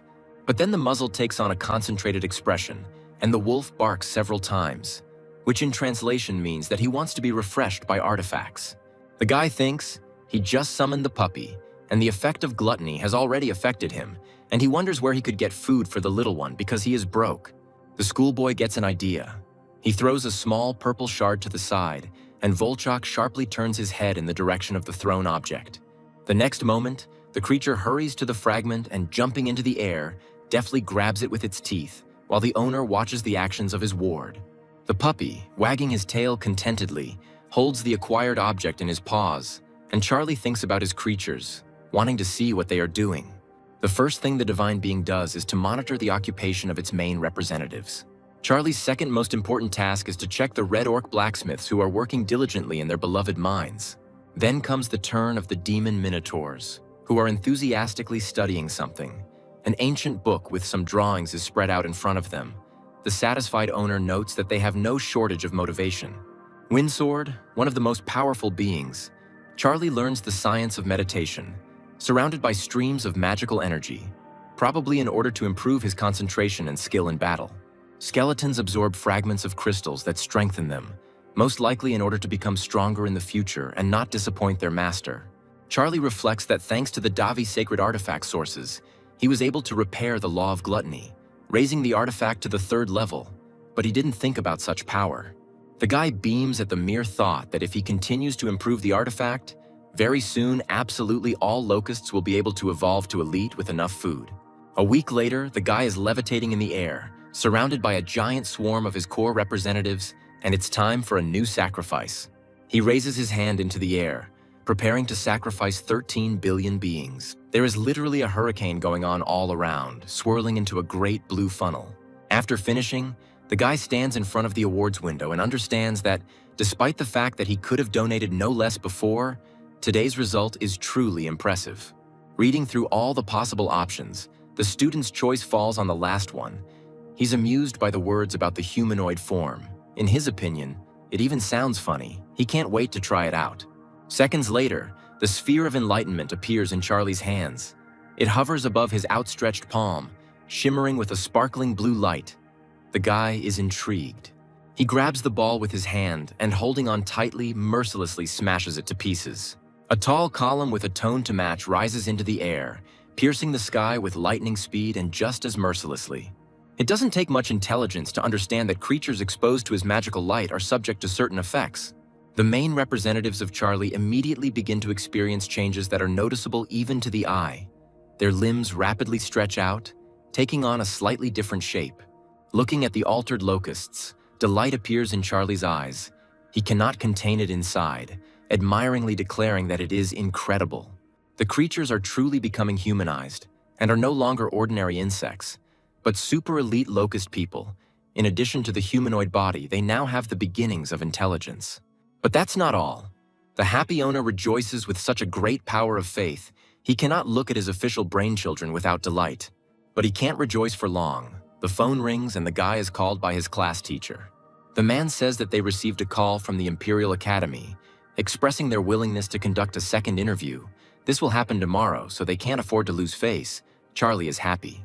The next day, Charlie is approached by a classmate asking about his sphere's affairs and offering help with resources from his family's demigods. The boy turns to his classmate with a smile, asking about the fragments of the divine cores. He needs them right now to move from the 7th level up to the 10th. He replies that it can be obtained, but even taking into account their good relations, it will cost a decent amount. The minimum order amount starts from 400 million. Charlie expresses his understanding out loud, but silently remarks that if he had that amount of money now, he wouldn't have to bother with the core any longer.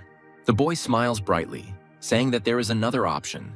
This amount can be replaced with 1,000 super elite undead. The interlocutor listens to the proposal to the end and only speaks then. He returns the smile to his classmate, accepting the voiced offer. For him, it is not something out of the ordinary. The guy is puzzled, realizing to himself that he sold too cheaply. He should have asked not for 1,000 skeleton knights, but for an exchange for the bone collector. Tom enters the office, informing Charlie that a representative of the Imperial Academy is already waiting for him in the teacher's room and that he needs to hurry. The schoolboy obeys and follows the indicated route. And when the door to the teacher's room opens, the representative sitting in front of him has a look of surprise on his face. He did not expect to see Charlie again.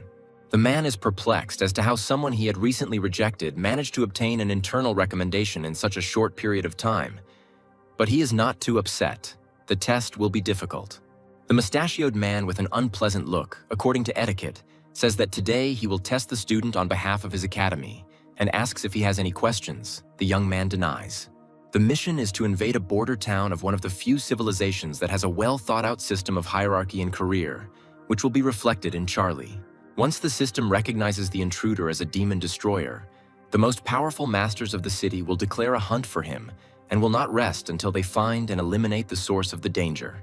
From the above follows the goal that the person undergoing the test must achieve, namely, the killing of at least one master who guards the aforementioned city. The guy politely asks if he can find out how many troops and defenders there are in the city.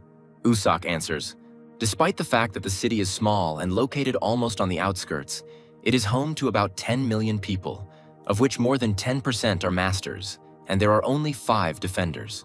With only an hour to prepare, Charlie approaches Tom and asks to exchange his class points for 3 first-level sacred artifacts. The man agrees, offering to choose for himself. Sometime later, the schoolboy stands next to his divine core, blown by its magical streams of energy threads. He takes a shard from his inventory and, bringing it close to a similar but greater object, inserts it inside like a puzzle, upgrading the divine core to level 10. He still continues to stand in front of the huge crystal, absorbing its light, happy that he will now be able to load 3 more sacred artifacts into the core. The first-level sacred artifact, Poison Glands, allows some of the major representatives to have a chance to gain the attribute, Poison and/or Poison Glands. The first-tier sacred artifact, Earth Core, allows some of the core representatives to have a certain probability of gaining the Earth attribute and additional protection. A level 1 sacred artifact. The Goblin Shortbow is both a sacred artifact and a divine weapon, allowing representatives to summon it, and the owner can do the same. The system notifies you about the completion of the download, which is successful. In Charlie's sphere, beams of light flare up and rise into the air in several places at once, dividing into multiple rays, and his main representatives enthusiastically echo and get lost in them. Most demon bug creatures gain poison glands. Half of the fallen locusts gain stronger defenses, and almost all locust humans can now use the goblin bow. An hour later, the schoolboy stands in front of the man from the academy, who is waving his sausage-like fingers around a red sphere. As soon as Charlie touches it, a teleportation will occur. The guy doesn't even hesitate, decisively approaching the teleporting object and covering the smooth, cool surface with his warm palm. The sphere immediately flares up with a brighter light. The same waves begin to emanate from it, passing through the young man's body, but enveloping him. His eyes widen from the unexpectedness of the sensations he experiences. As promised, he and the main representatives are teleported to the outskirts of the required city. The guy deftly lands, touching the ground with his hand and knee. The locust is nearby. The system warns that Charlie is a violator. If he does not leave this world now, he will be recognized as a demon destroyer and destroyed. But there is no time to think about everything. It happens almost immediately. Since Charlie supposedly refused to leave this world, he is recognized as the Demon King of Locusts, and his level is assessed. The system opens his status window, and the guy is amazed at what he sees. The student is also curious if he can view information about the 2 newly appeared heroes among the Locust Man species, and he selects the appropriate option. The creature's system status window raises questions for him. The level indicated is 60, and the guy is interested in what this means, because it is difficult to judge levels without comparison and explanation. One of his humanoid representatives flies up to the schoolboy and informs the owner that they are being attacked by local creatures. The guy summons one of his largest specimens, wanting to go to the scene as soon as possible to assess the enemy's strength. One of the local adventurers, sword in hand, looks at the horde of locusts swarming above him, wondering where such a huge number of demons could come from. His comrade swings at the locusts, saying that Thorn should be happy that they were in the right place at the right time. The more demons, the higher the reward, and they need the money now. A ghost-like entity floats through the air, holding a crystal in its hand-like appendages that appears to be a fragment of the divine core.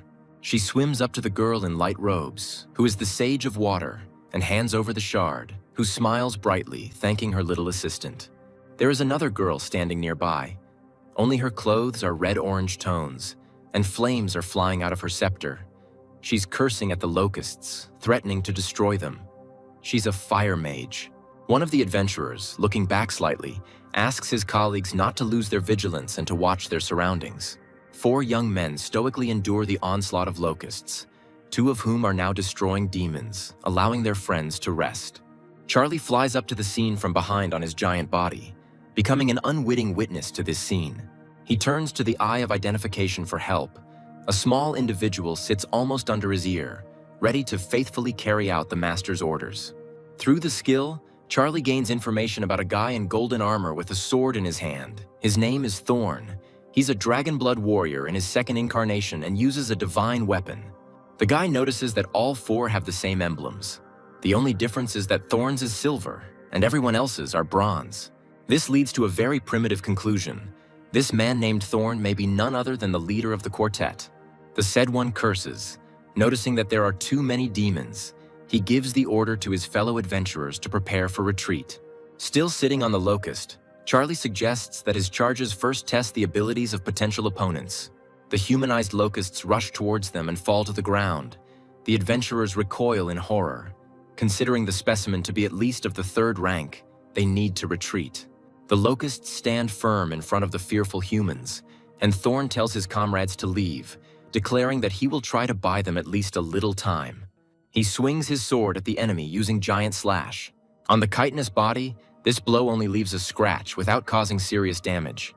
The guy looks at the confused locust and realizes that it is too strong. It seems that he doesn't have a single chance. The humanoid quickly comes to his senses, kicking the shoulder and thereby knocking the sword out of the human hand. The guy is thrown to the side and he squints in pain. Meanwhile, another individual pursues the rest of the team, promising that they will not leave, and the people look around in fear and confusion at the one they believe to be a demon. As a result, all the adventurers end up tied up. The guys' faces are angry, and the girls are rather upset and surprised. In the schoolboy standing in front of them, they see none other than a real demon, laughing maliciously right in their faces. One of the guys growls cruelly, but not without a bit of fear and confusion, at Charlie to stay put and not dare approach the team. He is touched by unflattering words, and, unable to restrain himself, he speaks out, feeling dissatisfied. He says that if the adventurers want to live, they will have to answer all the questions, and first asks what the locust looks like in their eyes, standing nearby and a little behind. The same guy stubbornly and fearlessly says that he is not going to answer the dirty demon's questions. The locust acts on its own, striking at anyone who dares to insult its master, and a red flash passes through them, causing them to bend over. Charlie turns angrily to his subordinate, asking why he killed the man, when all he wanted was to scare the adventurers. The tied-up girls scream in fear and press even closer to each other, recoiling further from the corpse of their former comrade, among other things. Charlie tells them to be quiet and decides to use the curse locust, which obediently appears nearby. Thorn glares at his opponent, asking what he wants from them. Charlie leans towards the prisoner and repeats his question again about how he looks in their eyes, and he becomes scared. The leader of the adventurer team gives in and begins to describe Charlie to them as looking like a locust, with huge eyes and very long antennae on his head. The schoolboy himself now understands that he looks like a locust man to the inhabitants of this world, and assumes that this world deliberately disfigures the invaders. The guy smiles sweetly at his captive, praising him and telling him to continue answering questions just as well in the future, but he becomes more puzzled than before. 3 hours later, Charlie unties a puzzled Thorn, saying that all questions are exhausted because he learned everything he wanted from the adventurers. The boy, constantly looking back, runs away from the schoolboy in horror, silently planning to quickly inform his guild about the appearance of the army of demons. Thorn runs down the road towards the city, and Charlie climbs onto his locust to be able to track the route. This is his main goal, he apologizes, saying that he cannot allow him to enter the city yet. He needs to lie here until the schoolboy completes his task. Locust strikes Thorn in the back, and his eyes widen in surprise. If we are to believe his words, then there are millions of adventurers living in the city. It would be stupid to attack them head-on and go at them with only 3 of them, even though the locusts are, as they say here, third rank. Hearing a strange sound, the boy looks down. The green goblins are smiling at him, and Charlie thinks that this is better than nothing. The creatures kneel before him, and the schoolboy realizes that most of them are ordinary low-level creatures, but the leader has managed to reach level 62. He also rose to the 3rd rank, and Charlie wonders how he was able to acquire a profession, and the goblin answers this question by saying that he ate many profession fragments left by adventurers. The young man's eyes reflect happiness when he has a hunch that it means that here you can get professions by eating shards, which means that his locusts can do the same. The boy raises his hand, attracting the attention of the swarm, and tells it to keep a close eye on any adventurers it spots and bring back any shards it can get its hands on. 3 days later, dozens of shards of glass shining in the light lie before the schoolboy. He looks at them with a critical eye and is about to begin implementing his plan. All the found artifacts are thrown into the air at the wave of Charlie's hands, shrouded in pink ribbons of smoke. A system window appears in front of him with several options for choosing professions such as mage, warrior, fighter, and archer. And without thinking, the guy chooses the last one. This option is ideal for the Divine Creature Special Locust, and the Magma Demon Locust will instantly gain the above-mentioned profession. Charlie feels joy. His idea worked. He tells his new archer to continue to develop his skills. Now he is not just a third-rank demon, but a demon with the archer profession. A locust flies up to the guy and informs him that they have found a cave nearby, but the pressure coming from inside it has stopped the reconnaissance advance. The guy asks to take him there, and after some time, they are already standing in front of that very cave. After feeling the aura, Charlie realizes that it is filled with particles of divine power. This interests him, and he is going to find out who is hiding in this cave. Charlie walks inside with a pair of human-type locusts and walks up to the edge of the cliff. They stand on either side of their god-like bodyguards. An interesting sight appears before the eyes of the three pairs of eyes. In front of them, in the lowland, lies a dragon, chained, its eyes closed.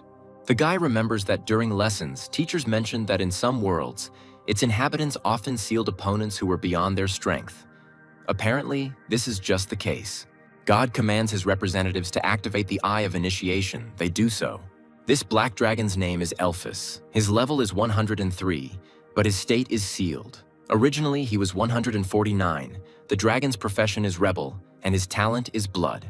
The creature's skill is Breath of Darkness, and at this stage, nothing else is available, and the dragon, as if sensing that its description has been fully studied, opens its amber eyes. The locust makes an inarticulate sound and, as if enchanted, looks into the bottomless abyss of huge and bright eyes, and then performs a completely strange action. She moves closer to the cliff towards the giant, and Charlie tries to stop his subordinates with his voice. They turn around, puzzled and enveloped in a red aura. It becomes clear that it is not easy for them to control themselves. They are literally torn apart, unable to choose. A voice comes out of the dragon's mouth, asking how dare a man interrupt his meal, and threatening to devour not only his flesh, but his soul as well. The boy manages to regain control of his representatives and tells them to run as the dragon opens its huge mouth.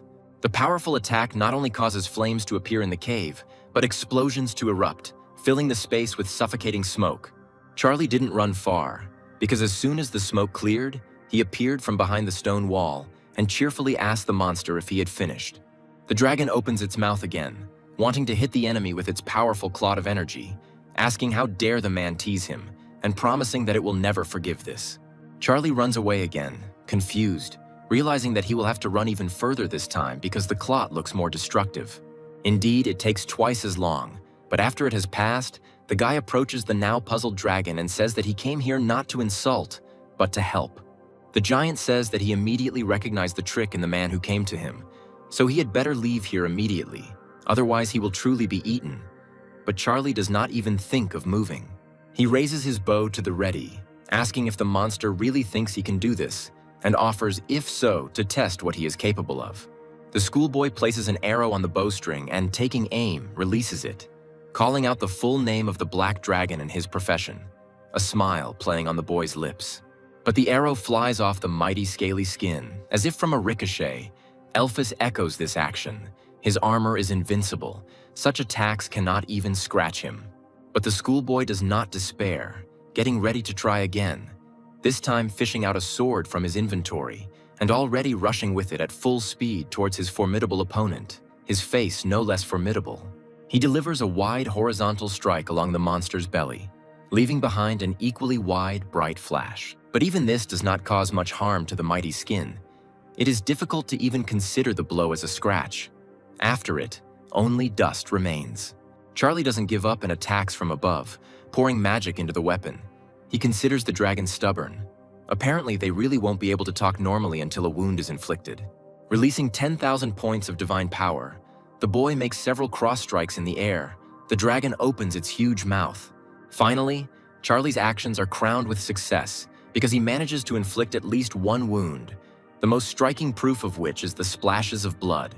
The dragon again showers himself with his titles, calling out his full name and begins to ask how some human dared to hurt him, but he fails to finish. Charlie points the tip of his blade at his opponent, saying that he has a lot of other weapons in reserve, and if he continues to talk about nothing, he may lose his life.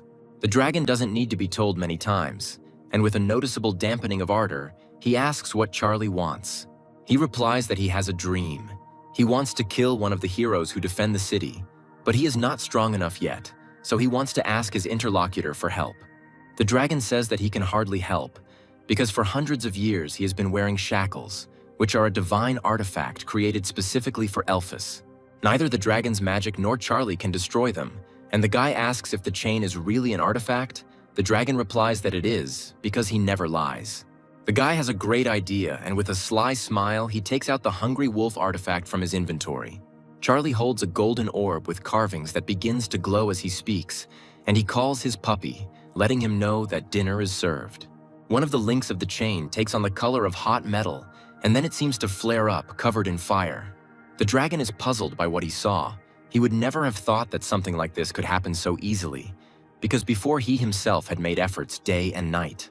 Meanwhile, the red-hot and burning link of the chain that binds the mighty dragon melts completely, splitting the shackles into two parts. The dragon cries out impatiently, unable to believe that the man's plan worked, and he literally commands him to destroy all the other chains. Charlie's gaze becomes extremely serious as he asks his interlocutor to repeat what he said. The monster says that now is not the time for questions, and without a second thought, he repeats his order. Charlie remains impartial, saying that he showed all sincerity and destroyed one of the chains that had kept the dragon free for hundreds of years. He asks what he decided to respond with then. The dragon, who is eager to fully restore his former power, asks what the guy wants, and, remembering, makes a promise to kill the hero for him. He longs for freedom. Charlie smiles slyly, pretending to look thoughtful. He says that he has changed his mind, respectfully addressing the monster. Now he wants him to serve him for 100 years after saving him. The dragon is outraged by this condition, and in a rage, he says that he will never bow down to anyone. Frowning, the guy reminds that he can either save the monster or kill it. If it doesn't obey him right now, it will become another step on the path to perfection.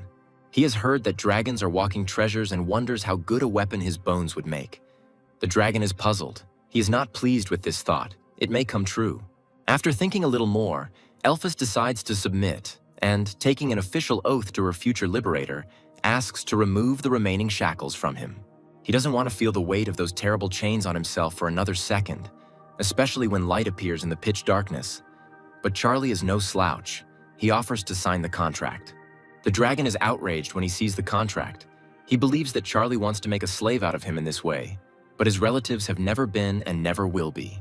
He continues to insist, but something appears that interests the giant. Charlie offers to supply him with a crystal of the attribute of darkness as a snack after his release, because the dragon is very weak. Elphys' stomach rumbles in confirmation of his own desire. The black dragon is embarrassed by his own feeling of hunger. In the end, he gives in. The temptation is too great. The prerogative seems better than rotting here until the end of his days. Charlie fishes out the artifact from his inventory again, summoning the Hungry Wolf, who is already eager to continue his meal with the chain-shaped artifact. Here the last part of the shackles heats up and with a crash breaks into two parts. Everyone is satisfied and full of anticipation. A furious firestorm rises to the ceiling of the cave. A thunderous dragon voice engulfs the stone interior. Elphys announces to the space around her the long-awaited acquisition of freedom. In the guild building of the city where Charlie is to carry out the task, a council of the greats is gathered for this occasion. A mustachioed man with slicked-back hair talks about releasing Elphys. He assumes that the monster should be weakened now, so he suggests uniting and finishing it off. The girl, who is a holy hero with pink hair tied in a ponytail, guesses that if the dragon wants to find a secluded place to recover, it will take many people. They don't know the exact location. Their colleague in white says that the dark energy emitted by the dragon affects the monsters that are nearby. This will add to their troubles. This man is the swordsman of ice and fire, the hero, and he, smiling wryly, believes that they should strike first before the demons, intoxicated by power, attack the city. Windrunner, also a hero, joins the conversation, asking about the cause of the unrest, since they are only dealing with a weakened dragon who is able to escape from his shackles. Windrunner asks Dragonslayer's opinion, and he replies that it's just an ordinary dragon. There's no need to panic over nothing. He once killed a similar one single-handedly. The mustachioed man gives arguments against one should not underestimate the Black Dragon. He is completely different, because he is a rebel, namely a traitor of the dragon race. The Dragon Slayer looks at his comrade, smiling reservedly, and then his face takes on a completely opposite expression, believing that there is no doubt about him, because he was chosen by the heavens themselves. The man looks away, not wanting to take these words at face value, but also unable to refute them. He has his own opinion, but now he is afraid to defend it. The assassin says that he will deal with this dragon himself and let the rest protect the city. But the archer raises his hand, intending to, in a way, lend a helping hand to his colleague. The man leaves with a gloomy look, and the shooter, following him, promises not to interfere. The dragon sits on a rock. Charlie stands at its foot, and before them bow in deep, respectful obeisance a multitude of frightened, diverse creatures. Throwing his arms out in all directions, he begins his fiery speech, supposedly on behalf of Elphys, calling on the demons to unite into an alliance and fight back against the Adventurers Guild. He calls on them to become hunters themselves, and they open their mouths wide in bewilderment and ask questions about some of the words, and also worry about whether they will be able to cope with this task. Charlie says that everyone who takes a risk will be rewarded accordingly, but adds to himself that, since he himself is limited in the choice of creatures, he will have to take advantage of and strengthen those that come his way. A few days later, Elphys performs a ritual with her new master, saying that his dragon blood will help him break through the third transformation, but not without consequences. Losing that much blood would take a toll on him, and it would take at least 500 dark crystals to replenish his strength. Charlie sat in the cauldron, slightly puzzled. Plugging his nose to get rid of the unpleasant smell, Charlie asks the dragon not to play poor. Crystals do not grow on trees. It is impossible to get them in such a short time. The system notifies about the passage of the second-rank profession through the third appeal. The guy, smiling, rises in the cauldron. He can't wait to use the Black Dragon transformation. A black wing flies into the air, clearly belonging to a Black Dragon warrior with the talent Black Dragon Blood, the effects being a 50% increase in stats and more. Charlie appears before the world in his new guise. His code name is the Demon King of Locusts, and the level, 125, the level of creatures under his control also increases. Charlie thinking that now, in this form, he will be able to deal with the heroes of the border town alone. His eyes also take on a demonic look.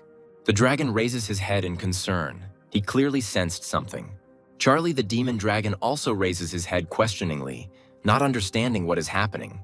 Two flashes are rapidly approaching them, one of them blue, the other orange-pink. Soon, two men with a determined look appear nearby. One of them is extremely serious, and the other has a smile on his face. The Dragon Slayer stands up to his full height and smirks at the dragon.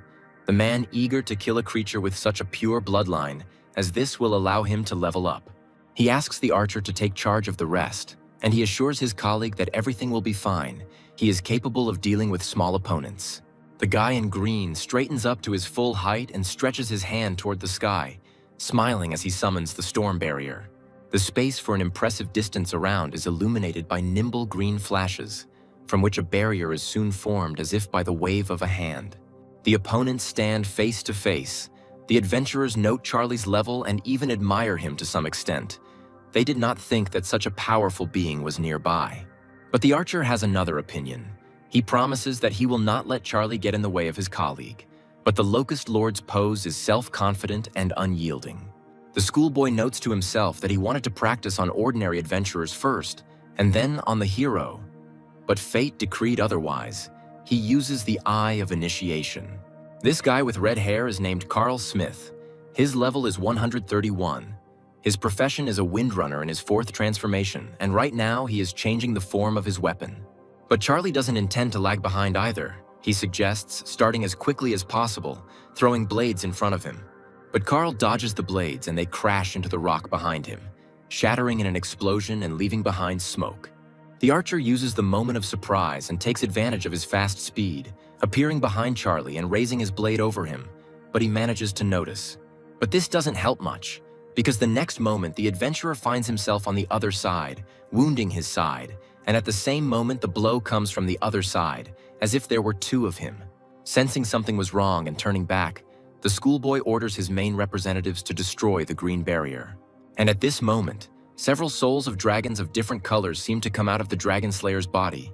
He uses the hero's nobility, Dragon Slayer Field. They rush straight at their black brother in the flesh, clearly not with friendly intentions, and he spreads his wings wide and screams terrifyingly at the top of his voice. A battle ensues between the dragons.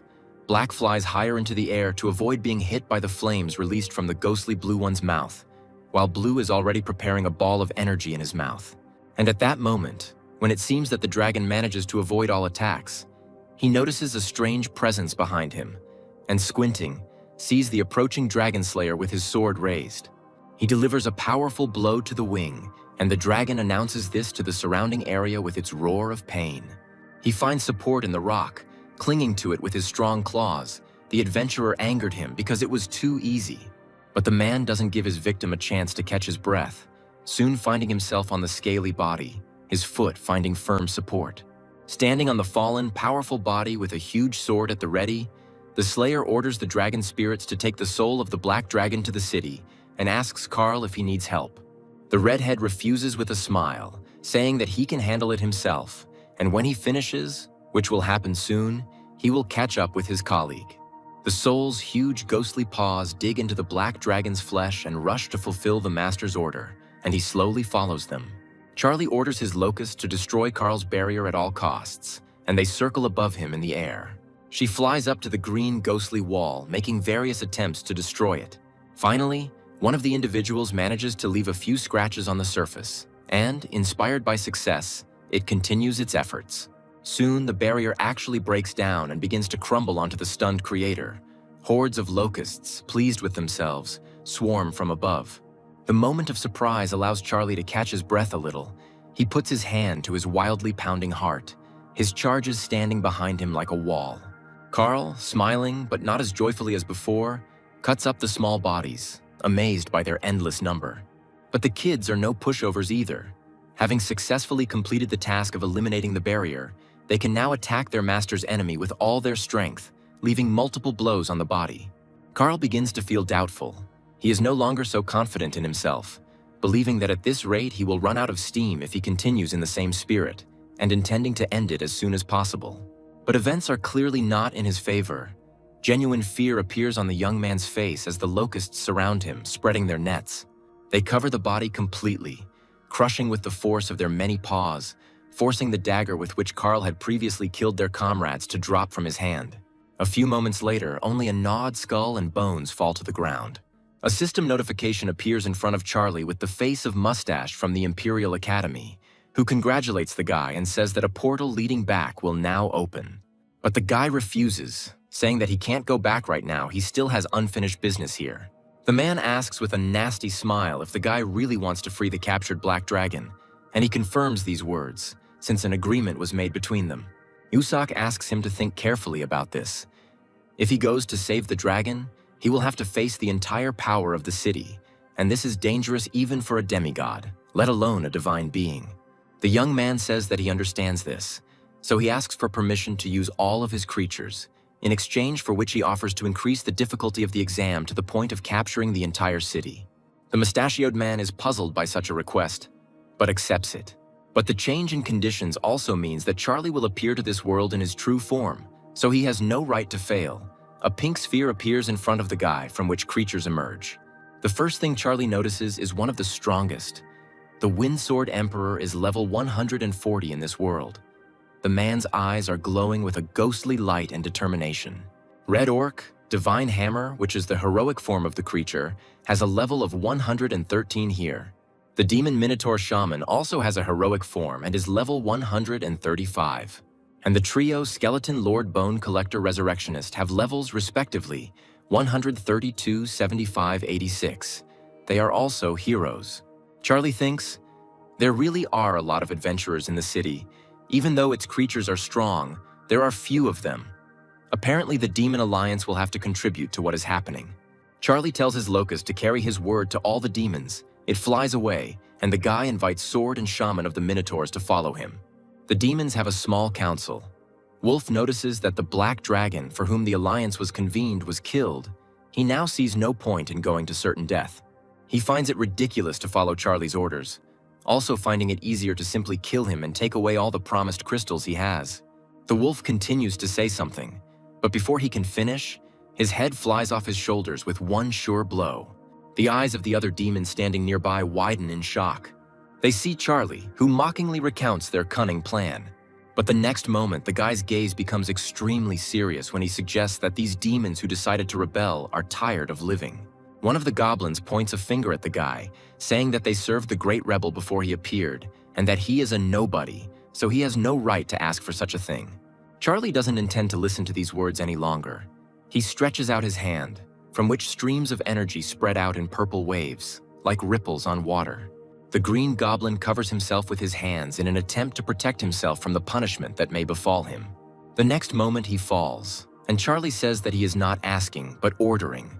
The relatives of the fallen look at him with apprehension, fearing the same fate. And as if to confirm these thoughts, Charlie decisively declares that death will await those who do not obey him immediately. Fearing such an outcome, the demons fall to the ground, repeating in one voice that they are awaiting the order of their new master, who proudly rises above them. Charlie walks ahead, and behind him are hordes of demons. Their goal is the border town. The black dragon, on display for all to see, is once again in chains, and will soon face an unenviable fate. The dragon slayer sits on the throne and sips wine. A young boy approaches him and says that preparations for the execution are complete, and also conveys Lady Rose's concerns about Carl. The man says that perhaps he was delayed and promises to go and look for him himself later, but notes to himself that this is indeed strange. Suddenly, a strong aura and a loud sound hit the man, causing the space around him to literally shake and the wine to spill out of the glass, stunning the killer. A bugle sounds, followed by an alarm message. A horde of demons is approaching the city. All adventurers must prepare for battle. There are too many demons, so women and children must take refuge in underground shelters, and men who can fight must stand on equal terms with the adventurers. This is the first time people have seen such a motley group of creatures working together, and to top it all off, there are locusts that have recently joined them circling in the sky. An order is given to prioritize the elimination of enemies in the sky, but some don't even have time to begin to carry it out, as they are struck by a hail of arrows. The archers who release them are humanoid locusts, with bows gleaming in their paw-like hands, playfully and warningly sparkling in the rays. The elemental mages are trying to attack the enemies, shooting their magical streams of elements into the sky. People's faces are tense. They are putting in maximum strength. Fire mages come to the rescue, wanting to set the humanoid locusts on fire, but they quickly avoid the flames of the explosions, rising upward. A huge demon with a sledgehammer at the ready approaches the city gates. He's going to clear the way for his comrades. Swinging the massive weapon for the first time, he strikes with all the fury he can muster, the smaller demons standing nearby eagerly awaiting the outcome. Standing behind his army, Charlie gives the command to his higher skeletons. In his opinion, the time has come for the Resurrectionist and the Collector. The mentioned Sarana is distinguished, carrying its riders to cherished goals. The fallen warriors turn into undead and rush towards their former comrades, who freeze in horror, not knowing what to do. The giant with the sledgehammer finally manages to open the gate in his usual way. The demonic army is ready to tumble inside for the assault. But the evil spirit's path is blocked by that same purple-haired holy hero girl. She stands alone in front of a 1,000-strong army with a casual look and a carefree pose.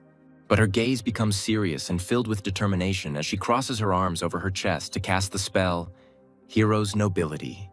Giant Vine.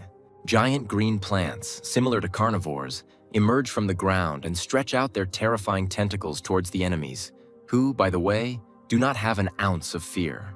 But everything changes when the plants slam their bloodthirsty mouths right in front of the demons' noses, demonstrating the seriousness of their intentions. Another hero, the Dragon Slayer, comes to the aid of his comrade, appearing along with the hot fire of the Flame Slash. Flames envelop the area directly in front of the entrance to the city, making it impossible for monsters to enter. Meanwhile, the mustachioed hero also joins the team, standing up to defend his hometown, and a whole squad goes into battle with him. The magicians who arrived in time are given the order to hit with full force in order to prevent the monsters from breaking through. Magical energy is splashed into the air from dozens of hands. The space around is illuminated by the brightness of the fire. It becomes unbearable to breathe because of the heat, and the eyes are trying to close themselves to avoid damage. Explosions thunder around the perimeter. Green goblins scatter in different directions, unable to stand on their feet in front of such a powerful force. All that the monsters, scattering in all directions, can do is scream in helplessness and accept their fate submissively, as if punishment from heaven had descended upon them.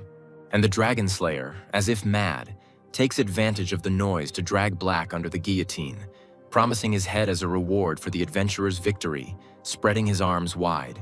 But Charlie can't let that happen, sending the collector forward. Descending from the heavens, the higher undead cast a spell to raise the bones of the fallen into the air, intending to create a ward out of them as usual. Bone by bone, a new body of the future protector of their god is formed. Having completed his transformation, the massive skeleton knight, streaked with lightning, approaches the blocked entrance, wanting to provide support to his smaller brothers. His skull contorts with the fury of anticipation as he fearlessly swings his foot over what he considers to be a less than sturdy structure. This giant skeleton, not afraid of fire and the thorns of carnivorous vines, grabs one of the last ones more firmly. Fire does not frighten him. He pulls the plant towards himself, raising a pile of dust and smoke. Once the path is clear, Charlie stands at the head of his demonic army and rushes forward, announcing in his dragon's booming tone that he has come for him. Hearing the cherished words that deep down he simply dreamed of hearing, the black dragon widens his huge eyes and becomes inspired. Charlie looks at the black dragon with a firm and unusually confident smile, literally appearing out of thin air in front of him, fog swirling around the dragon man. The creature looks up at its savior, full of a variety of emotions, from the excess of which even its voice begins to tremble and stutter, asking what he is doing here. Several adventurer heroes are watching this scene, one of whom remarks that Charlie has a lot of courage to come here in person. A swift jerk and the characteristic sound that accompanies it indicate that someone has made a jump full of force, after which even a column of dust rises into the air. The mustachioed hero rushes forward, leaving his colleagues behind and announcing that he intends to deal with the demon who dared to act willfully in their city. The man approaches Charlie, who has managed to sense his presence from behind, announcing his presence with words about wishing him death and extending his fist to strike. But the adventurer is pushed back from the side, having struck first, and the one who did it is the Minotaur, who says that anyone who dares to insult their god will rot into oblivion. Nearby, the holy hero lands on the ground, punching the surface in front of him, causing his carnivorous vines to begin to stretch out towards Charlie. A red orc appears on top of the locust, wielding his energy-drenched hammer, announcing his presence with proud words about the weapon's divine origin. Using a sword of sparks and lightning, he attacks one of the plant's tentacles that has gotten too close to Charlie. The holy hero looks towards the opponents standing nearby, which are the aforementioned and the Dragon Slayer, puzzled and bewildered, her vines dying in the fire. With undisguised hostility, the hero tells Charlie not to dare interfere with his plans, calling him pathetic, and the dragon guy stands silently, listening to his interlocutor's speech. The Dragon Slayer crouched down, preparing to make a powerful leap, promising to destroy him too if he did not, and the essences of dragons appeared behind the adventurer. With their fanged mouths wide open, one of them rushes at Charlie, who at that moment remains remarkably calm, and for good reason.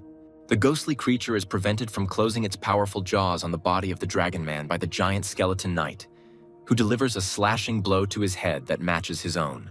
Because of its strength, the dragon squints, not even having time to close its open mouth, from which an involuntary roar escapes. The dragon turns around in the other direction, growling angrily at the new enemy, who growls back at him, making an angry expression. A fight ensues between them, which is observed by someone in a cloak with a hood pulled down over his head, shrouded in a fog created by the air of the battle between these two. The mysterious observer turns out to be the Skeleton Lord. Scratching his skull and looking somewhat confused, he notes with puzzlement that he is hungry. The next moment, he takes off into the air in one powerful leap, leaving behind only smoke and a crater. The jump is so powerful that it alone is enough to propel the Lord into the air far enough to mount the dragon. The skeleton takes a comfortable position and sinks its teeth into the ghostly flesh in order to satisfy its hunger. A powerful roar from the wounded giant creature bursts out of its mouth and envelops the space around for many meters, and the undead do not even think of letting go. The Dragon Slayer appears above them, raising his sword over the bone one. He asks the latter how he dares to bite into his dragon and threatens to kill him. The Lord turns around to look at the approaching one. The adventurer makes a sweeping movement in front of the skeleton lord, who recoils, covering himself with his hand. The swordsman still manages to hook the lord, and due to the force of the blow, the bones of his hands are torn off. The undead falls to the ground, and the adventurer continues to advance. But the lord is not as simple as he may seem at first glance. His limbs are put back into place, guided by magical power, and now he is whole again, as before. Leaping forward with a sly smile, the skeleton lord leaps, leaving his dumbfounded opponent behind and empty-handed. The undead do not run away or make a strategic retreat. Instead, they sink their teeth into the dragon spirit again, while the owner standing below stares up in shock, wondering what kind of monster is in front of him. Charlie at that time sends his wolf cub forward, who looks ahead with happy eyes at the abundance of dishes, and the boy rushes again to the chained dragon. Elphys makes a solemn vow to her savior standing before him to remember his gesture of goodwill forever. Charlie, throwing several dark crystals into the dragon's mouth to help it recover from its wounds, says that if the dragon wants to thank him, it would be better if he added a few more centuries to his contract. Charlie turns around at the strange sound, his face expressing mild surprise. The holy hero's plants thrust their vines into one of the red orcs. Blood spurts from his wounds. He closes his eyes and winces in intense pain. Charlie sends his main representatives to help the wounded man, ordering them to provide support to the divine hammer. The guy notes to himself with annoyance that the situation is slowly becoming critical. If they don't leave this city soon, the divine being will soon lose his army. Elphys leans over his shoulder, respectfully saying that she wants to show him her favor in return, so she decided to bestow her name on him. Today, Charlie will become the Great Rebel.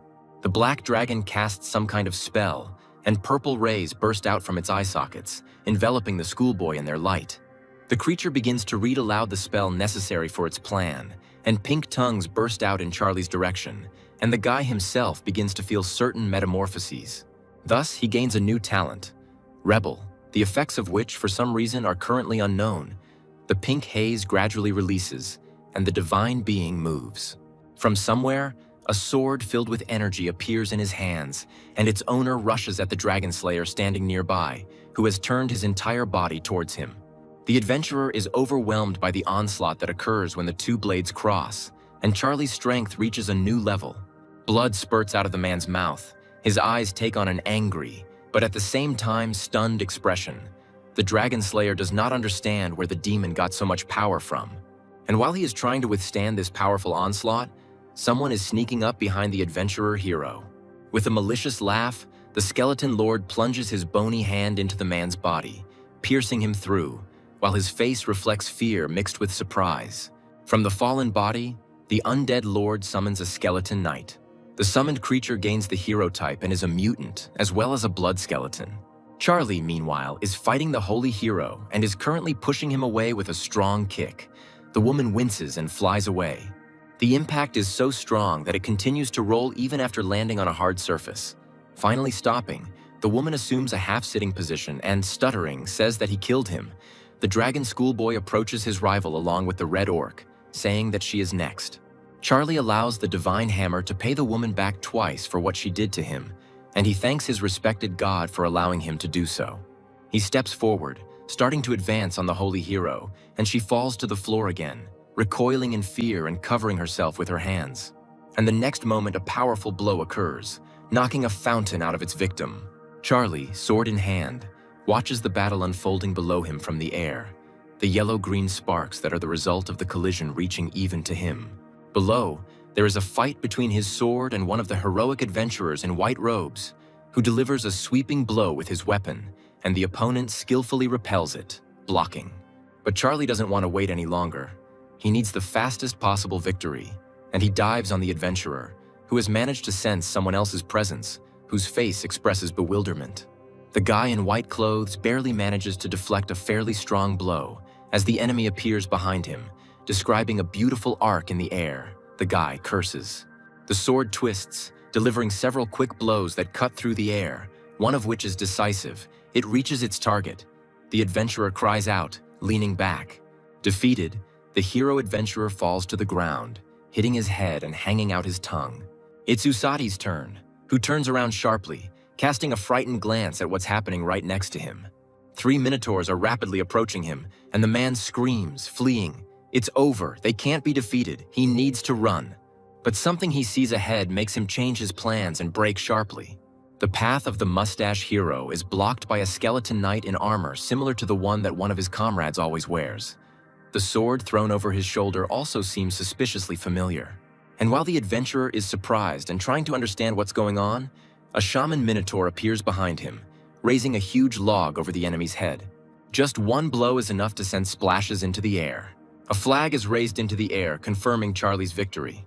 The commander speaks to his loyal subjects, announcing the victory won in this difficult battle. All that remains is to clear the rest of the city in exchange for the promised crystals. The green goblins joyfully throw their hands up in the air, supporting the speaker with their own shouts. Charlie squats on the roof of the house, holding out a bag to Elphys, expressing hope that his new friend will soon regain his former strength, with the Minotaur and the Divine Hammer standing behind him. When the Black Dragon smiles, tears appear in his eyes. He promises that now, without any doubt, he will follow his savior, also calling him a friend. A system window appears next to Charlie with a representative of the Academy displayed on it, who congratulates the guy on successfully passing the exam and notes that he did the impossible. The portal home is already prepared, and the schoolboy has 3 hours to sort the loot. He thanks and asks if it is possible to open a permanent portal here from his sphere. He is even ready to give away all the loot he has acquired here. The man expresses understanding and asks about Charlie's knowledge of the risks. Creating a portal is not a problem. It is a matter of a possible invasion. But the schoolboy says that he understands everything perfectly well and assures that he has thought everything through well. The interlocutor says that everything will be done within 10 days, and an alarm system for intruders will also be installed. The designated time later, Charlie stands in the recaptured city and gives orders to his skeleton lord that Lunar is now under his control. All skeletons and minotaurs will also be here. However, the risk of an attempt to recapture the city by adventurers does not disappear, so you need to be careful, but you should not be a hero. If the riot is not in favor, it is better to retreat to the portal without losses. The skeleton listens attentively to the speech of his god, and then answers that he understood his words. Charlie gives the order to open a portal, in front of which are himself, Elphys, the Minotaur, and the Divine Hammer.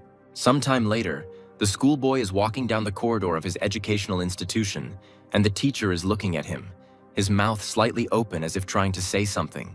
And indeed, the question escapes his lips the very next moment. The man asks what is wrong with his ward's eyes, for they have become amber with black sclera. Charlie looks at his smartphone screen and assumes that this phenomenon is related to the acquisition of talent, Rebel. He asks the system to open his status window and studies it carefully. A schoolboy tries to look at the description of the talent he is interested in, but access to the information requires the rank of demigod, which is very surprising. The representative of the Imperial Academy says that the applicant has done an excellent job in the test and offers admission to the preparatory courses of the educational institution, but with conditions. The guy asks about their character, and the interlocutor replies that to be admitted you need to meet at least 2 of the 4 conditions, and begins to list them. The main representatives must be born immediately as elite. You need to raise a hero, have 4 points of divinity, and have a creature of the saint type. One of the conditions is already fulfilled. There is at least one thing left to do, but Charlie says that it even sounds difficult. The man, leaving, says that it all comes down to diligence, and the doors of the academy are always open for him. The boy asks his class teacher if he knows where to get a divinity point. Tom expresses regret. He recently had one, but alas, it was already spent. And now there is still an exam. He will pass in a month, and the young man, having taken first place, can receive this very point. He looks unkindly at the elder and receives a remark about this. The teacher says that he is not lying. Charlie is in his divine sphere, since there is no other way out now. He thinks that he will have to take a risk. The guy puts his hand on the ground, from which the wind begins to spread.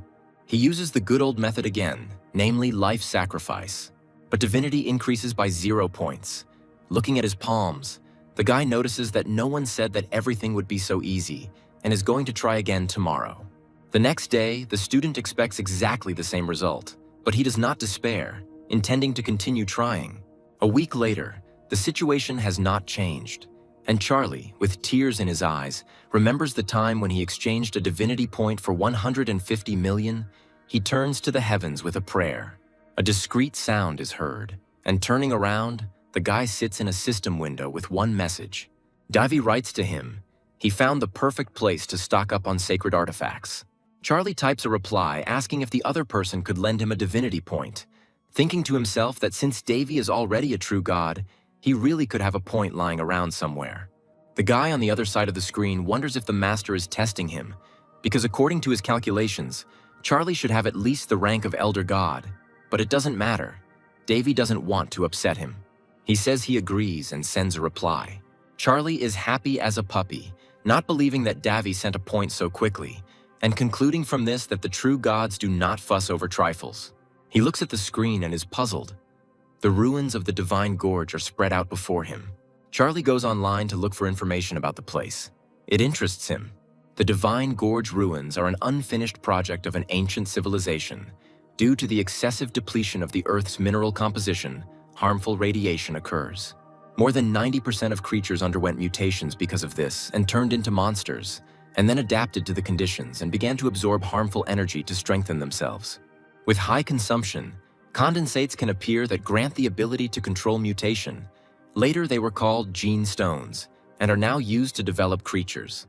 Charlie smiles in confusion, beginning to understand how highly Davy thinks of him, since he decided to share the hunting grounds of the demigods and true gods. The guy is curious about the price of the invitation. A schoolboy reads breaking news about a certain famous elder god who decided to start breeding gene stones and went broke. He remembers that he has the decay mechanism, believing that he can make the most worthless ore into a perfect crystal, thus having a chance to obtain high-quality gene stones. In the city behind the ruins of the Divine Gorge, in a certain building, there is Charlie in a mask and cloak. He does not want to show his face to everyone, believing that privacy is above all else. A man approaches him, assuming that the schoolboy is here for the first time, and offers his services as a guide. Charlie clears his throat, turning only halfway towards his interlocutor, and asks him to name at least one reason for this. His gaze instantly becomes serious. He says that he knows at least 18 places where mutants gather, and also lists his other merits. The information is impressive, but Charlie is not interested in the mutants themselves, which is what the above actually concerns. He says that he came here for radioactive ore. The boy grins with some kind of malicious smile, repeats the master's words, and, conspiratorially covering his face with his hand, recounts in detail the news about the man who went bankrupt in this matter. He says that the mutants of that man's herd were unable to complete the formation of the gene stones and died due to excessive radiation. The business in which many points were invested failed. The outcome of the monologue makes you think, because it is the words that the deal did not take place because that person did not use the services of that very guy. A bald man approaches the group from behind Charlie, smiling, and asks the schoolboy's interlocutor who is with him. The boy, returning his smile, tells Hay that Charlie is his esteemed guest, interested in purchasing the radioactive ore, and Hay, in turn, is the owner of its mines. The man proudly states that most of the ore in this world passes through his hands, and all his goods are carefully checked, so the ore is only of the highest grade.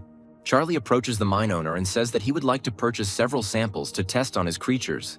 He asks for as much goods as would be enough for 10,000 BS points.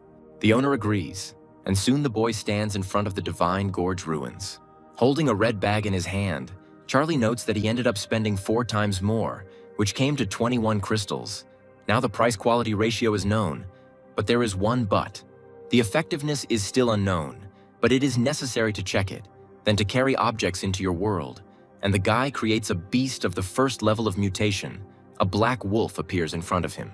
It must be a wolf, a normal type creature that has undergone a primary mutation. Their life cycle is 20 days, and to prolong life, they need constant radiation. The guy is going to check on the creature that turned up so opportunely and throws a crystal to the satisfied wolf. The creature catches up with the mineral and, smiling contentedly, swallows it by licking it. A moment later, the wolf grows a magical horn in the middle of his forehead, and his gaze becomes more focused. But these are not all the changes that the wolf undergoes. It becomes larger in size, its fangs lengthen, and its body becomes more powerful. The creature is enveloped in a magical blue light. Charlie is impressed by this result, because the beast evolved to the second level of mutation just by licking the crystal.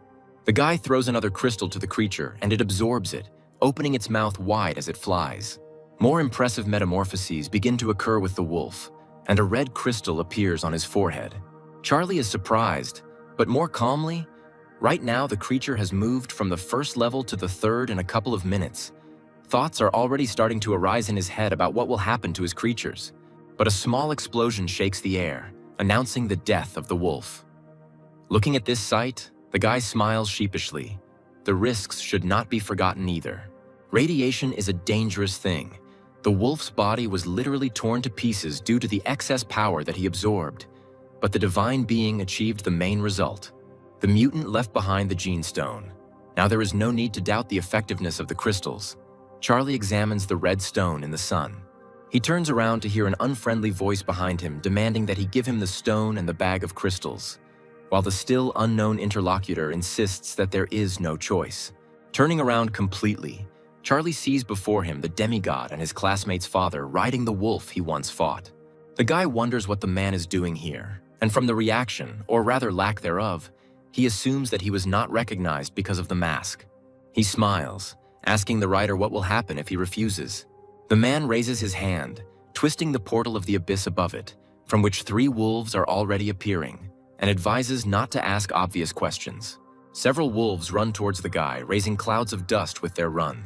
The guy bites the skin of his right finger until it bleeds. With this action, the schoolboy initiates the black dragon transformation. The youthful body begins to change before our eyes, shrouded in a pinkish color. The wolves stop, frozen, horrified by the monster that appears before them. And Charlie doesn't give them a head start, cutting and scattering the creatures' bodies with multicolored flashes. The demigod thrusts his hand forward, commanding his wolf cavalry to attack, activating the blessing of Wolf's Fury. A new batch of creatures rushes straight at Charlie, who stands meekly. But at the very last moment, the Dragon Man jumps up, leaving the enemy creatures with nothing. The animal's eyes widen in surprise at what is happening in front of them. Charlie hovers in the air, asking his opponent about his intentions and saying that if he is trying to wear him down, his tactics are as old as time. A smile of superiority appears on the boy's lips when he looks at the demigod and his minions. He calls his classmate's father a fool and informs him that this strategy will not work on him. The man says he never even thought that some weakling, instead of begging for mercy, would start insulting him. The demigod raises his hand and commands Charlie to descend from the heavens to the earth using the divine magic heaven's shackles. The divine being feels the power of the demigod. A certain pressure affects his entire being, disorienting him. Under its influence, Charlie involuntarily falls to the ground, wondering where the demigods got so many trump cards from, and wolves run up to him, surrounding him. The man orders his creatures to pounce on the boy and tear him to shreds, and they attack, forcing the boy to retreat. Something catches Charlie's eye. He notices a sign that says no entry, and a plan begins to form in his head. The divine being runs straight in that direction, leading the creatures carried away by the chase behind him. The demigod is also carried away by the premonition of an imminent victory and urges his representatives on, ordering them to speed up even more and catch up. A strange creature, similar to a cross between a dog and a human, lands on a tree branch, and there are others around it. Charlie freezes at the sight of these unusual animals, feeling the hostility emanating from them, noticeable even to the naked eye. The creature the boy noticed first suddenly jumps off its branch, followed by another, winged one, taking him by surprise. Charlie curses, turning sharply and preparing to run, because these creatures that hunted him do not look weak either. In this situation, running away is the best solution, especially when you are limited in strength.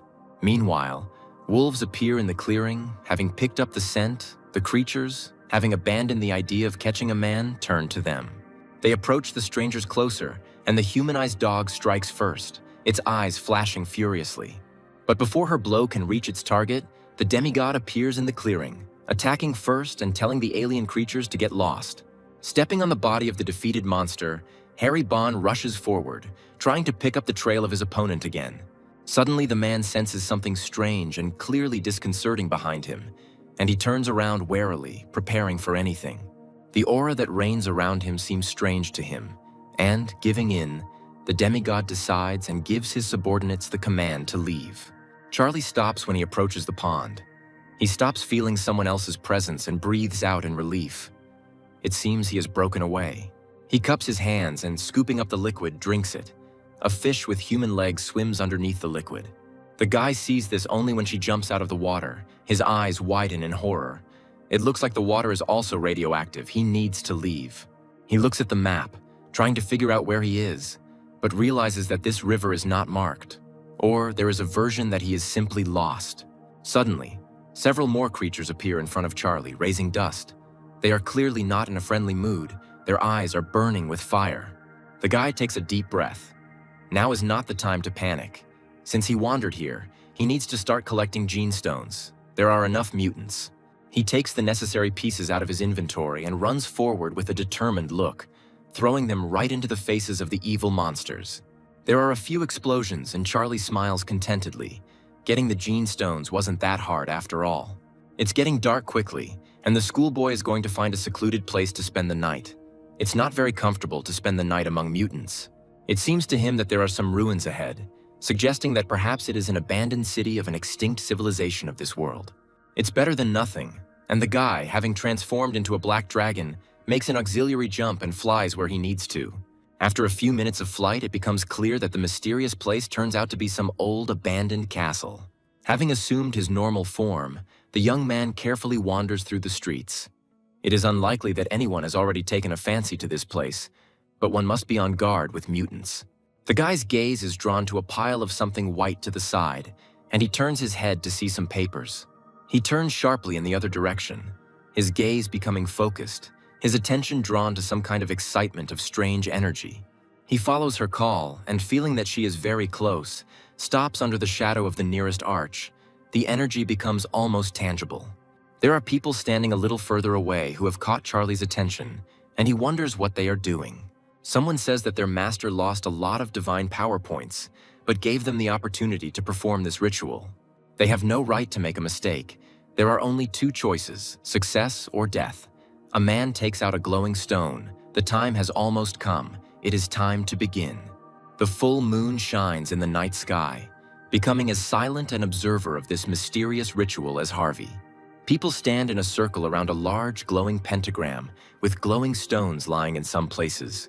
Suddenly, a bright flash flares up, lifting you up to the very heavens and getting lost in their darkness, and giving birth to a stable column of light. The pentagram seems to cover this area of the city with its ghostly green light, and joyful voices are heard all around. One of the cultists is more joyful than the others, announcing that they have finally loosened the seal left by the previous civilization.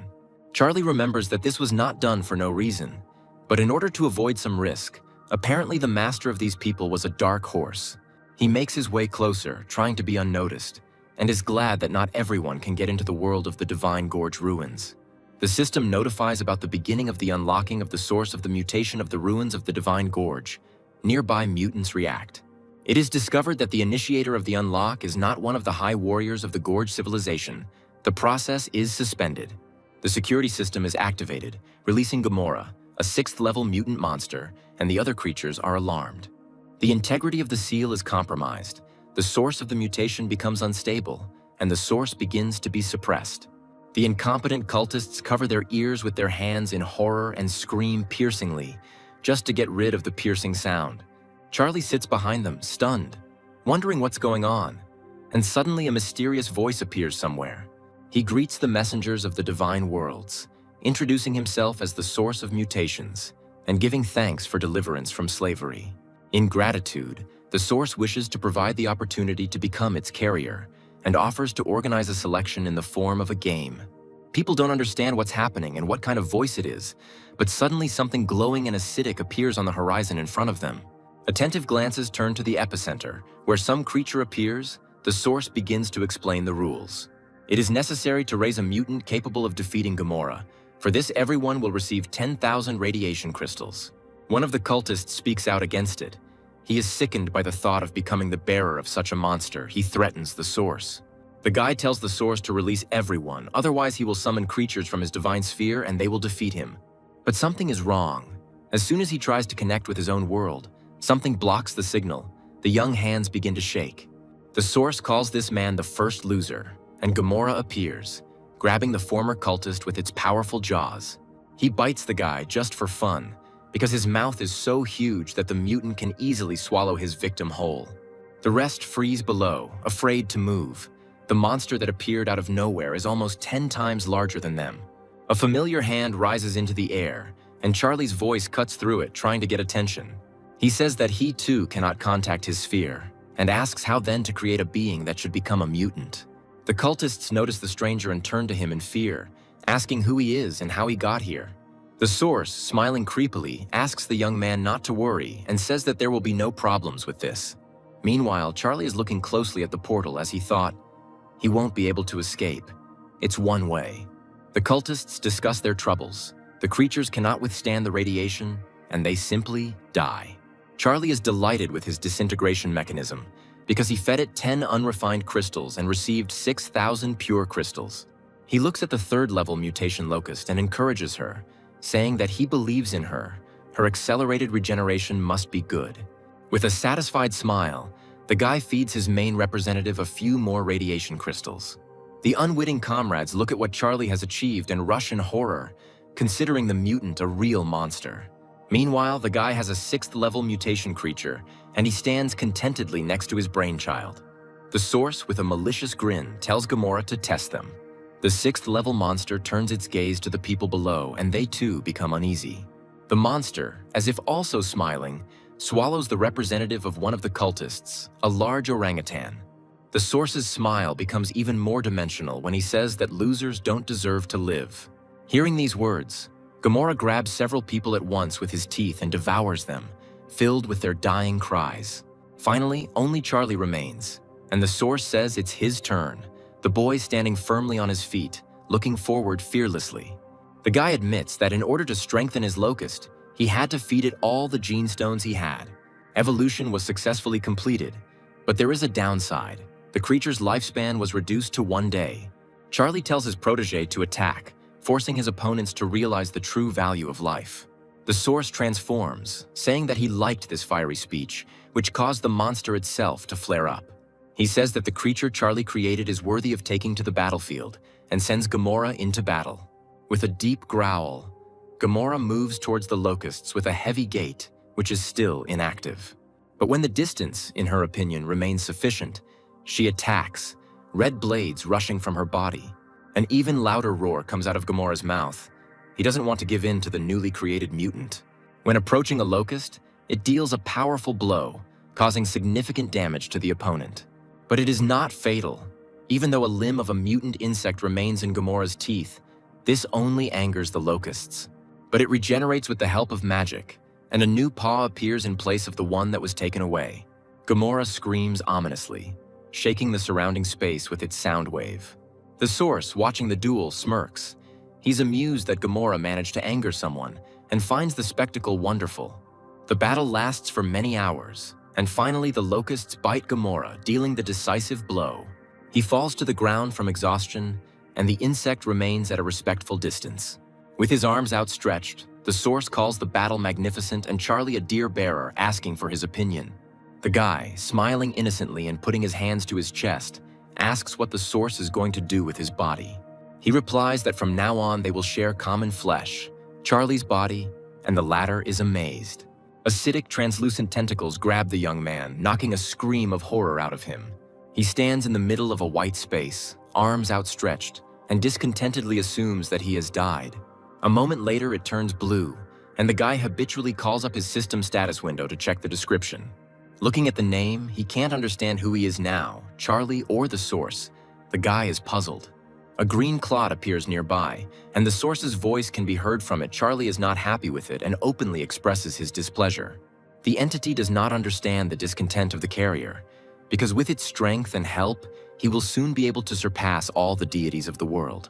The source continues to praise himself, but Charlie interrupts the tirade with a hand gesture, asking for him to finish and how to get out of here. The entity says that there is no problem with this now. Since Gamora is dead, nothing can keep them here anymore. The guy snaps his fingers and finds himself in another already familiar place.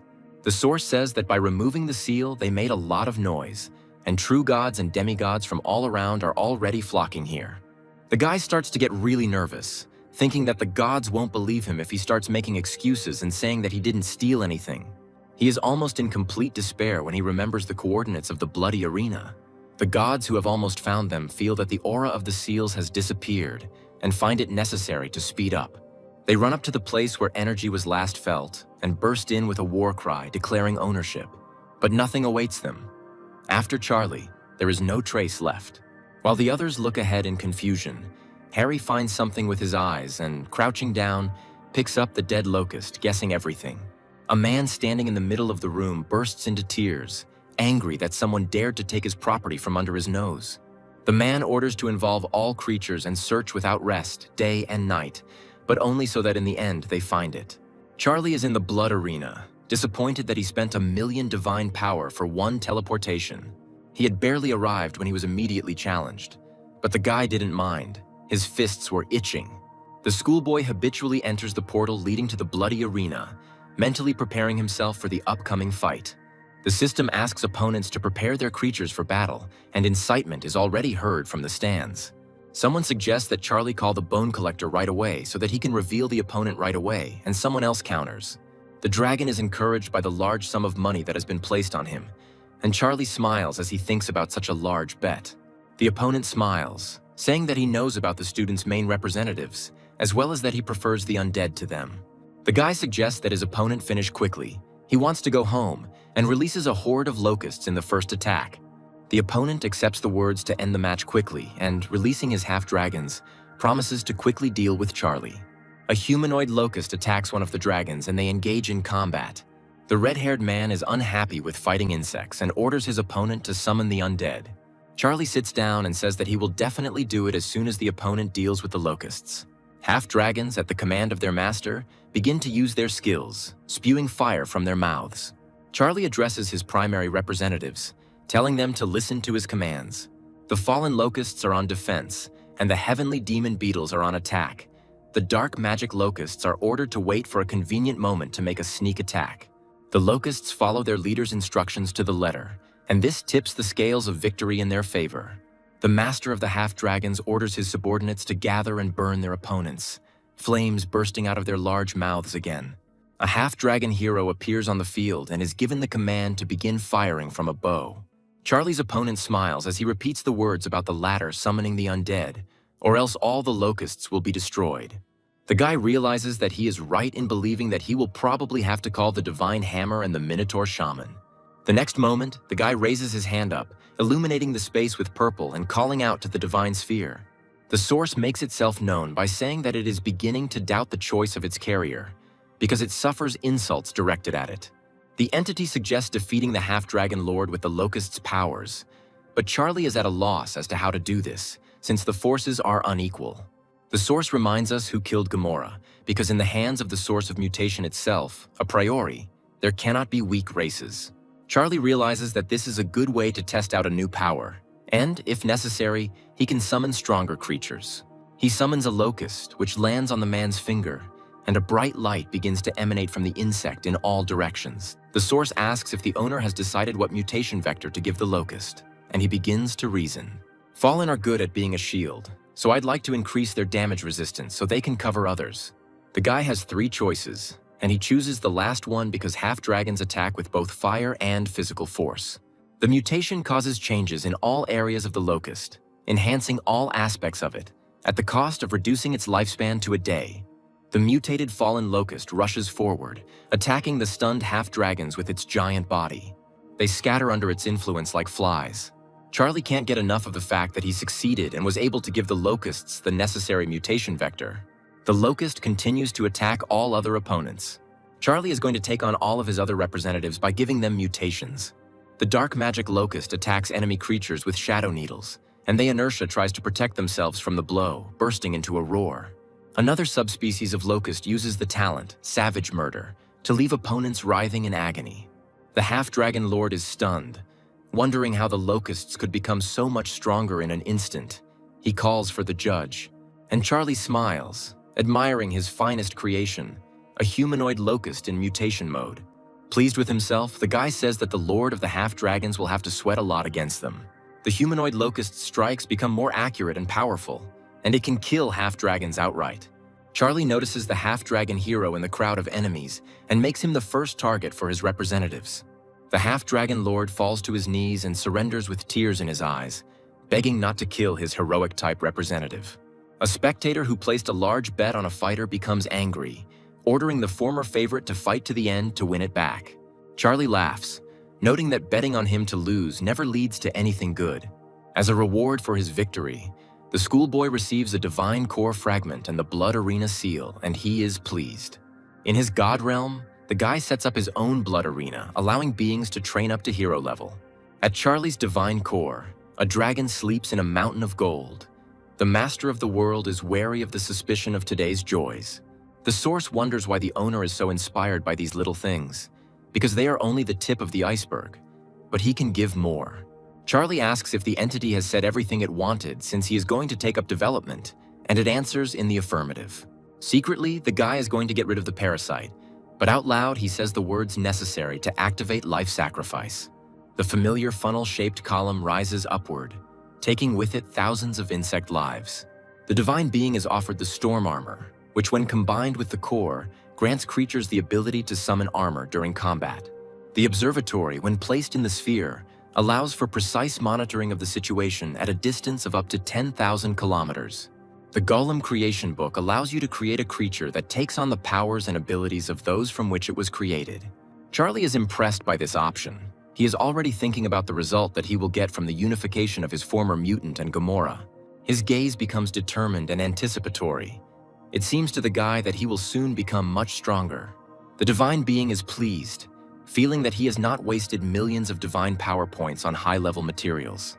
He looks at his golems and can't stop being happy, finding them adorable and stronger than some heroes. Charlie looks at the golem's status window and realizes that their regeneration is not inferior even to Wolverine. He called them baby Chucks. He believes that it is time to throw time at fate, as he will soon be able to enter the Imperial Academy. 3 days later, the boy stands in front of the Imperial Academy and admires how even on the outskirts of the city, the aura of the demigods emanates from the people here. Charlie hears a voice addressing him, asking if he is a preparatory course student at the Imperial Academy. The guy turns around, saying that he still sees the man the Academy sent out greeting him. A helicopter was specially prepared for the future student, and the escort reassures him, saying that he will help him get settled. Charlie gets out of the helicopter and the man asks him to follow him as he is going to show the guy his future room. Entering inside, the divine being asks where his neighbors are and is told that the place is intended only for him. The guy is completely shocked, and the man leaves, saying that today he can rest, but tomorrow being late for classes is not encouraged. Charlie wants to get started on absorbing divinity as soon as possible because he believes that there are a lot of geniuses in this place. He walks down the corridor surrounded by voices who believe that the guy got here thanks to family influence. They do not recognize him. Some even threaten to give him a beating, and Charlie assumes that he will not have a quiet life here. Suddenly, a voice is heard behind him, asking if he is a new student, and the guy gets scared. In front of him stands a young woman who introduces herself as a preparatory course teacher.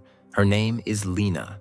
She says that classes are starting soon and takes the guy to the necessary room, and, upon entering, asks the class to calm down. Seeing a familiar face, Kian jumps up from her seat, shouting the name of her former classmate, and others look at her. They begin to talk among themselves, realizing that their local goddess knows the newcomer. The teacher introduces the new student to the students with a sweet smile and says that he previously studied at the same school as Cian. One of Charlie's future classmates jumps up from his seat and, in a displeased tone, expresses a desire to know how Charlie did. Lena's expression suddenly changes to serious. She says that in her class you have to raise your hand before you answer. The student begins to tremble with fear, apologizing and promising that this will never happen again. The woman's face regains its sweet expression, and she says that Charlie himself should ask the question she voiced earlier. Tart says that he doesn't really care. He wants to personally test the new guy's abilities and challenges him. Charlie thinks he's nuts and says he refuses with a distasteful expression on his face. The offended student jumps up from his seat and calls his classmate a coward, believing that he is not worthy of studying here since he cannot even accept a challenge. A woman's hand lands on the surface of the desk with a loud sound, and its owner says that she has had enough. Sheehan angrily asks why Tart is picking on Charlie when he has done nothing wrong, and he tries to object. Charlie notes to himself that this is typical girl behavior. Even here she has acquired nasty henchmen. After the lesson, the guy is awaited by a raging Tart and his two friends, the leader of whom grits his name with displeasure. Suddenly, Cian appears in front of Charlie, blocking him with her body, and says that, first of all, they need to deal with her. Tart tells Cian that it's none of her business, but to his rival so that he stops hiding behind the girl, Charlie frowns. The guy noisily gets up from his seat and comes closer to the group, pushing the girl back. He says that he was too lazy to figure it out, but he also has limits to his patience and asks what exactly his classmate wants. He also shortens the distance, saying that Charlie got here by accident, and he will do everything to get the guy expelled from here. One of his buddies points his finger and says that they will get rid of him until he drops out. Charlie, looking back at Cian, suggests that it was not easy for her to study in a class with such idiots, and she says that everything was fine before. The guy assumes that the girl hasn't had time to get close to them yet and won't mind if they get beaten up. Cian says that Tart should not be underestimated. His representatives are the Steel Knights, the elite. He is very strong. Even her sparrows are weaker, and Charlie jokes with a smile that the girl is afraid for Tart's health, but she denies it, allowing him to do whatever he wants. Tart, hearing this, gets angry, saying that Charlie won't be able to touch him with even a finger because one knight is capable of killing all the locusts. Frowning in displeasure, Tart offers his classmate to fight in the arena, who smiles. Cian looks at the back of the guy leaving and worries about him in his thoughts, considering him stubborn and regretting that he can't help here in any way. The system offers to choose a battle mode, and the newbie, smiling cheekily, is amazed by their variety and chooses 10 on 10. The opponents stand in the battle coliseum and prepare themselves mentally for the upcoming fight. Tart can't stand it. With a malicious smile, he speaks unpleasantly about his opponent, recalling Kyan's words and saying that he will not survive in the chosen mode. He is silent, but in the blink of an eye, 10 creatures relatively recently bred, Chucky's babies, appear around him. Tart's face takes on an expression of confusion. He does not understand who is in front of him. Although the type of creatures is obvious, they are heroes. But the Lord of the Knights does not lose his head. Calling on his representatives, his gaze changes to a confident one, he warns. As his classmates watch the battle, Cian is surprised to see Charlie's creatures and wonders when he managed to acquire them. The one standing nearby scans the creatures, saying that they are called golems and are comparable to heroes, but believes that knights are stronger. Someone is convinced that Charlie is someone's rich son because he managed to get the hero's golem, which are very expensive. Cian, who knows that Charlie has no one left, has a different opinion, but she is also interested. She wants to ask about the acquisition after the battle. With an extremely confident look, Tart sends his knights into the first skirmish, ordering them to crush their opponents. Those having gotten to a sufficient distance begin to attack their opponents. Tart chuckles, describing the sounds as blessed and belonging to the bones of supposedly half-heroic enemies. But his eyes widen in confusion when he hears a voice asking whether he has fallen asleep or has resigned himself to his defeat. The guy watches the battle and is more and more amazed by what he sees, wondering how this is possible. And the opponent says that this is just the beginning and gives the order to his golems to start pressing. They rush into the attack. One of the Chucky babies lunges at a nearby knight with all his might, his muzzle stretched into a predatory grin. Observers are puzzled as to how such monsters manage to push back the Steel Knights, but it looks more like a beating. Cian watches her classmate with a puzzled expression, impressed by his strength. With a frown on his face, Charlie bids his opponent to surrender. But he refuses, telling his opponent not to get carried away and saying that he hasn't even shown half of his power. He tells his representatives to unite, and Charlie scoffs, drawing a parallel with the Transformers. But the enemy creatures gather together, huddling together, and their enemy becomes curious about what they are doing. One of the golems stands next to Charlie, and in front of him a pillar of fire rises into the air as if from an explosion. As soon as the cloud disperses, a combined Steel Knight appears in front of him, and its owner thinks that the enemy is scared. After all the power of Tart's creatures is collected in it. The man's leg takes a step to the side. The Steel Knight breaks into a run and runs straight towards the wall of enemies, some of whom are preparing to block. The United One swings forward to strike, and enemy creatures are forced to close in to meet resistance. With a grin, Tart says that he will now show the enemy the strength of someone who is truly worthy of studying at the Imperial Academy. Charlie makes a scared expression and says that the combined Steel Knight is very strong. Tart, with a haughty smile, says that if the enemy surrenders, he promises to spare his creatures, but sets a limit of 10 seconds. He starts the countdown, and Charlie helps finish by saying that time is up and the opponent can continue. Tart remarks in a threatening tone that his opponent has refused and is about to add something else, but falters. His eyes widen in bewilderment. All the golems that had previously been damaged are miraculously healed. Tart cannot believe his eyes and expresses his indignation out loud. One of the Chucky babies takes off, not giving the enemy time to recover, and hurries towards his target. It turns out to be united, and Charlie encourages his creatures. Others are sent to help the first one. Golems mercilessly bite into the body of an enemy creature with their predatory mouths and tear off pieces of its body. They tear the Steel Knight apart, attacking from all sides and not allowing him to come to his senses and defend himself. As he watches his classmates battle on screen, one student wistfully remarks on the cruelty of Charlie's creatures. Tart also looks thoughtfully and dumbfoundedly at the head of the Steel Knight that has rolled to his feet. He falls to the ground and says in a doomed voice that this cannot be, and believes that this is the end. Everything is lost. Charlie emerges from the portal looking extremely pleased with himself. He is met by his classmates and Kian, who addresses him by name. All faces directed at the boy look stunned. But also, in addition to all the others, the young man hears another voice from the side, addressed to him, and turns to look at it. A joyful Martin pounces on the boy, embraces him, and says that he had no doubt that the younger one would pass the test. Charlie is surprised by his friend's appearance, asking about it and saying that he feels like he looks 10 years younger. He smirks, saying that he chose the previous image specifically for the arena because he thought that he would not be taken seriously. Classmates change their minds, realizing that Charlie got here on the recommendation of a student, and not because of his rich parents. Martin, meanwhile, says that he is his friend, and if anyone decides to offend Charlie, he will deal with him. The elder takes the younger one away, promising to introduce him to his friends. The latter is a little puzzled. The comrades go up the stairwell. In one of the flights, there is a guy and a girl. Martin introduces Charlie to them. The first guy to introduce himself is Thornton. He's also a first-year student and greets him politely. The girl, whose name is Loriana, asks with a smile about Charlie beating up their friend, who also shows respect and becomes embarrassed. The girl doesn't really like the younger one's words about a random victory.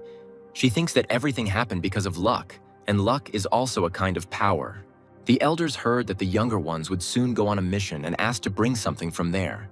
Charlie was surprised by this and asked for clarification. The girl does not consider the younger one a newbie, hinting that Martin shared with them all the details of the fight, and now he is embarrassed. Loriana tells about the upcoming test. Only students from the preparatory class can get there. Martin confirms and boasts of his strength, saying that if he were allowed in there, he would destroy the entire city in a few hours. Loriana continues the explanation, saying that on this mission, one can find a rare item that they are willing to buy for a high price. Charlie, outwardly casual, but inwardly jumping almost to the ceiling with happiness, says that he will take on the job. The girl hands the younger one a seed, saying that it will be useful to him to pass the upcoming test. Lying on his bed in his own home, Charlie reflects that if it weren't for teacher Lena's explanations, he would have wasted his potential. He remembers the woman's words about accumulating divinity points. He wanted to quickly become a demigod, but it is not profitable. Then the teacher explained everything in the most detailed and understandable way. She told about all the nuances at each stage of divinity. Charlie is flattered that Lena has such high hopes for him. He simply has to live up to them, and to do this he needs to accumulate points.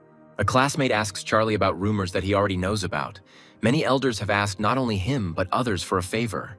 Tart approaches the interlocutors and offers his former rival to make a bet on the time of the sortie. He clarifies the essence. The bet concerns the highest score. The loser will have to forget about Cian and even stop looking in her direction. Charlie almost implies that Tart is a dull-witted man and says that he should come to terms with the fact that Cian doesn't like him.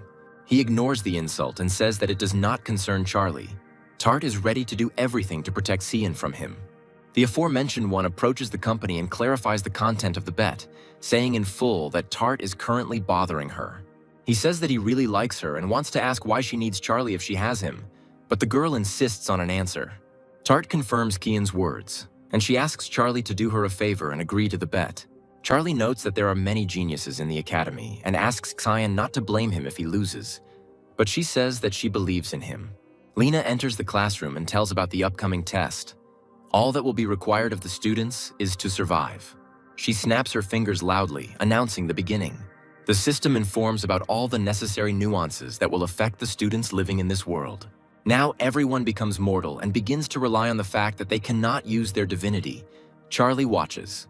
Divine beings have virtually no need for food and can go hungry for a month or more, and now they are forced to survive. He checks the basic abilities and makes sure that they all work as before, so there is nothing to worry about. Chien approaches the guy and he invites her to look around this unfriendly city. The girl, smiling, agrees.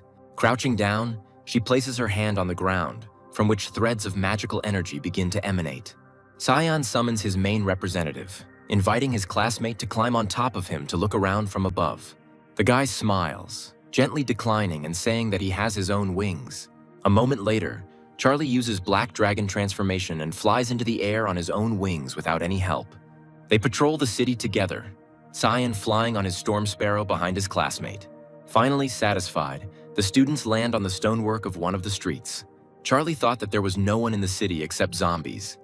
But there is a lot of things here. The cafes and restaurants alone are worth something. Cyan's stomach is protesting.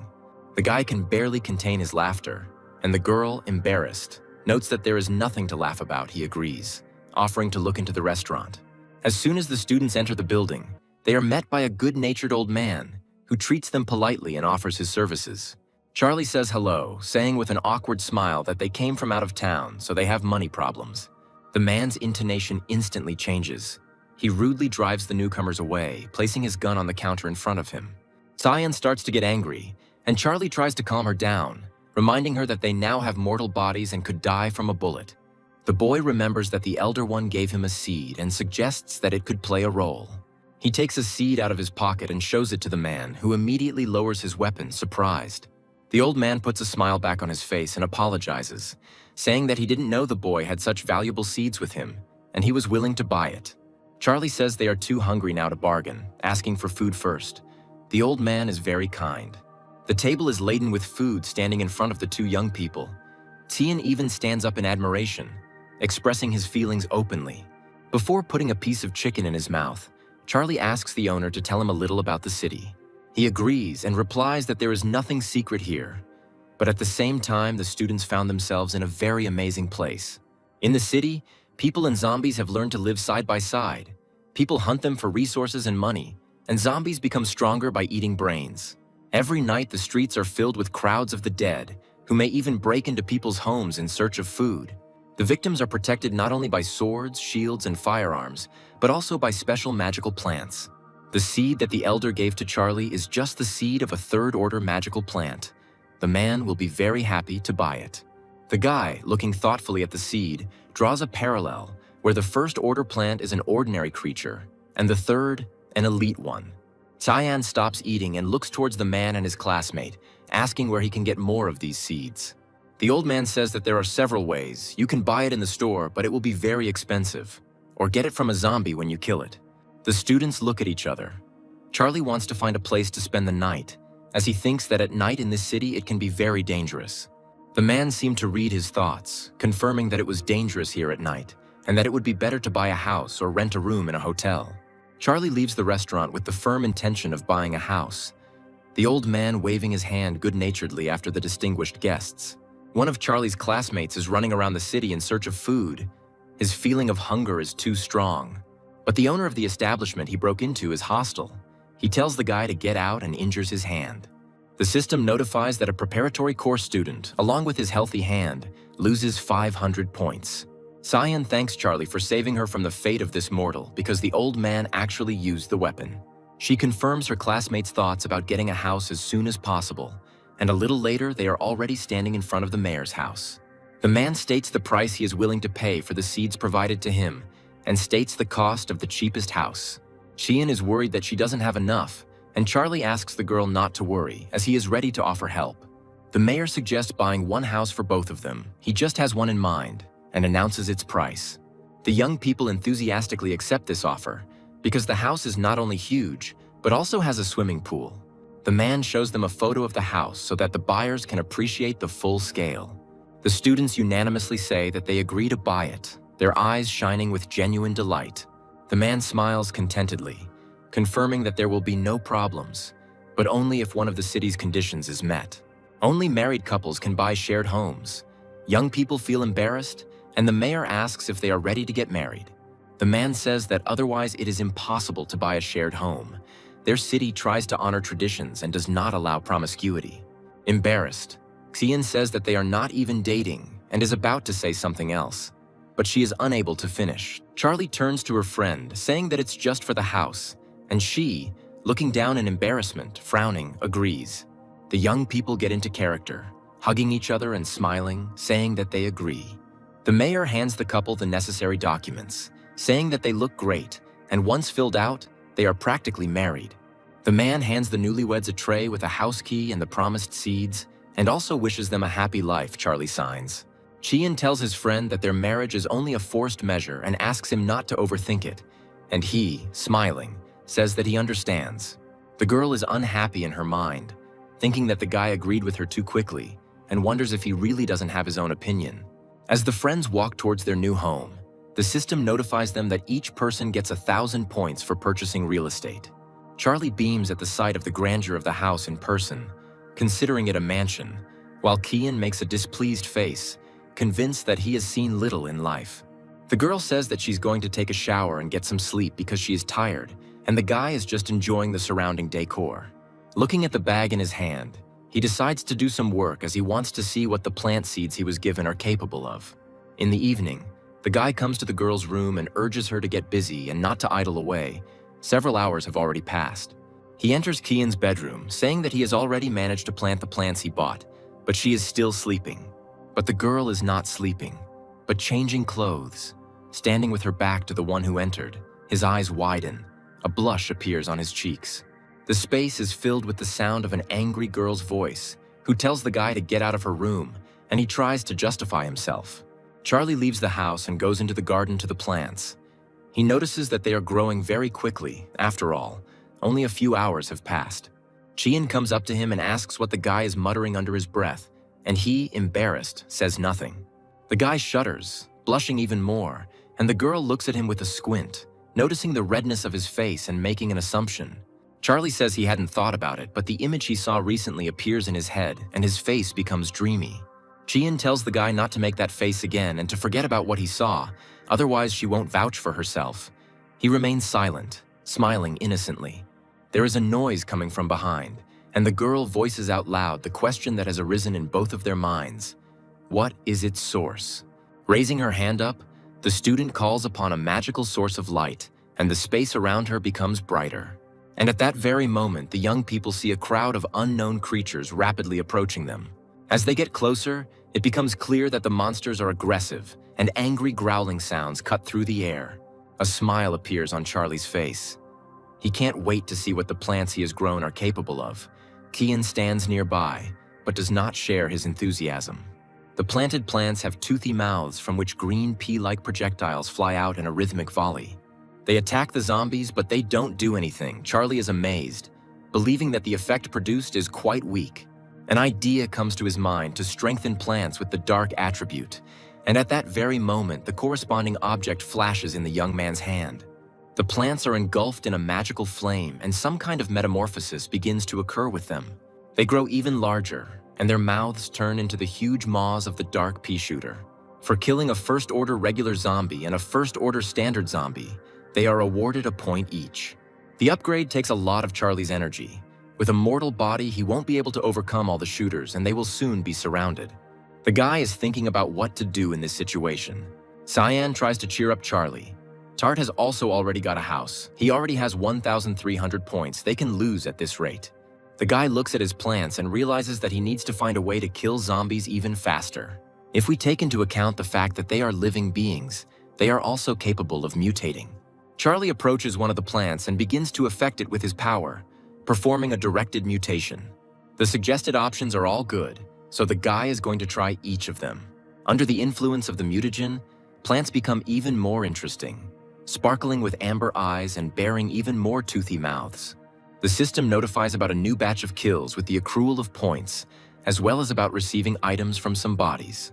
A little further away, a new sound of heavy footsteps is heard, and the wind spreads in all directions from the fleshy leg. The wave of new zombies that arrive looks completely different. The young people understand that it will be more difficult with them than with the previous ones. The flag-carrying orc-like zombie swings his makeshift weapon with a vicious grin as he lunges forward. Braking sharply, He throws it with all his might at the target in front of him. It lands right in the middle of a cluster of mutated but still motionless plants, sending clouds of dust into the air. But on the ugly face, almost as soon as they dissipate, surprise is reflected. Plants greet their rival with a hail of lightning-fast projectiles from weapons of their own origin. Under their influence, the zombie orc flies back. Charlie approaches the abandoned banner and notices that it is made of multiple tempered steel. The handle even crackles with static. He takes the trophy and goes to his money trees, which he almost forgot about. The student is going to make them mutate as well, examining and carefully studying all the proposed options. He enjoys everything again, and Charlie is going to make the most of every option, which brings in excellent profits. Chien checks the rating table and is happy that his companion has once again managed to overtake Tart in the number of points scored. The same one, watching the results somewhere in another part of the city, is indignant, not believing his eyes, because he is being displaced from first place. Tart's gaze turns angry as he looks at the item in his hand, believing that his classmate won't be able to surpass him. The item was a seed from the blazing dragon flower, and 2 hours later, the boy received a powerful fourth-order plant. The zombies are illuminated by the flames emanating from the mouth of the dragon plant, and then they quickly perish in its merciless fire. Already ugly bodies become even more ugly, dying a painful death. Tartu checks the tournament table again and realizes that he has managed to overtake his competitor again, regaining first place. He smirks arrogantly, saying that he has found out all the ins and outs of Charlie. He wants to make his classmate regret it. Meanwhile, the night is coming to an end, and the first rays of the morning sun coming out from behind the mountains touch the city. The remaining zombies die under the influence of the heat of its rays, which are considered fatal for monsters. Tyan sits in front of a mountain of gold and notes with relief that they survived the first night, and then asks what Charlie strengthened their plants with. The guy shares with the girl that he recently acquired the ability of directed mutation, and notes that it came in handy. Cian looks at Charlie with eyes full of happiness, confirming the last words, but unfortunately, they are still behind on points. The guy looks at the rating and, smiling, says that this is just the beginning, and besides, they now have enough money to buy the best seeds. Night falls over the city again, and Charlie, standing next to the second and third order plants, notes that he feels more confident. Cyan watches the horizon from a height with binoculars. She says that completely different zombies have come to them. The approaching monsters are indeed different. They are dark silhouettes, including those riding horses. As they get closer, the girl notes that the current zombies are third-order knights and the fourth-order dance king. Seeing the latter, Charlie is amazed at where such a powerful monster could come from, and Cyan asks what they should do now. The guy suggests turning off the lights and hoping the zombies don't notice them, as they are sensitive to light and sound. They turn off the lights in the entire area and hide. Kian asks if the zombies have left. Charlie thinks the plan worked. They ignore the house and go to the next one, watching the horde move away. The guy looks around for a certain zombie and, finally finding him, allows himself to breathe a sigh of relief. The most fearsome enemy leaves, and it is the student's turn. Charlie asks Cyan to use a light spell. The girl agrees, and, having taken a more comfortable position, releases a step of bright light from her hands. For some time, he flies towards the crowd of zombies and finally catches up with them. They turn around only at the last moment.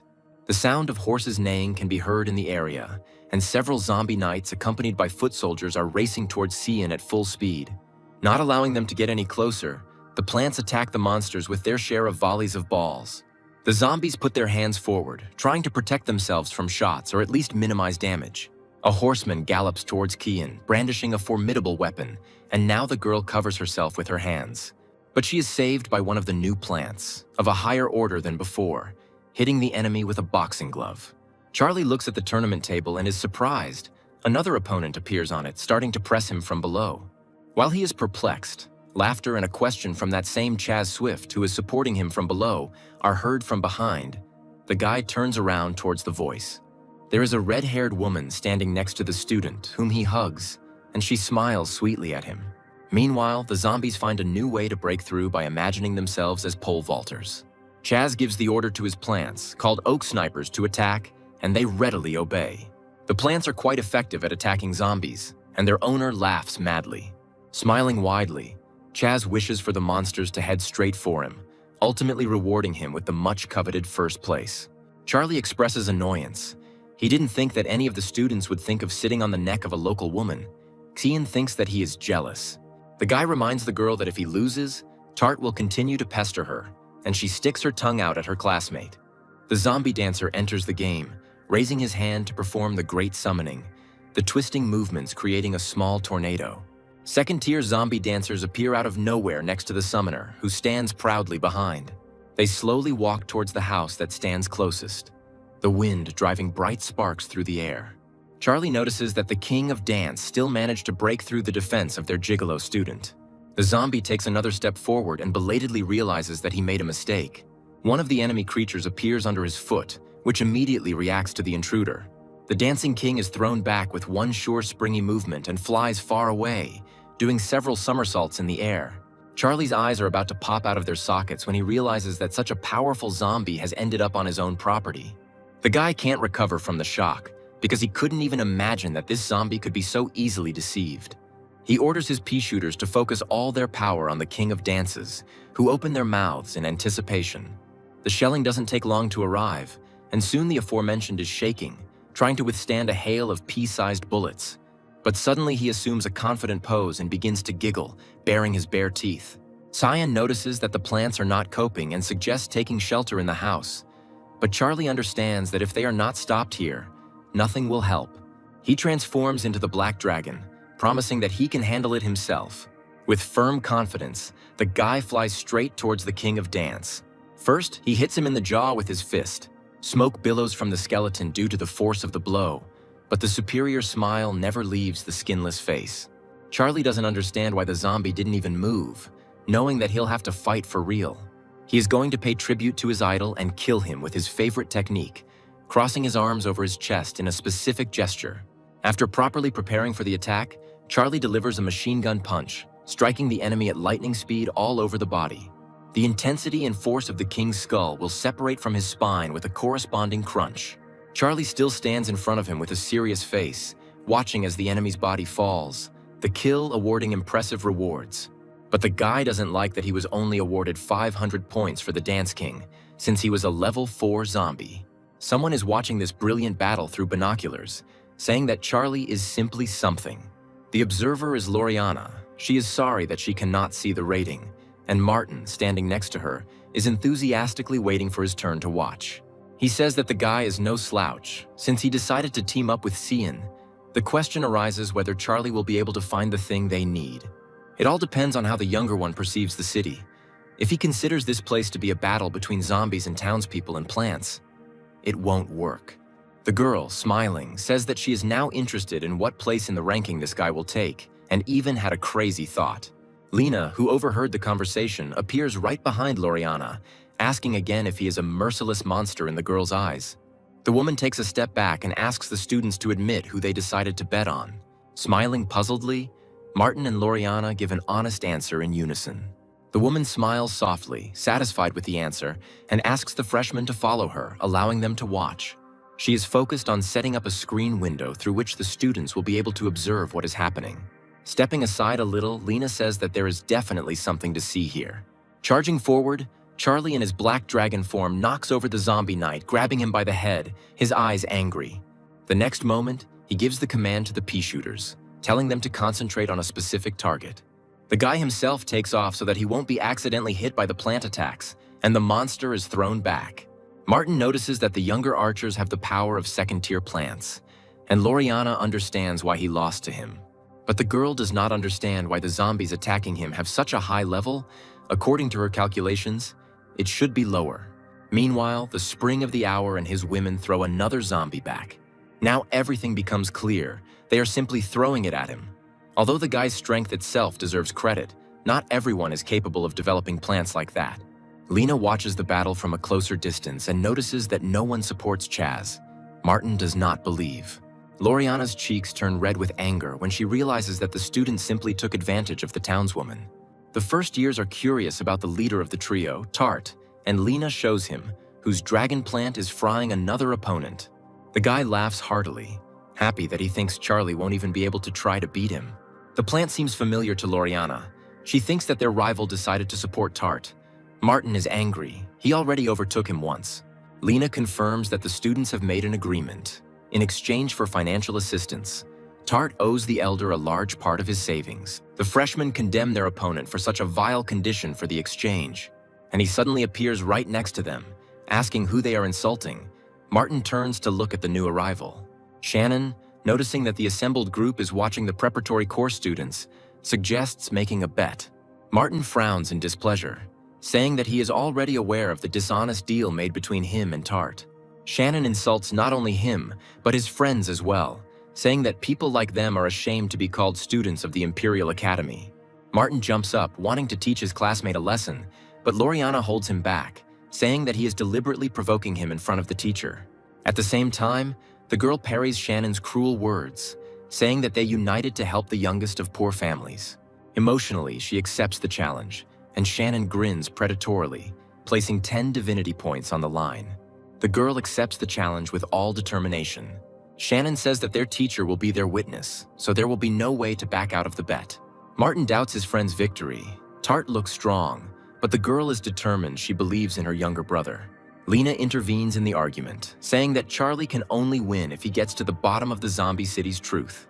After the second day of survival, Charlie collapses on the floor, exhausted, too tired to stand up. Chien asks him not to strain himself. She will collect what she has accumulated during the night herself.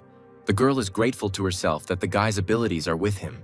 He closes his eyes and, smiling blissfully, agrees, calling his classmate his wife. The girl quickly approaches the lying man, her cheeks flushed as she kicks and asks him to repeat what he said.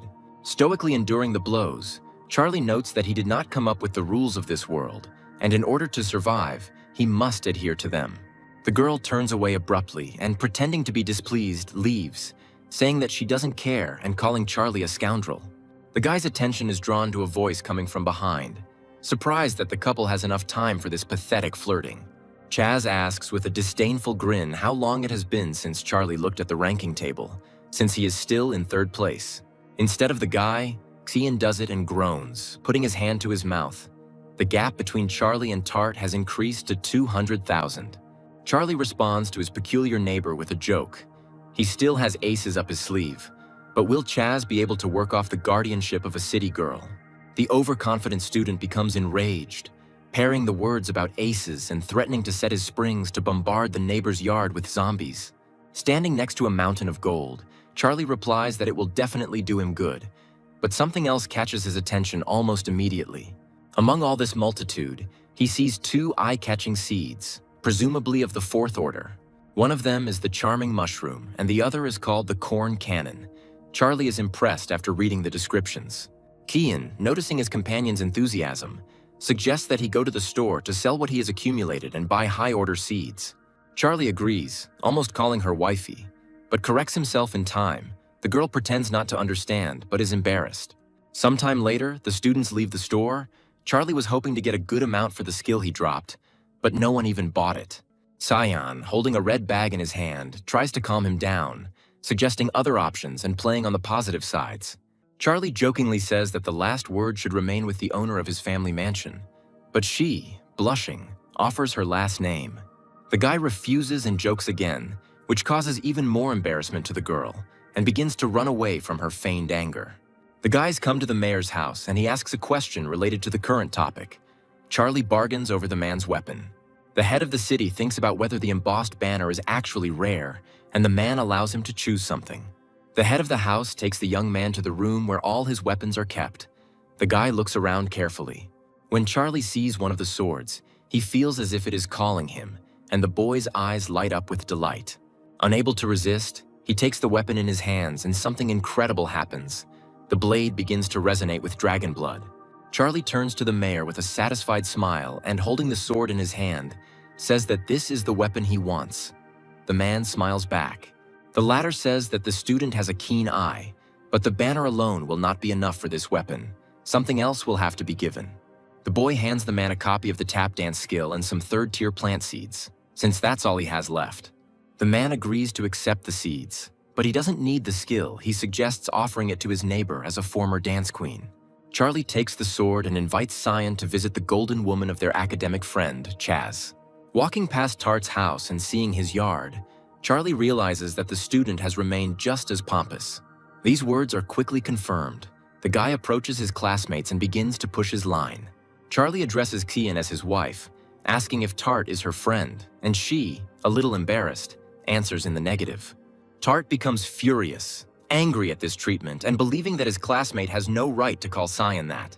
They walk away holding hands, and Charlie suggests that the girl not pay attention to this narrow-minded man. Tart is beside himself with rage. He promises not only to disgrace his classmate, but also to ruin his entire future destiny. The students approach their neighbor's house and knock on the door, asking if she is home.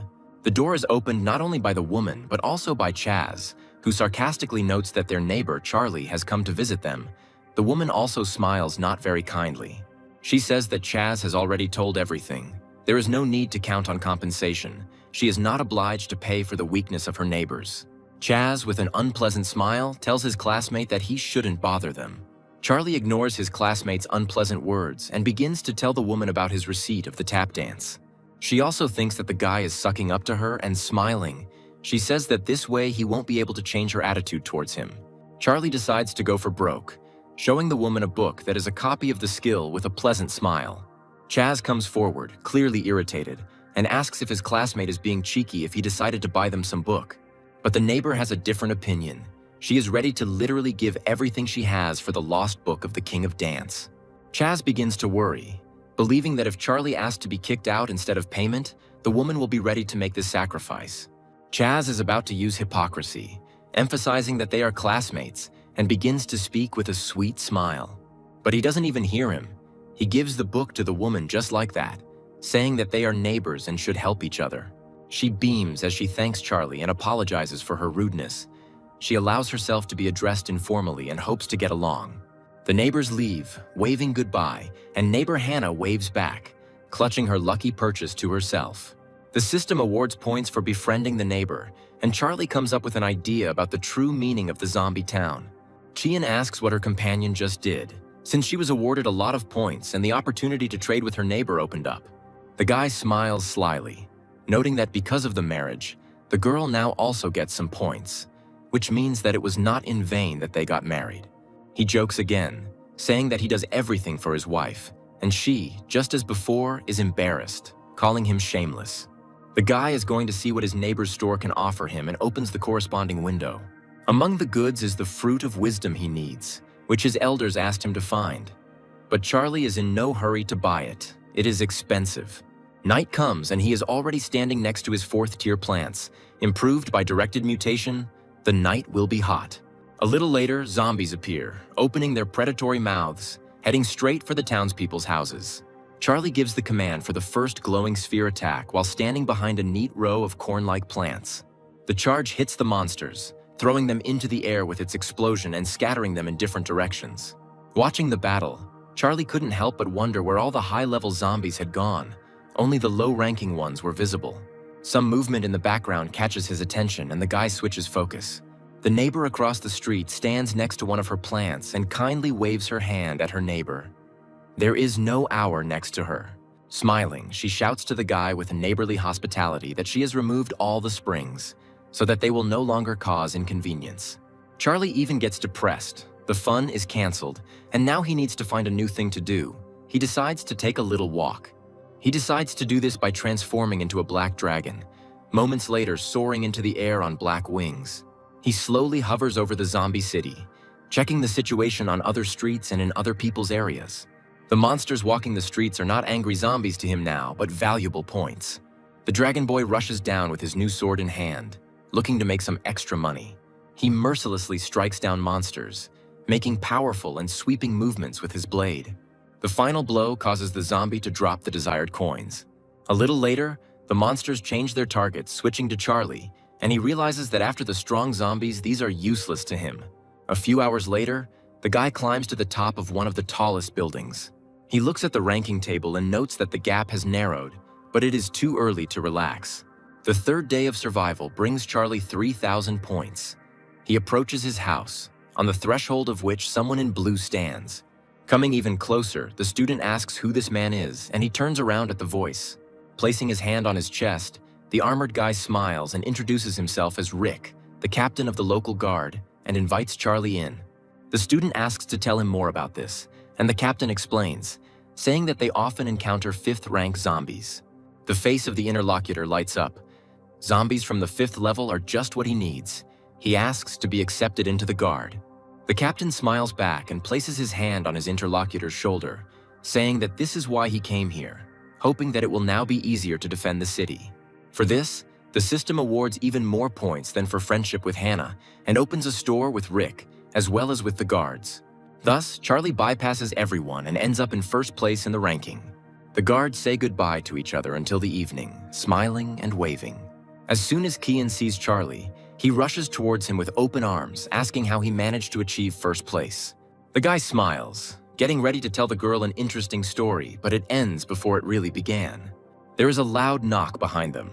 Someone is knocking on their front door. Charlie becomes alert. Opening the door, he asks with displeasure who brought them to their house so early in the morning. A girl with light hair tied into 2 ponytails stands on the threshold and immediately begins to shower Charlie with compliments. Looking at the stranger, he asks who she is, and she answers with ambiguous words. Smiling slyly, she says that she is the one who wanted to look at the guy who did incredible things at night. Chien appears behind the embarrassed Charlie, asking him what he did that everyone is looking for him today. The stranger turns her admiring gaze to the student with her hands on her hips and asks who she is. She, with short pauses and hesitation, answers that she is the guy's wife and asks in return who is in front of her. The blonde asks Charlie if he thinks it's wasteful to get married so early, and even agrees to play the role of mistress, introducing herself as Jessica. Suddenly, she turns around and leaves, with a charming smile reminding the guy that he is now a member of the city guard. Charlie watches her go, fascinated, and Kian jealously remarks that he doesn't really want to part with Jessica. She angrily grabs her husband by the ear, calling him a scoundrel, and suggests that he has started hanging out with some girls at night. But Charlie refutes everything, giving reasonable arguments, and finally tells the true story of how he got his glasses. These words have a sobering effect on Cian, she justifies herself, recalling Jessica's words about the position of a mistress. Charlie understands that the girl is jealous and tells her about it, as well as about the fact that he is trying for her sake, but she awkwardly denies the first part. The guy says that today he will go to the guard to kill high-level zombies and gives the girl the seeds. The protection of the house is now on her. Clutching the pouch to his chest, Cyan asks Charlie to be careful with the high-level zombies. They are very strong. He turns to her, smiling and asking her not to worry. He says that yesterday he already tried out a new sword, which turned out to be very effective. Charlie leaves, and Kian, with cheeks red from embarrassment, asks him not to fall into Jessica's net. Dusk falls on the city just as the guy approaches a group of guards, among whom stands a blonde. Rick greets the newly minted guard, and Jessica clings to him with her cunning speeches. A tall, muscular man looks at this picture with displeasure, reminding the girl that Charlie has a wife. He politely greets Charlie and introduces himself as Johnson, and the last of the guards asks him to tell the newcomer about his strengths. The guy transforms into a black dragon without saying a single word. But after all, smiling, he suggests that most likely, the strongest trump card is precisely the transformation. Jessica's gaze turns loving as she delightedly notes that Charlie is definitely her type, and she asks the captain for a favor. He looks at the girl appraisingly, and then informs the newcomer that today they will work together with the blonde, but he needs to be on guard with the zombies. The girl's expression suddenly changes, and taking a fighting stance and taking out her pistols, she says that the monsters are already approaching. Charlie is surprised to see that they have 2 fifth-tier plants, Flame Shooter and Frosty. Johnson also takes a more comfortable position and begins to merge with the Tier 5 giant nut that appears nearby. The muscles in the man's arms begin to bulge, increasing not only in size but also in shape. Similar changes affect all other parts of Johnson's body. Soon he appears before his comrades completely changed, with a weapon in his hand and looking even more massive than before. Now it's the blonde's turn. He takes 2 weapons in his hands at once and fuses Watchpine and Swordsman Gladiolus. The last male leg takes a step, illuminated by a blue flame. Rick catches up with the blonde. A ghostly fire covers almost his entire body. He voices the thoughts of everyone present. The zombies are advancing. The next moment, the captain of the city guard bursts forward, flying into the air and leaving his comrades on the ground. Jessica points her gun at her enemies with a satisfied smile, playfully offering them to eat her bullets. 3 powerful monsters try to break through the blows, but are still far from getting close enough to the girl. Johnson asks for a few to be left for him as well, jumping into the air with his weapon in hand. He swings his large hammer and hits one of the nearby zombies on the head, causing it to writhe in pain. But suddenly something makes Johnson feel embarrassed. His gaze becomes puzzled. Grinning angrily, the zombie releases spiky tentacles from its split head, which quickly rush towards its opponent. A little more and they will be ready to bite into Johnson's body, entangling the big guy with nimble snares. But this does not happen. Rick comes to the aid of his comrade, releasing a volley of his blue flame at the monster. Enemies are closing in on the captain from behind, but the blonde man protects him, voicing his desire to cover his comrade's rear. The blow from his magical spear hits the monster right in the stomach, and it flies back under the onslaught.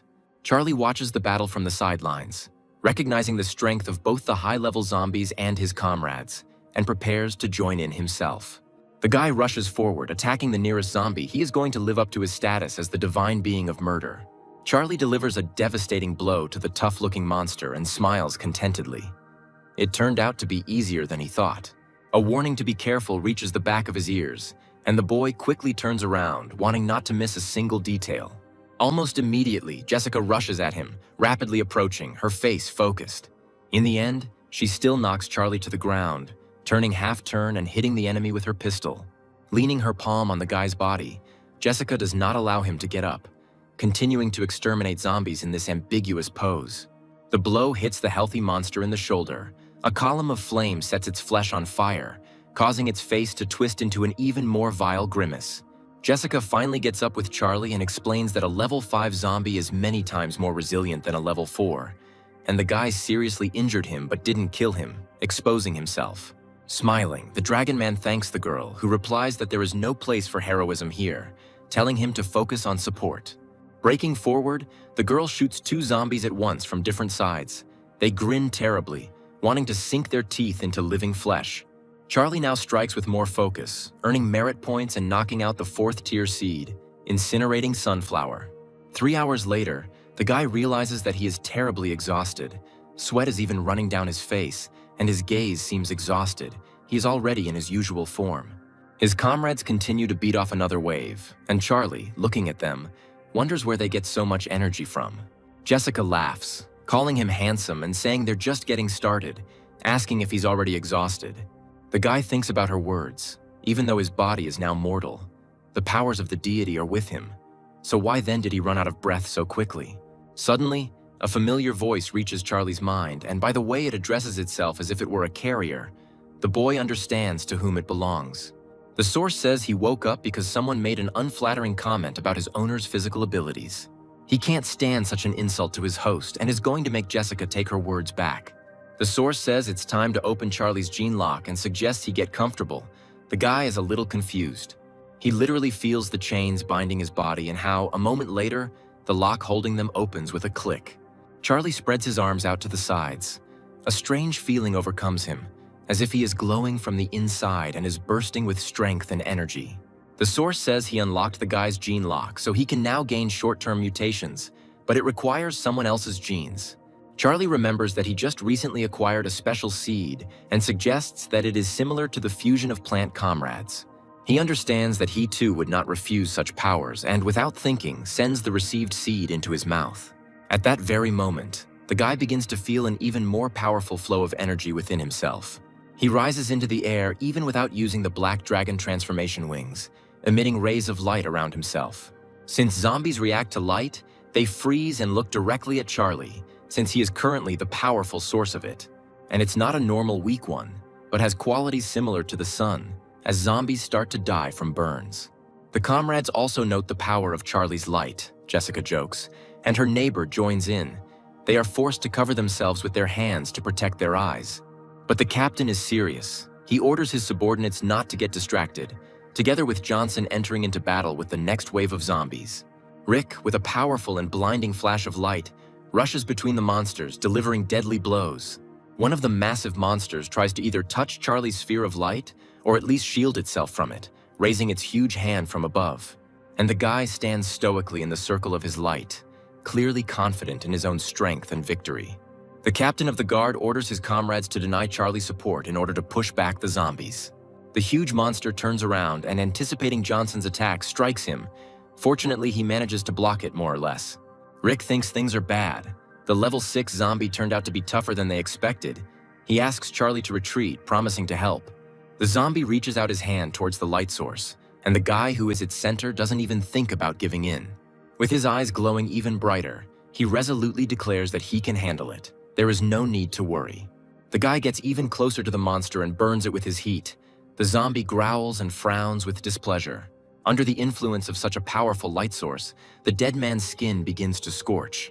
His scream becomes even louder until it dies down. His comrades look at Charlie and can't help but cheer. He has defeated such a powerful opponent.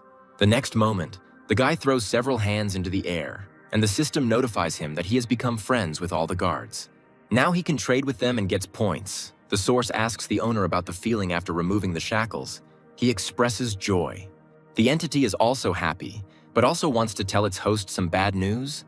Charlie is stunned by such information. He starts making excuses that he has nothing to pay with and asks what the source is going to do to him, and he talks about side effects. The first reaction is a calm exhalation and words about how it's not scary, but everything changes the next moment. The guy literally starts screaming, asking about side effects and why the entity didn't warn him, and she asks him to calm down. The problem with the shackles is that they cannot be used continuously and take some time to recharge. Charlie breathes a sigh of relief, not understanding why it was necessary to scare him like that, and then asks in more detail about the duration of the negative effect. The source explains everything in detail, including warning about possible even more negative consequences. The guy's comrades approach him. Rick asks if everything is okay with him. Jessica, who is walking next to him, smiles contentedly, and Johnson is serious. Charlie allows himself a reassuring smile and assures his friends that he really is okay. And then Jessica pounces on him, saying that he amazed her and convinced her that he was suitable in all respects, and also proposes. Johnson does his bit, pulling the girl up and suggesting to his friend that if he's tired, he should go home and rest. There are not very strong zombies left. Charlie accepts this offer, admitting that he is indeed a little tired and says goodbye to his comrades until tomorrow. On the way home, he discusses the negative effects of the gene lock and considers it necessary to increase his core combat power. He remembers that he now has personal guard shops and a lot of points to buy and is going to check the available goods. The guy carefully examines the skills that might be useful to him in the future and highlights the plant fusion skill. The source appears next to him and gives a not very pleasant description of his choice, and the guy denies it. Now he has no choice. The entity offers the host a deal that would require Charlie to give up some divinity points, and he refuses. The source calls the owner greedy and, feigning displeasure, reduces the cost to 1 point, saying that it cannot be lower. Outwardly calm, Charlie agrees, but secretly being extremely proud of himself. The source is not going to compete with him in the bargaining. With just 1 click, the entity improves the fusion skill. The guy can't believe it. Now he can merge with 3 plants at once. Looking at all the available slots, Charlie even finds one for a 6th order plant. He is surprised, and the source reminds him of the debt in the form of a point. In the first slot, the guy places the 5th order plant, Dahlia of Doom, due to its affinity with the element of darkness due to its dragon blood. Charlie looks at the leaderboard and is pleased with his rapid rise, and also notes Cyan's fast pace. At this rate, she will soon be able to overtake Chaz. Moving up to 3rd place, the guy returns home. He finds the girl and comes closer to her, asking with a smile what she is doing. Cyan's gaze is stern as she looks at him, noticing his good mood and assuming that Charlie had a good time with Jessica. He begins to feel embarrassed, looking away and denying the obvious. Cyan throws a pile of things towards his companion, calling them his share and telling him to sell them himself. Smiling, Charlie says he doesn't need them anymore and allows him to sell them to the girl himself, joking about their marriage. Cyan, blushing, goes on the offensive, reminding her of the agreement about dividing up the accumulated wealth and saying that she doesn't need what belongs to others, nor does she need pity. Turning around, she leaves. Saying that she intends to take up dancing with a neighbor, Charlie asks her to return before sunset. A few days later, a happy boy comes to his elders and politely greets them, and Jessica reciprocates. Charlie notes his comrades' concerns and asks them about it. The girl says that today is the day of the lunar eclipse, which only happens once a month, which means that the zombies will be more ferocious than usual. During the past, 1 girl died, and Rick says that this will not happen again, no one will die before him. The guys cry. Jessica takes Charlie's hand and asks him to promise to run away if danger comes, as she has a premonition that she might not be able to protect him. He himself understands that he is now the weakest of the guards, but he reassures the girl, saying that there is no need to worry about him. Charlie adds that he will try to protect her himself, and Jessica smiles sweetly, wishing her friend to take care of himself. With a determined look, he opens the system window, believing that now is not the time to save money. He needs to prepare as much as possible. The guy opens the store and looks through the list of goods, and then checks his merit point balance. He makes all the necessary purchases, starting his enhancement with golden dragon grass, believing that he has dragon genes in him. Due to their compatibility, the fusion is even more successful. The effect spreads very quickly throughout the body. The head of the city guard looks up to the sky, puzzled as the lunar eclipse event begins. The zombies actually begin to react to this, becoming more furious and vicious, even changing their appearance. Metamorphoses that are incomprehensible to those who are not aware begin to occur with the bodies, and the head of the guard comes to the rescue with an explanation. He says that the zombies have started to level up and asks his comrades to get ready. The battle will be tough. Jessica is the first to respond, declaring her understanding and readiness by pointing one of her pistols at the enemy. Johnson prepares behind her, performing a fusion with his totem plant. David also raises his staff to the ready, his eyes burning with determination. Charlie also declares his readiness, descending to his comrades from above on his mighty wings. Noticing several living people in front of them, the zombies rush straight at them in anticipation of a meal. Generating a large blue ball of energy with his hands, Rick gives the team the order to stop the enemies. The next moment, he unleashes a blast of energy on a nearby zombie. Another monster, many times larger and physically larger than the average zombie, grins predatorily under Jessica's bullets. The girl understands that she is not bringing her victory much closer, but she does not intend to give up, showering the enemy with a new portion of volleys. The captain of the guard provides support to his subordinate from above, sprinkling the monster's powerful back with a stream of his energy. Johnson also comes to the rescue, suggesting that Jessica and Rick continue to hold the machine at a distance. They will detain him. Charlie also flies to help his friends, believing that the time has come for him to go on stage. Approaching the huge zombie, he strikes with his sword so quickly that the creature only notices the wings flashing below. But the Dragon Man is noticed by other zombies, who move towards him in a whole horde. The first guy sends him flying with one powerful kick. Rick, who is floating nearby in the air, praises him, calling his work good. Charlie silently accepts the praise with a self-satisfied smile. An hour later, another wave of zombies arrives. Rick tells Jessica to go to the mayor for help and ask for reinforcements. The girl accepts the order for execution and, turning sharply, promises the guys to return as soon as possible. Almost immediately after this, the zombie strongman breaks through David's armor. The blow hits the shoulder area and he winces unpleasantly. The blonde sees his comrade rush forward, standing up to protect the wounded man, and tells him to retreat, leaving him. Rick comes to the rescue, asking to detain the monster, and fires a fairly powerful volley from his weapon. Johnson obeys the order without question and holds the zombie in place as best he can. The captain approaches them and unleashes a blast of energy on the monster's head. Just in time, the system notifies that the 10th day of the gene lock recharge has come to an end. Charlie rushes ahead of all his comrades, promising to buy them some time. They look at him in bewilderment. The captain notes with fear that it is too dangerous. Now is not the best time for heroism. Charlie turns to him with a smile, saying that it is his duty to protect the city and he has no intention of dying. Instead, with all his determination, he opens the gene lock option, filling his body with impressive strength.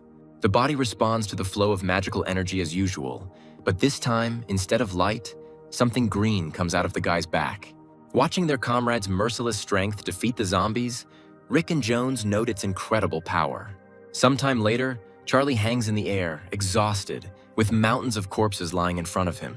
He swears there is no end to the zombies in sight, because immediately a new wave greets the Dragon Man.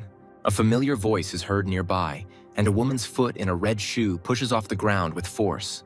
Jessica managed to bring reinforcements to her aid, and they rush as an angry mob straight to the city guard. The mayor rushes forward, offering to finish off the zombies, and a girl runs nearby, a little behind. Rick tells them to stop immediately as he senses serious danger ahead. The man peers through his binoculars, trying to figure out the source of what has confused the captain of the guard. He can't see anything except trees shrouded in fog, but it's clear that something is wrong with him. Rick flies closer to the mayor and says that everything is covered in fog. They can navigate in the darkness, but it's not possible to get through the fog. On the man's hand, there appears to be a seed of a fourth-order plant, wind-blowing clover. He is immediately and carefully planted in a pot. Very soon, there is a rustling sound in the ground, and the next moment, clover jumps out of the soil. Charlie, watching everything from a bird's-eye view, is amazed at how quickly the plant grows. And then it rises up, like a helicopter propeller, and begins to spin its leaf blades. The zombies, seeing this and the light coming from the clover, distort their ugly faces with fear. Charlie can't calm down and uses his eye of identification. It's all in the pot. This wonderful flower pot increases the growth rate of the plants planted in it by 100 times. Noticing Charlie's delight, the mayor offers to give him a couple for his previous services, and he sincerely thanks the man. The system notifies that the guy has managed to make friends with the mayor of the city, as well as about the accrual of points and the opening of a store. Smiling contentedly, Charlie opens the store, believing that there must definitely be something worthwhile there. The boy's attention is drawn to a mushroom, the Black Death, which spreads spores that accelerate growth when in contact with zombies. Charlie immediately buys it and throws it in front of the clover fan, starting the process. Upon reaching the zombies, the spores instantly implant themselves into their flesh and grow from within, causing pain and screams from the monsters. Meanwhile, Charlie has an idea that he can't wait to try out. He waits until all the zombies are infected with spores and starts. Mushrooms are also living creatures, which means they are also susceptible to Harvey's ability, life sacrifice. A mystical fire engulfs a great horde of zombies, sucking bodies into its merciless meat grinder. There are also explosions going off inside, which is something new for Charlie, but either way, the outcome is the same. The ritual, as usual, produces 3 possible variants: the seed of the tree of wisdom, the golden flower pot, and the building. The guy chooses the second option, because when combined with mutation and immortality, something incredible can be created. Meanwhile, the next wave is approaching the people, which is noted by the captain of the city guard, hovering in the air above his comrades. Standing with the golden pot in his hand, Charlie considers the mushroom to be his strongest weapon and realizes that there is no time to think. He activates directed mutation on the mushroom and quickly reads the possible options with descriptions. All 3 are valid, and the guy uses them, throwing the mushroom into the air and directing all his force at it. He grabs the plants and, hugging them, calls on all his strength to help him not fly away. A swarm of spores rushes straight towards the unsuspecting zombies. Rick watches the horizon and notes with delight that the horde has begun to slow down. The townspeople express their joy with loud cries, announcing victory, raising their hands high into the air. And the mayor warns Charlie, who has flown closer, that the eclipse is entering its final phase, making the monsters even more ferocious and ruthless. Indeed, when exposed to moonlight, zombies undergo even more sophisticated modifications. Already huge and terrible, they take on an appearance similar to horned giant demons. The mayor orders everyone to retreat back and focus on defending the main gate. The townspeople gather in a designated place, and their mood is in direct proportion to what happened just recently. Hearing their conversations, Charlie understands that at this rate they will simply lose all their fighting spirit. They need to be encouraged. He rises high in the air before them and tells them not to lose heart, because the rest of the townspeople are counting on his protection. The dragon guy shows how to behave by his own example, without panicking or whining from helplessness and fear. This has the desired effect, and the volunteers become inspired, replacing apathy with a fighting spirit. Pleased, but sweaty from overexertion and excitement, Charlie is already beginning to encourage them, when suddenly he breaks off mid-sentence. Something resembling a nimble green vine rushes in his direction, closing the distance with lightning speed. She grabs the dragon boy's body and pulls him towards the crowd of monsters. Charlie screams. Jessica stretches her whole body towards him, shouting his name and wanting to hold him. Fear can be seen in the girl's eyes. But Rick holds her back, saying that she will only senselessly destroy herself this way. There is no need to be reckless. They will save him. The next moment, the captain confirms his words. Asking his comrade to hold on a little longer, they are already on their way to help. Meanwhile, Charlie somehow manages to tear off the monster's nasty tentacles, and he tells them to take their nasty tongues away from him. He flies into the air, covering his opponents with a powerful stream and forcing them to cover themselves with their hands. He looks towards the city and assumes that he just needs to fly in the direction from which he was dragged away. But something weird is happening. The city is not visible. The guy assumes that he flew in the wrong direction.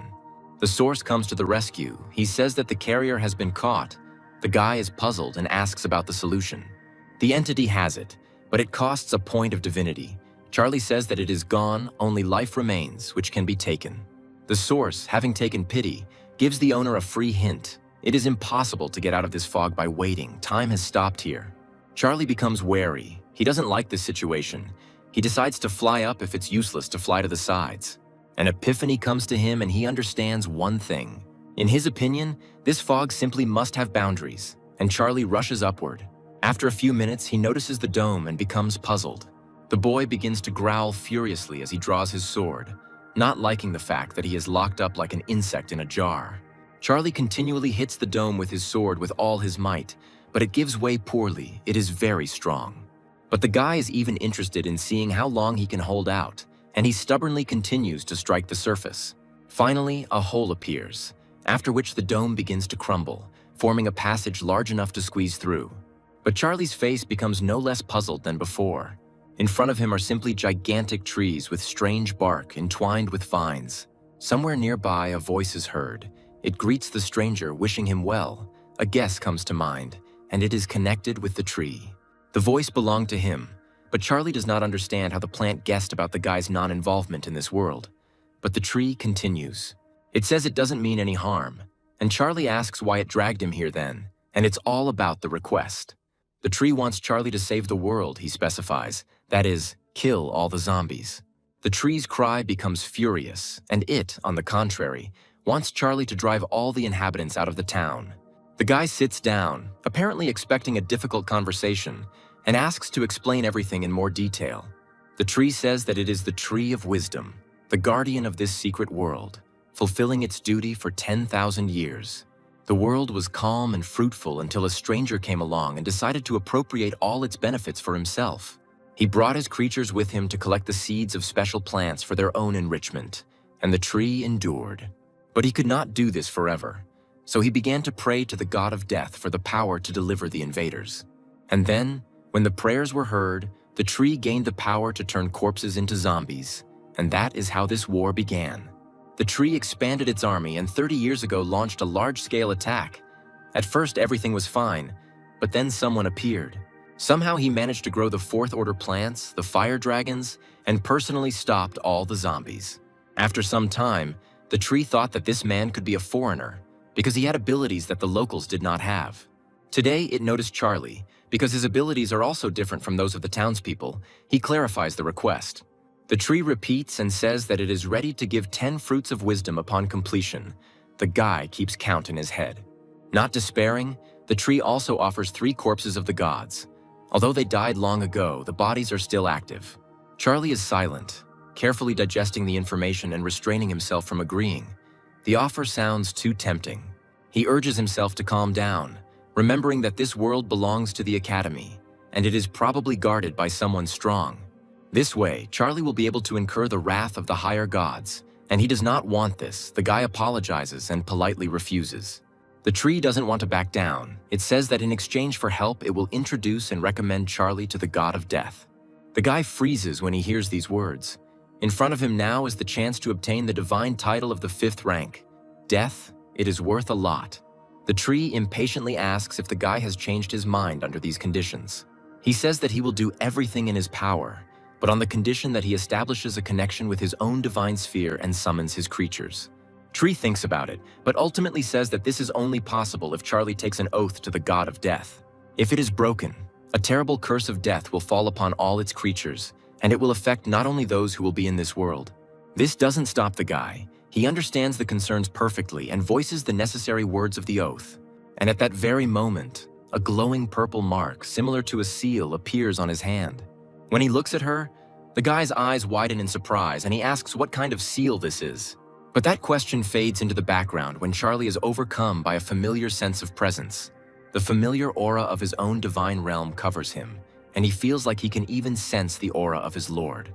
Rustling its leaves and branches, the tree expresses the hope that the stranger will now fulfill his part of the agreement. It opens a portal from its world and literally spits Charlie out into the zombie town before he even has time to regroup. But fortunately, he manages to land successfully. But the same cannot be said about the place. He is surrounded by zombies looking straight at him. Charlie finds Tree's behavior impolite, suggesting that he is so eager to get rid of the people that he hasn't even offered tea. He tries for a long time to find his way to the necessary place, and finally he succeeds. The first to greet the guy is a joyful Rick, calling his comrade by name and announcing to the others that he has returned. Jessica is distracted from her work and turns sharply towards the guy. Her face is mixed with too many emotions. Charlie lowers himself onto the paving stones, and the girl runs up to him first. She hugs the dragon man tightly and expresses her joy that he is okay. The guy is embarrassed, and in the meantime, 2 more people come up to him. One of them is Johnson, who says that he is great. Next comes the mayor with his awards, awarding Charlie the title of Excellent Citizen in recognition of his services. The lunar eclipse passes. The remaining zombies disappear, and the townspeople rejoice in their victory. Looking at the rating table in such a big gap, Tart understands that with such a continuation, he will never overtake his opponent. Since he can't get around it honestly, the student decides to do it in a roundabout way. Tart collects all the most valuable things and leaves his home with a large bag on his shoulders. 20 minutes later, this same bag falls heavily onto the tabletop, hinting to those present about its weighty contents. Standing before a man called the best mercenary in the city, the young man expresses his desire for help in getting rid of his rival. He offers the townsman 8,000 gold pieces, and he agrees, promising to wait for good news. The student leaves the ill-fated building with a hurried and nervous step and is noticed by one of Charlie's locusts. The owner himself sits in his house, smiling, realizing that his opponent has decided to use dirty methods to win. Charlie intends to pay his classmate back in the same coin and orders his swarm of locusts to indulge in everything they want. The winged babies rush to get their fill of juicy plants, stuffing their bellies to the brim. Chien comes up to Charlie and asks how the guy managed to move his locusts here. She guessed everything. She also asks what the guy is trying to achieve with such methods, and he replies that it is a secret. He adds that if he tells, he will have to kill the girl, and she starts to get angry, saying that if it was a secret, she could have just kept quiet. An unpleasant voice is heard from behind the front door, telling Charlie to come out. Chien lets go of her husband and turns to the source. Tart came for his soul. He breaks in and tells his classmate not to say that he was not involved in what was happening. Charlie greets him politely and asks if he can clarify what exactly he is talking about. Tart says that his classmate has no honor and throws something covered with a rag in front of him, over which several locusts swarm. Tart accuses Charlie of using dirty methods and that the locusts are his, and he refutes this by asking how he could summon the representatives. And on the other hand, why does he need this because he goes around Tart and makes fun of him, and he, unable to bear it, swears. Tart is very angry, secretly allowing his opponent to rejoice, but promising that he will do everything to ensure that he does not see the next dawn. Almost the entire city shows up at the store, their eyes flashing angrily and demanding insect poison from the seller. He, fearing the wrath of the crowd, smiles nervously, saying that, unfortunately, it is over. But tomorrow a new one will be ready. Even the men are almost in tears, afraid that they will not survive the night. The mayor bursts into the store, announcing an immediate evacuation order, and local churches promise to take in anyone in need. Charlie notes that if the townspeople gather in the church, there will be no one to kill his locusts.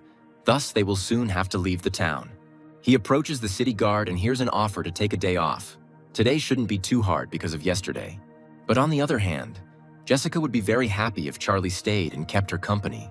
The guy smiles nervously and says that then it would be better to wander around the city and look for weak spots in their defense. One of the individuals flies up to his god and says that Tart and the mercenary have begun to act. He is angry and ready for their assassination. The guy finds a deserted place and sits down on a rock and waits. After some time, the potential killers finally appear. Smiling, Charlie says that you can't keep your target waiting. Tart turns angrily to the mercenary, asking if he gave him away, and he retorts that he is prepared to be insulted for anything but professionalism. The enraged young man doesn't really care as long as Charlie is killed, and he reminds his classmate that the academy records everything. Tart says the academy won't punish him because Charlie's killer will be a mercenary who is about to start work. He points his hands towards the ground, summoning a ghostly vine with his first technique, which immediately emerges from beneath the surface. Charlie sits still as the mercenary lunges forward, performing a phantom flash. He looks at the tip of his dagger in bewilderment, and an involuntary cry of surprise escapes the man's mouth.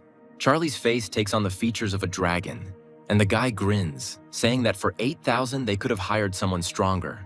The mercenary nervously turns to his employer and asks if he turned him in, and the latter himself is perplexed. and Charlie is in anticipation of his first attack, saying out loud that it's his turn as humanoid locusts appear behind him. Tart's eyes grow even larger. He can't believe his eyes, amazed that his classmate was able to summon creatures here. Charlie, meanwhile, gives his loyal representatives the order to finish off the one standing opposite. The locusts, with all their zeal, rush at the man who dared to attack their master. The guy is going to deal with his classmate on his own, rising into the air and ending up very close. Tart recoils in horror, reminding him that his opponent cannot kill him. After all, he is controlled by the Academy. He says that he has a more interesting idea. You can just throw zombies into the ring, speaking in words similar to his own. Tart turns sharply and takes off, running away at full speed, telling Charlie not to come near him. But the Dragon Man catches up with his classmate almost instantly, a predatory smile playing on his lips. Charlie grabs Tart and throws him to the ground, who screams the whole time. Bumps are already appearing on the latter's face. He, squinting tightly, asks the frightening opponent to stop. But Charlie doesn't care about all these pleas. He again grabs his classmate more comfortably and swings. And then, when launched, it sends a screaming Tart into a crowd of zombies wandering nearby. After some time, Charlie approaches the body, or rather what is left of it, of the former mercenary, and is met with only bones. He offers his creations a rest while he plans to take care of the remains. In the morning, the howl of grief of all the townspeople shakes the settlement. They have lost all their plants. The mayor calls a council, which includes Charlie, and the townspeople note that at this rate there won't be room for everyone in the churches. A man begins an angry speech, but is interrupted by an idea. The voice belongs to Charlie, and the mayor is ready to listen to him. Smiling slyly, the guy asks whether the townspeople have thought about moving to another world. Some, having heard the proposal, begin to think about it seriously. The idea does not seem bad to them. They are tired of being afraid of zombies. The mayor listens to them thoughtfully, and then says that it is not that they do not want to leave this world. They cannot. The portal was destroyed. With a determined look, the guy says that in that case it's not a problem. He knows one city, Lunny, that could become their new home. The guy is ready to take on the whole process, and the man, happily agreeing, asks if they can help with anything. Heading to the tree, Charlie says that he has prepared everything. As soon as it can fix the portal, the guy will send people to a new home. The tree replies that this is not a problem. It really is able to fix the portal, you just need to bring people. All the townspeople obediently follow Charlie all the way to the forest, and the mayor voices their shared concerns out loud. Everyone's attention is drawn to Jessica's voice, who notices the tree of wisdom in front of her. All eyes turn there, and people agree with their guardian. They are in for an even bigger surprise when the villagers notice a portal opening among the branches. Seeing off the last of the townspeople, Charlie waves his hand to them in farewell, wishing them a quick meeting, and they smile back. The mayor even cries, calling the student their savior.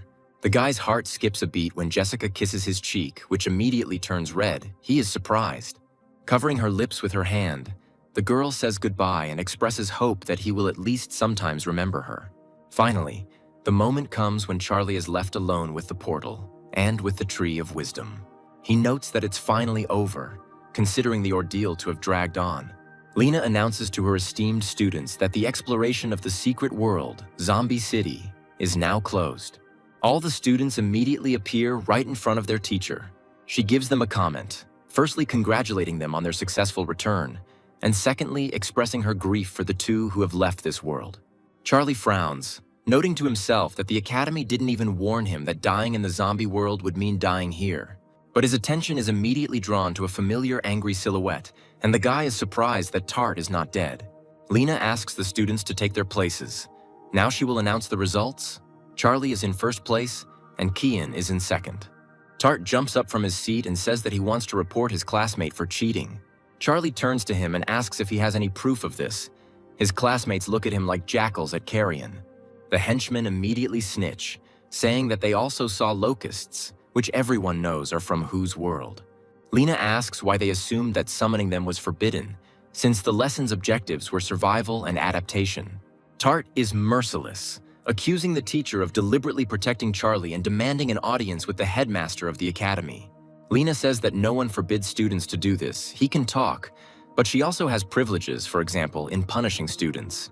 She declares Tart's punishment to be a year of hard labor in the secret world, the dungeon, and he, plunging into the portal, asks for it to be cancelled. Smiling sweetly, The woman asks if there are any others who would like to join their classmate, but there are none. Even the former henchmen smile awkwardly and express their agreement that the punishment that befell Tart was just. Lena moves on to the awards. Charlie gets the jade flower pot, and the second to be awarded is Cyan. A boy walks down the school corridor and, hearing someone calling him, looks in the direction of the voice. These are his elders, and he was just looking for them to pass on the fruits of wisdom. They ask how many items he managed to get.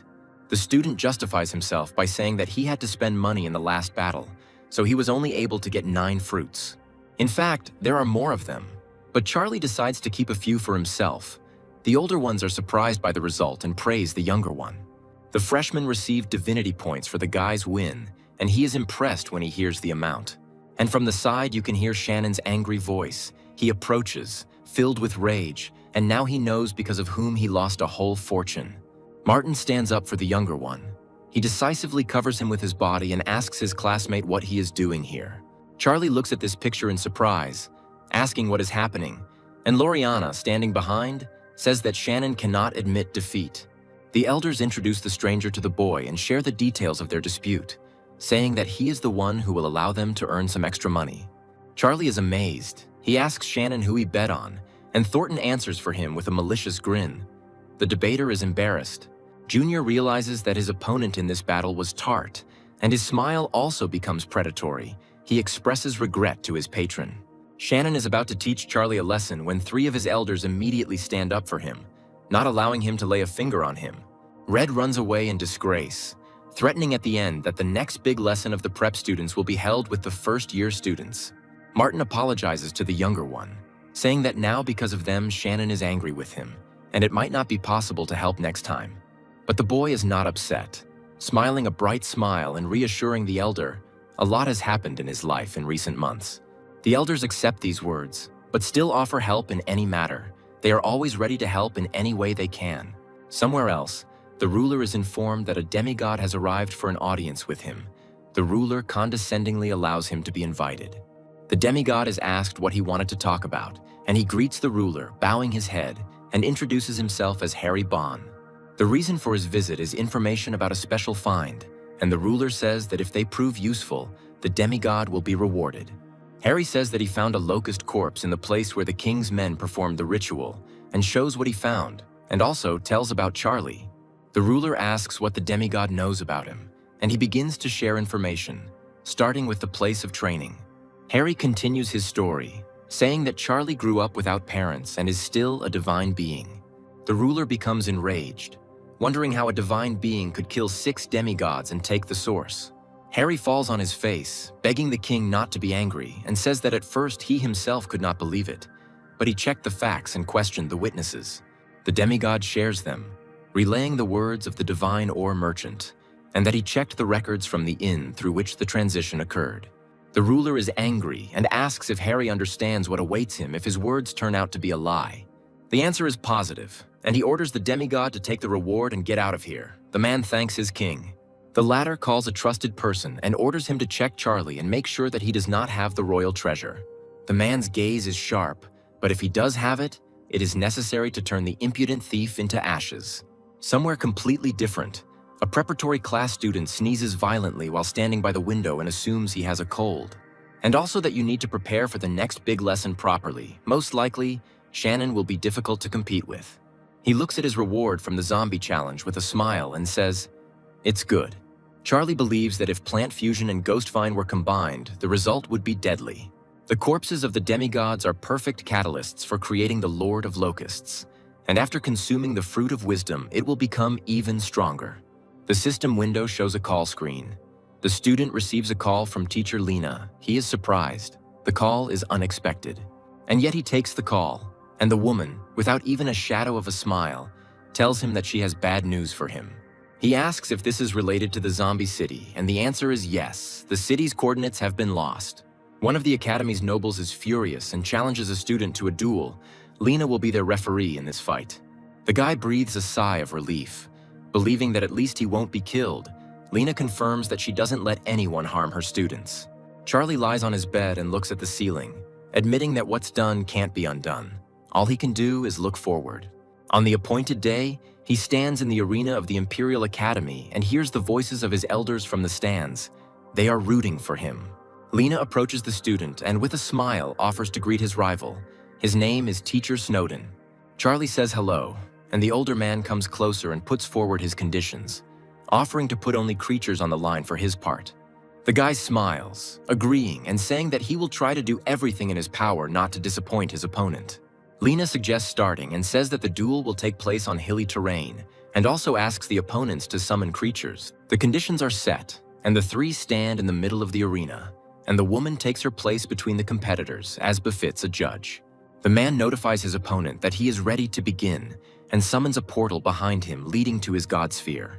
A moment later, the first of the creatures begin to emerge from it. They look like either articulated dolls or mannequins.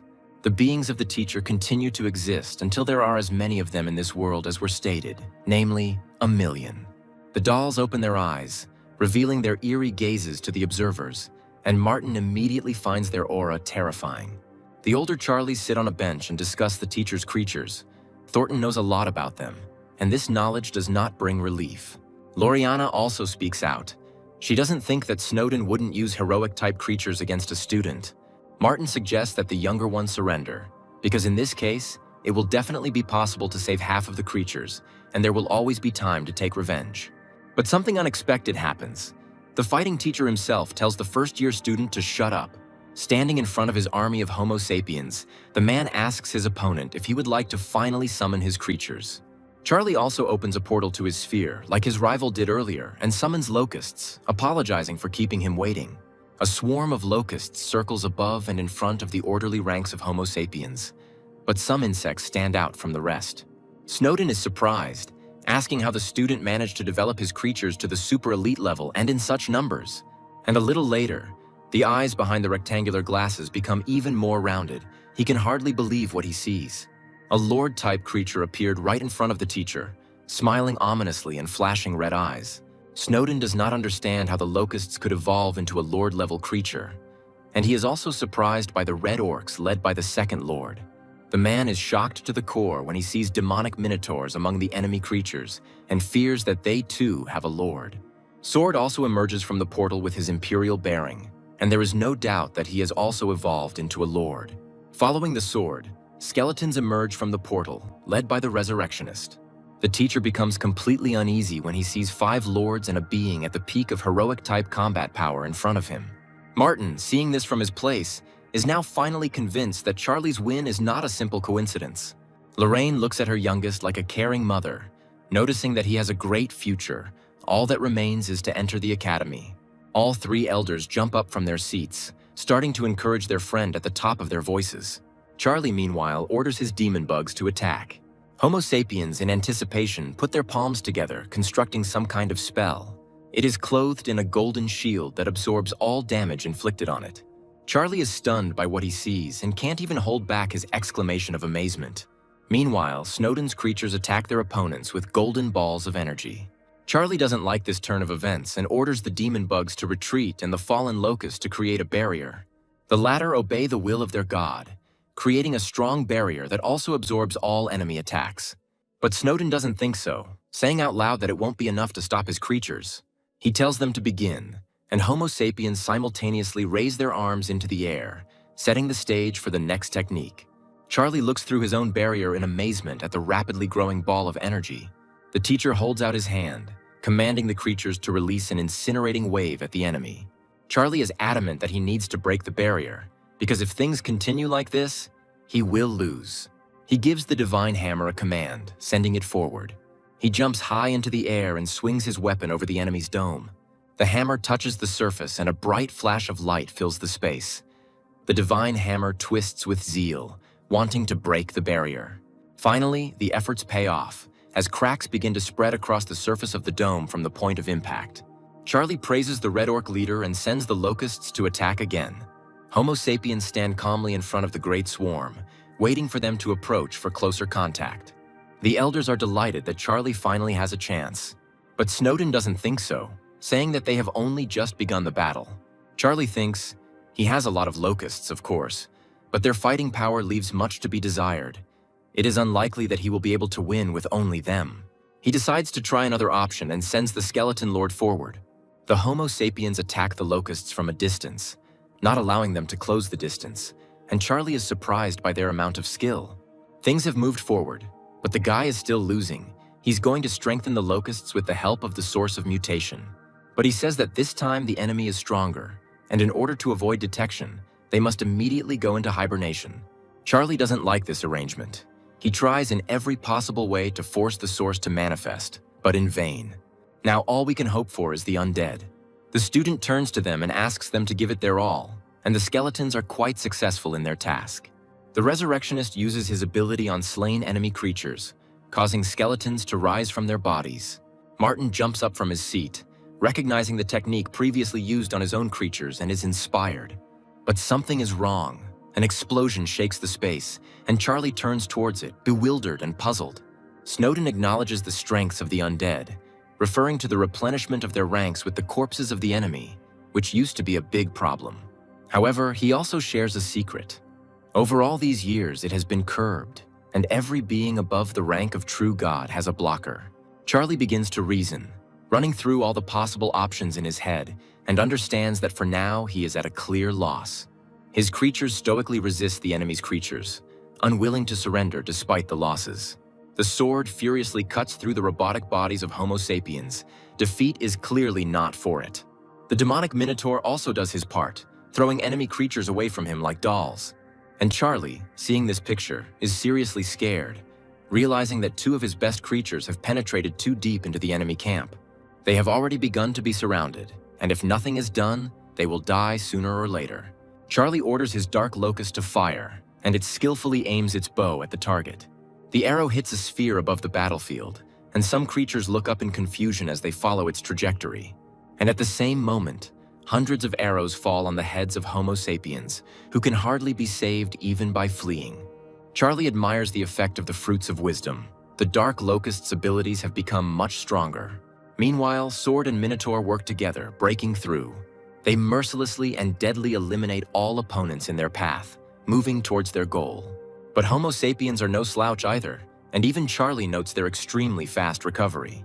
The boy's eyes widen in surprise when the sound of a familiar voice reaches his ears. His indispensable ally, the black dragon Elphys, arrives to his aid, announcing his arrival with a thunderous roar. A squad of half-dragons appears directly below him. The elders, seeing the great creature, admire the younger one even more. Some of them suggest that Elphys has the potential to become a monarch. Martin's whole appearance exudes dejection, and Thornton states that his defeat was predetermined. Even the opponent is impressed, admitting that the student has a great future ahead of him, despite the fact that he is not even a freshman. Half-dragons descend before him, and the man looks at them puzzled, not recognizing the class of creatures. But later he still remembers. This turns out to be a decisive factor, and the teacher suggests that the opponent declare a draw. Charlie looks puzzled, frowning, as Elphys flies over him against the clear sky. The latter opens his fanged mouth wide and announces in a loud voice that he will never agree to this. Martin, shocked, asks again if he heard correctly, and the neighbor confirms, suggesting that the man saw his rival as a threat. Loriana smiles provocatively, saying that if this news gets out, something will happen to Charlie, but she is interrupted. Lena stands up behind them, explaining that Snowden didn't even use half of his capabilities. He just values talent. The man's offer of a draw meant he recognized Charlie's potential, and it looked like his rise would begin today. Snowden approaches his opponent and informs him that he has already cooled his head, so further losses will be simply pointless. As an apology, the man is ready to give him the rest of his army. The dragon is indignant, but Charlie asks him to be silent. Snowden confirms his intentions, but puts forward a condition. Upon official admission, the guy must become his student. Lena arrives, offering to thank the man for such a generous offer. He's one of the strongest mentors at the academy. The woman says that every year for this event, simply gigantic lines of students form, wanting to get to Snowden. The guy frowns as he counts and comes up with at least 1,000 potential students. Lena continues to stir up interest by saying that the academy accepts only 2,500 people at the beginning of the year. Charlie immediately casts aside all doubts, appearing before the teacher and saying that he is ready to become his student right now. The man takes this as an agreement, promising to send the remaining 820,000 beings to the disciples' sphere. But you need to wait with the apprenticeship and first fulfill 2 conditions: officially entering the academy and receiving demi-divinity. In addition, it will be necessary to receive divine knowledge from the god of death himself to saturate the body with divinity. If these conditions are met, Charlie will become an official Snowden student upon admission. After the battle was completely over, his elders ran up to the younger one, congratulating him on the draw, but he wasn't particularly happy. Snowden is surprised that they had an audience and asks not to tell anyone about it. Thornton hesitates, reminiscent of his teacher's disposition. And at the same moment, golden cards appear in the hands of all 3 at the behest of the teacher. He bribes the students. They giggle sweetly, saying that they have already forgotten everything they saw, and Lena is irritated that the first years dared to blackmail the elder god. The next day, an embarrassed Cian approaches Charlie and asks him to do her a favor. They are walking, and the girl shares her troubles. Her family wants to marry her to Tart. The guy is surprised by this. The decision was made by grandfather Qian, and since he is the only true god in the family, his decision is unquestionable. After Tart's defeat, the leaders change their minds, deciding to marry the girl to his older brother. Charlie sees the seriousness of the family's intentions and promises to do everything in his power, but does not understand how he can help. Qian thanks him. He again turns the conversation into a joke, saying that any husband in his place would have done exactly the same thing. The girl gets embarrassed as usual and hits the guy in the face. He smiles, happy that the familiar Qian has returned, and promises to go with her and help cancel this marriage. The girl smiles, flattered but reserved. She's very grateful to her friend for his understanding. A few days later, Charlie arrives with Qian in her family's city and cannot hide his shock, asking the girl if she is a princess. A man appears behind the students and gives the young lady the instructions from her parents, who asked her to meet and accompany her. Qian thanks the man for his concern, calling him Uncle Dorn, and introduces Charlie to him, Dorn politely keeping up the conversation. The man helps the students into the car, saying that they are already long awaited, and they are heading to the old residence. Qian's gaze is dejected. Her eyes are lowered to her hands folded on her knees. The girl is unusually silent. Charlie notices this and calms her down, promising to protect her if anything happens, and the student smiles gratefully. The transport stops and the girl announces her arrival. The cries of the Qian family members can be heard even outside the courtyard gate. Charlie clearly hears the struggle for the girl's freedom. The students come closer to the house, and the arguments correspondingly become louder, with Father Cian ardently defending his daughter's freedom. Charlie looks at the girl with irritation and asks if her family's children are always treated like objects. And she, unable to bear it any longer, bursts into a room full of relatives bickering among themselves, saying that she is against the marriage. She is greeted with less than kind words, literally calling these words nonsense and telling her not to interfere in the conversation of her elders. Father Qian rushes to her aid, not allowing anyone to touch her, threatening that it will end badly for those who dare. The man is reproached for spoiling his daughter too much, which will not do her any good. But Cian's father does not back down, saying that he is doing everything for her good, and his opponent tries to shut him up, jumping up from his seat emotionally. He accuses Qian of being just a divine being, and says that the family's true god must be saved by any means necessary.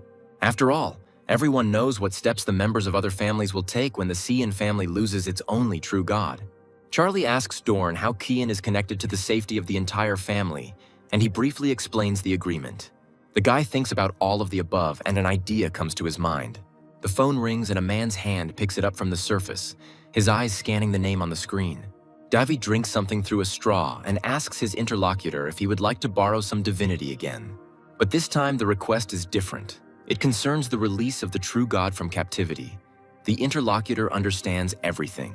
Charlie is delighted, asking if Davy will help him. He says only if they agree on a price.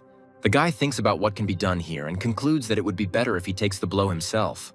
Asks about the artifacts. Davy smirks. He says that the amount he spent on fixing his spear will be enough. Charlie agrees.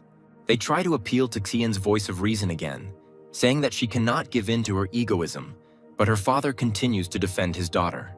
But then a voice completely unfamiliar to the family is heard from the outside, asking for permission to intervene, and everyone is surprised. Upon seeing Charlie, one of the main troublemakers asks who he is and orders the guy to be thrown out of the room immediately. Now Cian acts as a protector, covering his classmate with his body and saying that he came here to help. Dorn speaks up, suggesting that the guy is the girl's lover. Now he understands her resistance. The girl retorts, and one of her uncles says that she should find a partner of her own status, and asks Charlie if there is a true god in his family.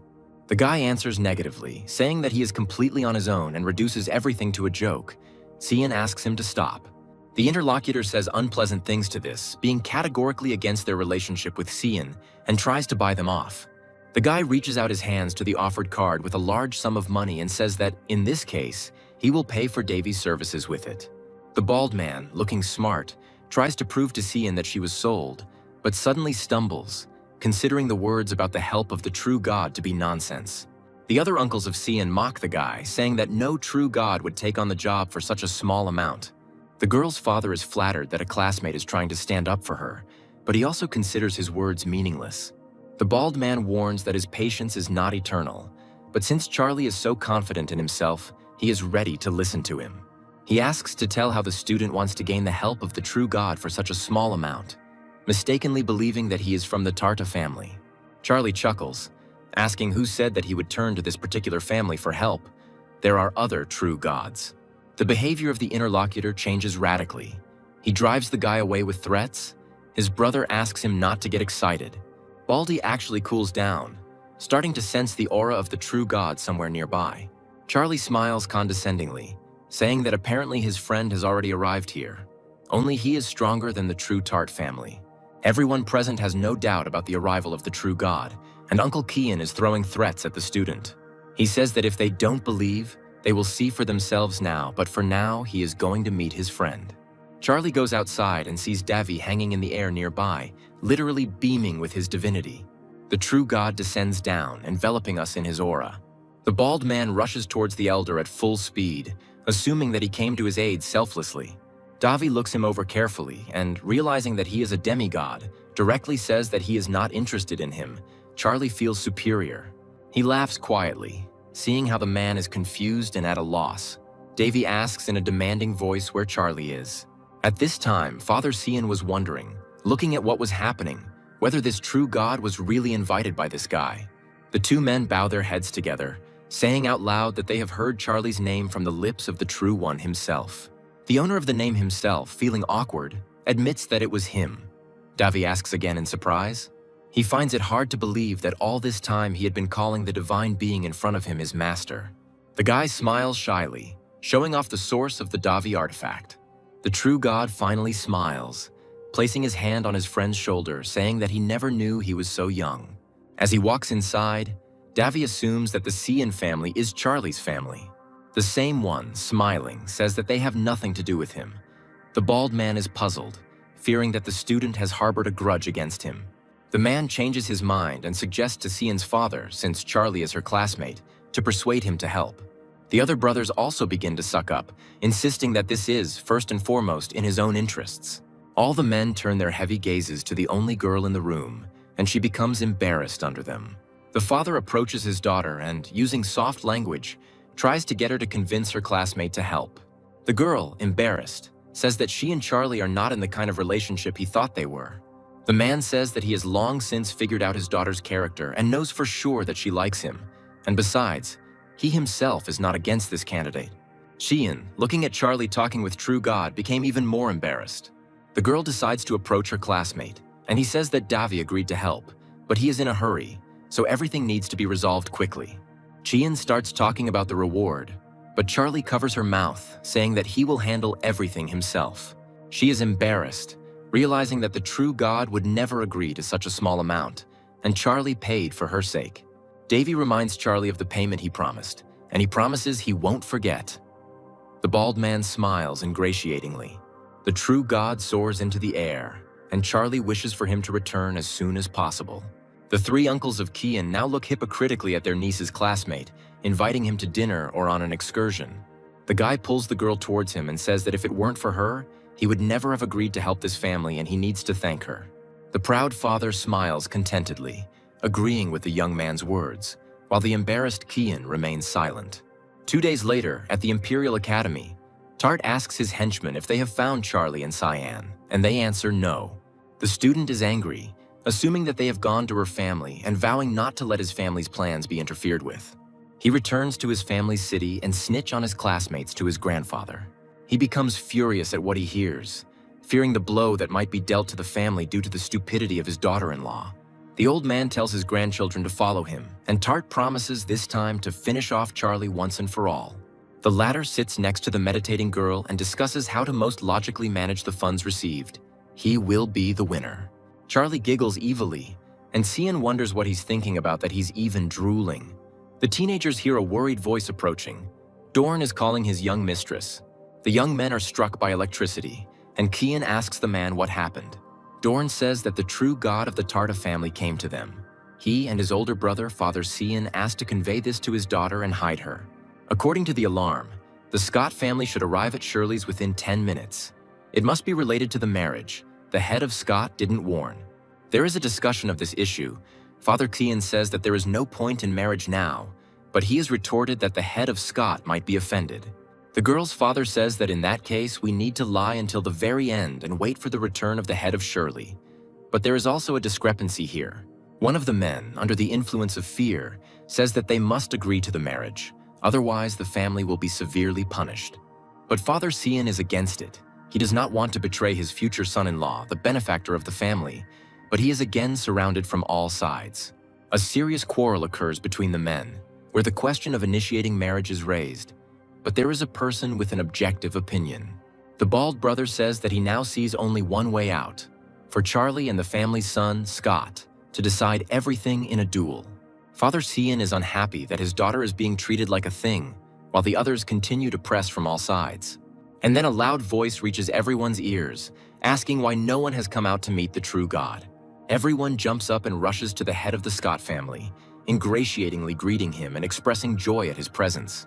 But the man knows about the flattery and orders it to stop, instead demanding that Cian be brought, wanting to arrange the wedding immediately.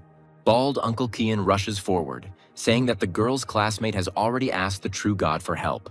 He asks for mercy, but the head of the Scott family does not care. He is disgusted by the very thought that someone dared to go against the true one. His anger takes on materialization, transforming into peals of lightning, storms, and thunder. Baldy, like his two other brothers, falls to his knees, begging the elder to stop and have mercy. At that very moment, Cian runs into the house, resolutely demanding that they stop destroying her estate, and Charlie bursts in after him. Tart points his finger at his classmate and tells his brother that this is the same person he told him about, and he replies that he is not long for this world. The head of the Scott family tells Cian that he will not harm her family if she stops resisting and humbly accepts her fate. She refuses, saying that she doesn't intend to do it.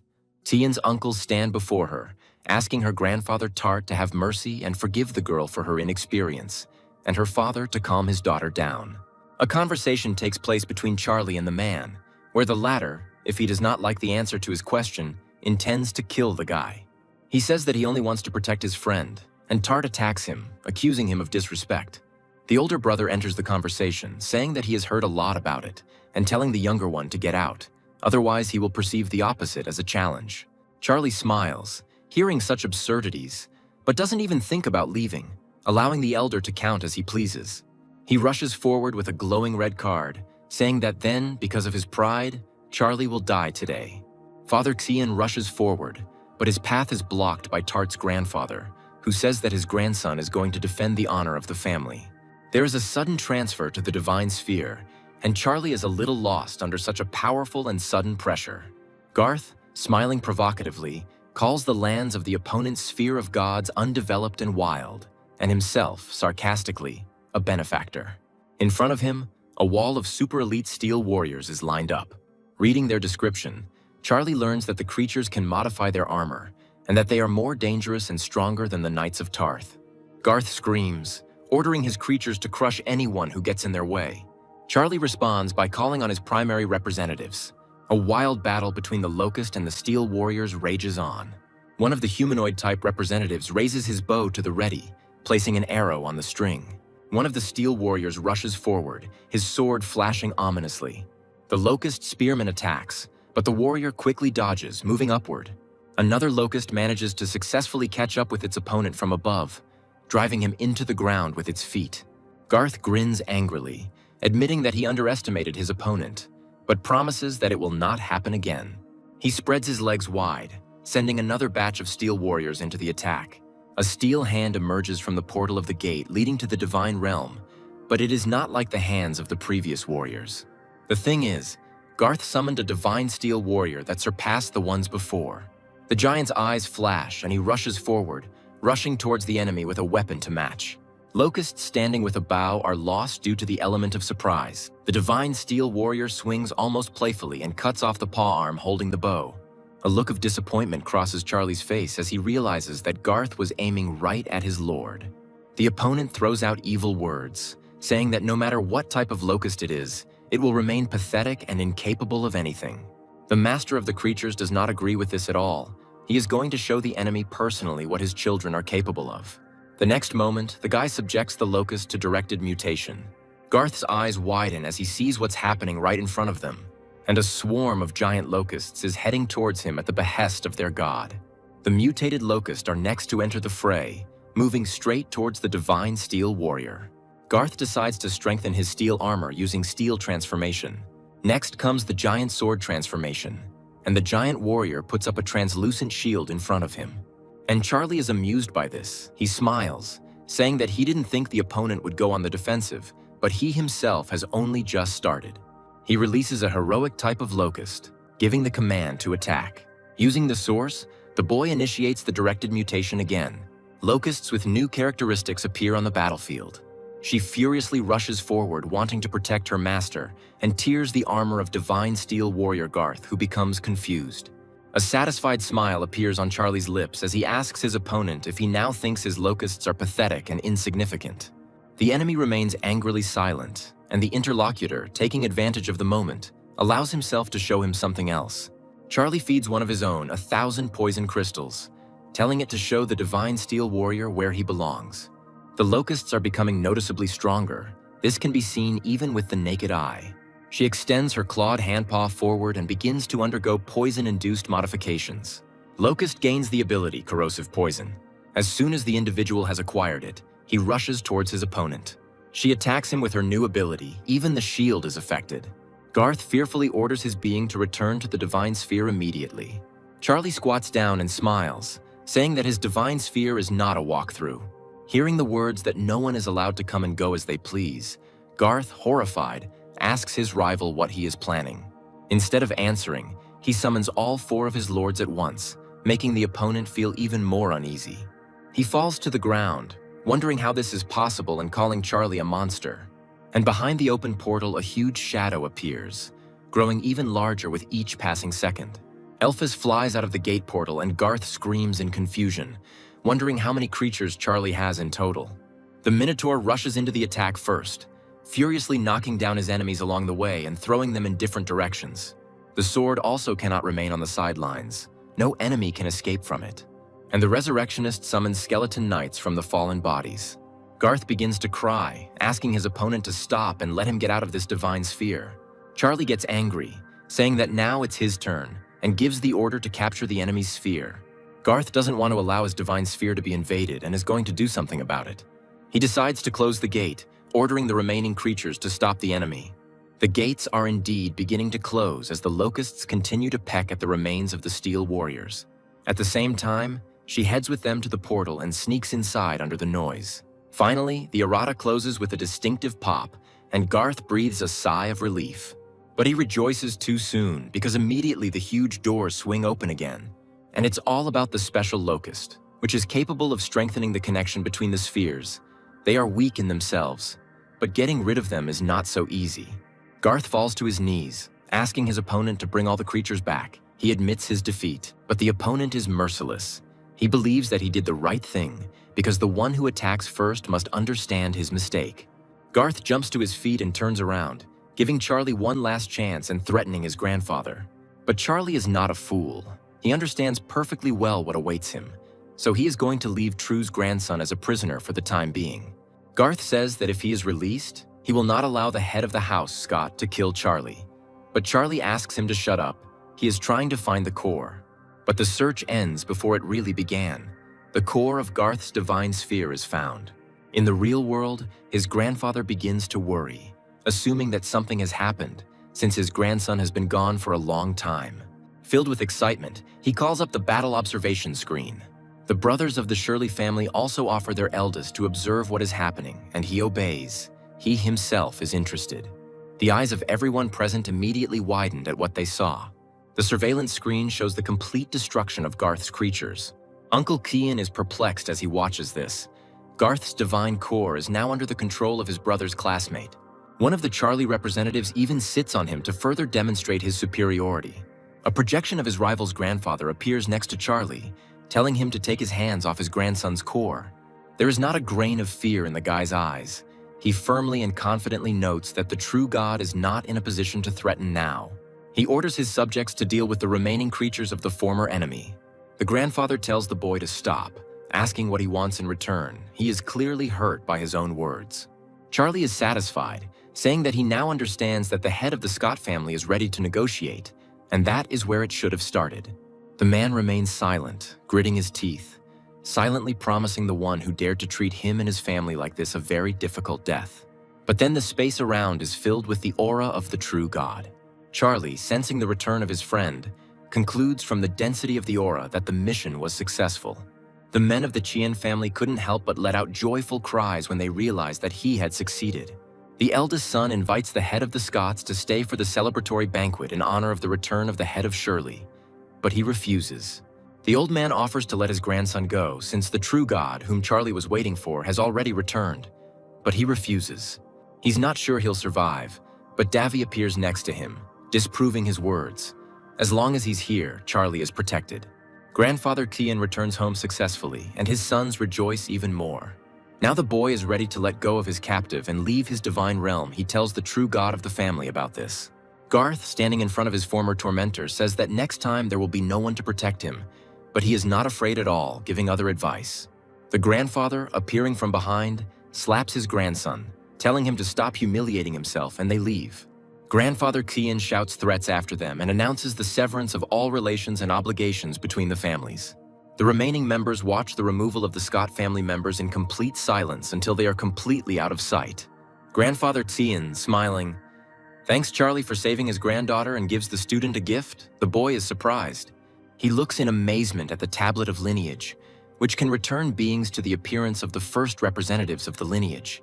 Charlie believes that this item could transform his locusts into the most ferocious prehistoric species of their kind, and wants to see it. 3 days later, at the Imperial Academy, Martin asks his youngest to come out. They need to talk about something.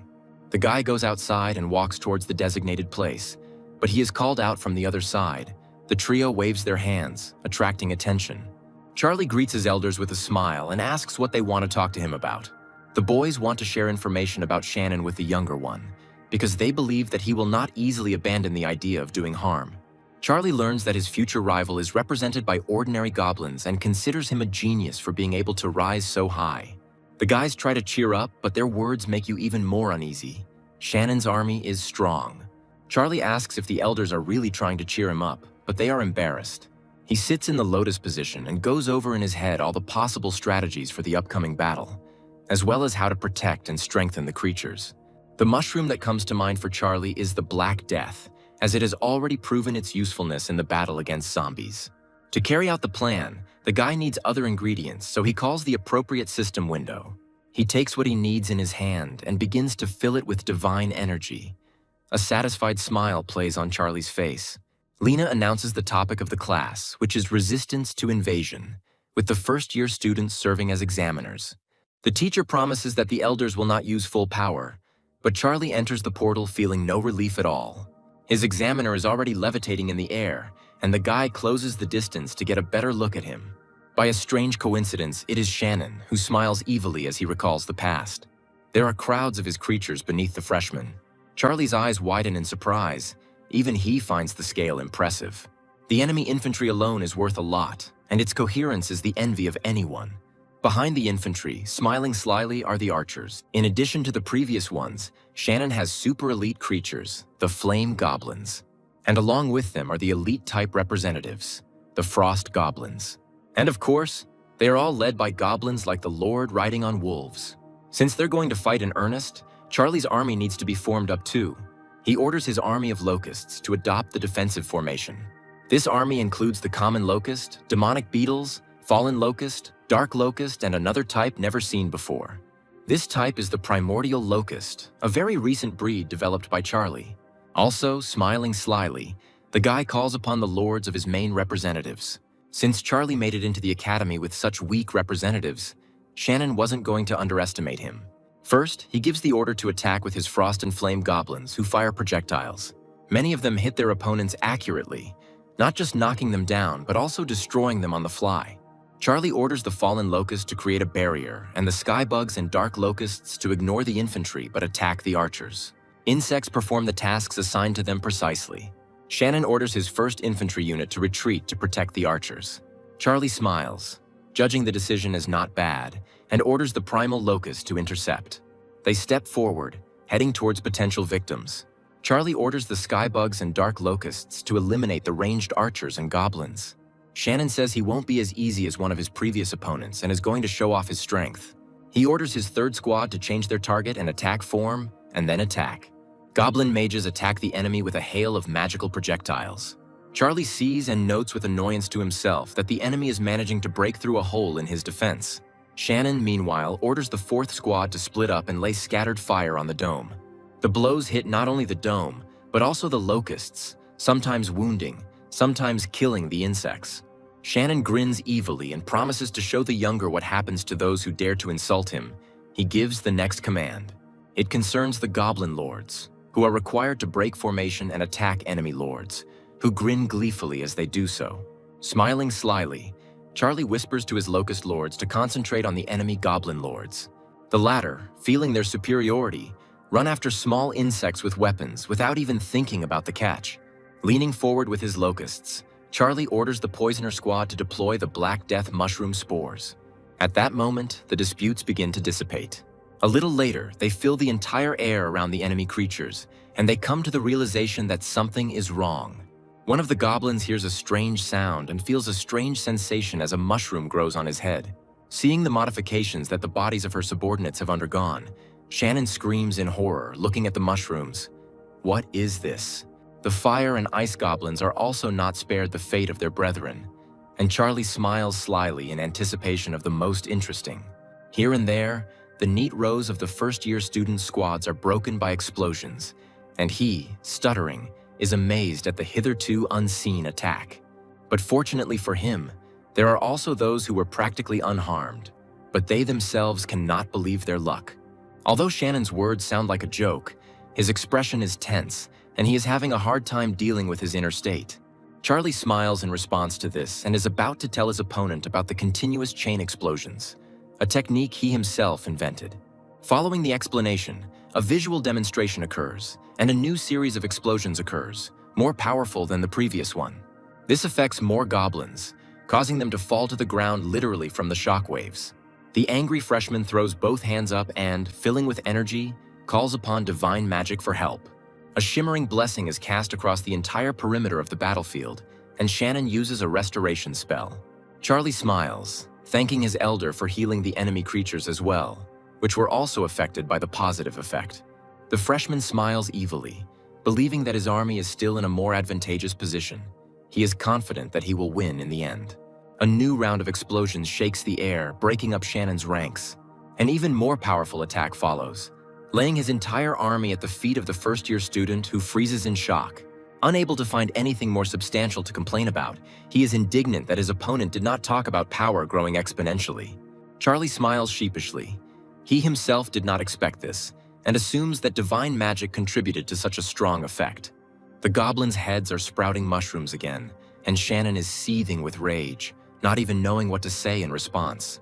Charlie gives a mock guilty wink, saying that the situation is a little out of control and the next explosion could kill the Goblin Master too. Shannon remains silently angrily, but looks puzzled. He thinks that he shouldn't lose to a preparatory course student. He is a genius after all. He acknowledges the younger's strength out loud, but says it's still not enough to handle him. And Charlie smirks. Shannon uses the divine magic, Flame of Battle, which increases fighting spirit, increases physical strength, and reduces sensitivity to pain. And then adds military divine magic to everything. Now, when killing an enemy, creatures can restore 25% of body damage and convert the excess into physical indicators. But that's not all. It seems Shannon has decided to give it his all. He calls on the divine magic of the earth for help. The earth begins to nourish the creatures with its power and significantly strengthens their defenses. The freshman smiles maliciously, announcing that it is his turn to attack. Thanks to the miraculous power of his magic, even the mushrooms that were previously sown on the creatures fall away, and the goblins are ready to fight again. Charlie's face takes on a stunned expression. He can't believe that Shannon just got rid of all his mushrooms. One of the goblins raises his blade and chants an ode to his revered god, who favors them, calling his brothers to arms. And all creatures, as one, rush into battle for the glory of their lord with the intention of destroying all the insects of the enemy. Charlie takes a defensive stance, ordering his creatures to stop the enemies as explosions thunder behind him. Lena and other teachers observe the exam through the corresponding system window. The woman asks her colleagues if they have any thoughts about the preparatory course. One of the teachers says that he was most impressed by Cian because she managed to raise the Lord of the Thunder Sparrows. She is worthy of admission. The woman with glasses chooses Tart and his older brother as her favorite, who can be persuaded to enroll in the Imperial through the younger one. The third teacher liked Chaz. He considers him promising because the average level of creatures can be compensated by analytical abilities. Then, not very happy, Lena herself asks what her colleagues think about Charlie. They watch the battle of the Locust Master in absolute silence. The first to speak up is a woman who says that it looks as if the student's defeat is inevitable. The man who chose Kyan disagrees. Shannon's rise proves that Charlie can follow in his footsteps. Lena notices that the guy is now using only his main representatives to confront one of the strongest first-year students. Everyone agrees with her when the woman says that expelling such a capable student for losing this battle is unacceptable. Meanwhile, Shannon is on the battlefield once again ordering his goblin army to focus on the enemy lords. The creatures rush towards the locusts, and Charlie doesn't want to believe that he can actually lose. Suddenly, the battlefield is filled with a voice belonging to the teacher, announcing that the battle must cease. The lesson is over. Shannon is beside himself with anger. He was so close to victory. While losing a significant part of the army, Charlie was even able to finish off one of his lords.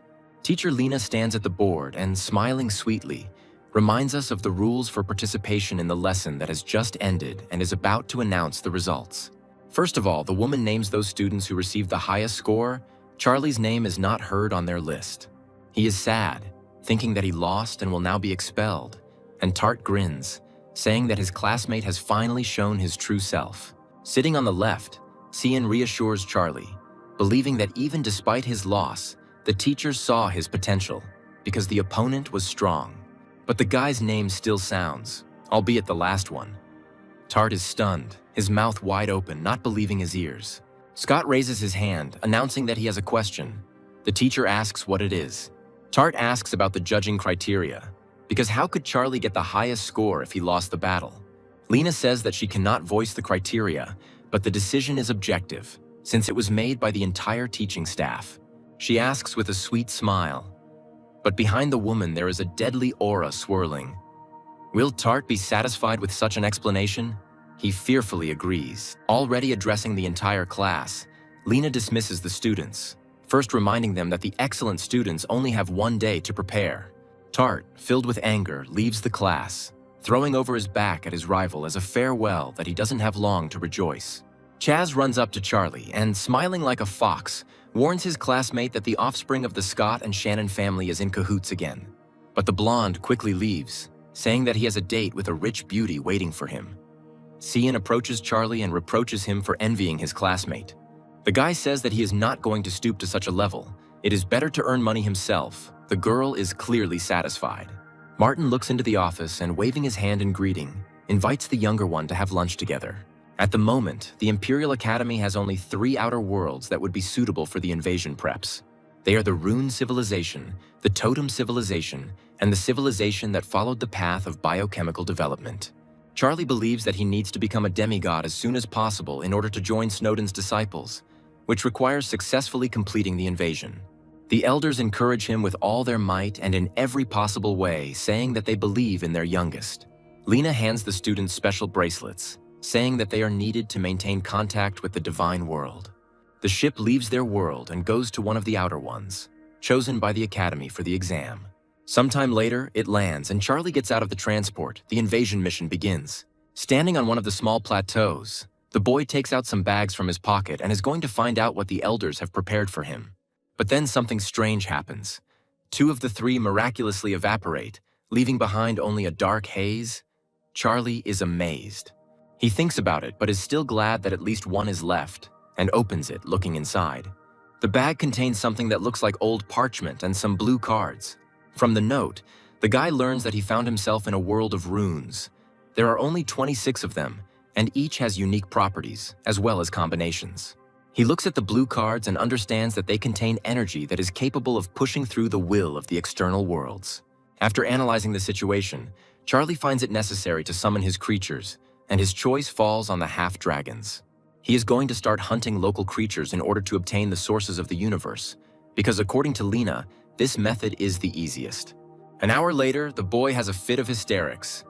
During this time, we manage to earn only half of the source of the universe. It's too slow, and Charlie summons 50 more creatures, leaving him with 5 cards. He manages to find his next target, and the guy sends the main representatives out to hunt. He orders the locusts to capture the camp with the minotaurs, and the insects dive down on the enemies in unison. Tart is somewhere nearby. He really has conspired with Shannon, and right now he has a premonition of his imminent meanness. He plans to give the iron-blooded demon, given by the Elder, the hair of his rival, so that he will hunt only him. Surprisingly, the student has the necessary biological material, and he sends it to the demon's urn. The object in the young man's hand is immediately enveloped in a dark haze, and Tart steps back in fear, not wanting to fall under its influence. Throwing the container into the air, he orders his creature to move away and break it, which it does without question. And right there, right before their eyes, the demon that had escaped to freedom began to take on flesh with its characteristic roar. Seeing what the creature is capable of, Tart laughs maliciously, firmly convinced that it will not leave a single wet spot on his classmate. The hatred that this demon has accumulated for 1,000 years while he was imprisoned can only be washed away by the blood of the one who became his target. Charlie, unaware that he is being hunted, goes about his business, holding several small particles that look like seeds in his hand. He believes that this should be enough to unlock the transformation into a black dragon. The guy intends to use the remaining 5 cards to summon the rest of the half-dragons. Suddenly, a light-haired ox appears before him, with a red stone glowing on its forehead. Charlie orders his creatures to deal with him, and they rush to attack the enemy. A moment later, his mournful final howl reverberates through the surrounding area. In the Wolf King's lair, Charlie finds some curious objects and is eager to learn about their properties. The first student unrolls the scroll and notes with delight that it is the rune word. Now all that remains is to collect the rune combination, and he lays out all the runes in front of him, beginning to peer at them with tension. Having familiarized himself with the necessary information, the guy decides to cast the word on his body, since he does not have a suitable weapon. He feels changes in himself almost immediately, believing that he has become much stronger. But the guy's activity is interrupted. He notices something strange. Wanting to figure things out, Charlie transforms into the black dragon and flies towards the irritant that bothered him. He lands next to his half-dragons and looks at what dared to put a spoke in their wheels. A light-skinned creature that resembles a catman just jumps on one of the creatures, causing the others to be amazed. The evil beast cuts the half-dragon's body into several large pieces with its strongest claws. The gaze of its eyes with vertical pupils is merciless. Charlie realizes that the demon in front of him is a Lord-level demon, which means that the opponent is serious. The cat is surrounded by several half-dragons on all sides, but he doesn't show that he feels threatened. He rushes forward, continuing to tear his enemies to shreds. But the demon is surprised when the limbs of the seemingly defeated begin to regenerate. The cat's gaze becomes much more angry than before as he turns his gaze to the creature's owner. Both he and Charlie agree, and the next moment they rush at each other. The dragon boy starts to emit an aura, believing that the fight will happen at just the right moment. He stops, stockpiling the necessary supplies, and the demon cat, approaching with claws raised at the ready, is perplexed. The guy's gaze is determined. There is not even a hint of a smile on his face, and the aura continues to envelop the body with its fiery tongues.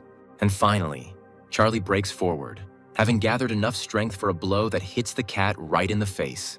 The system notifies that one of the lords of this world has been defeated, for which the student receives 2 sources of the universe. Charlie smiles contentedly. Now he will be able to summon his favorite skeletons, and perhaps this will contribute to a faster rank increase. A few days later, One of the locusts informs its god that it was able to find a cave with fire crystals.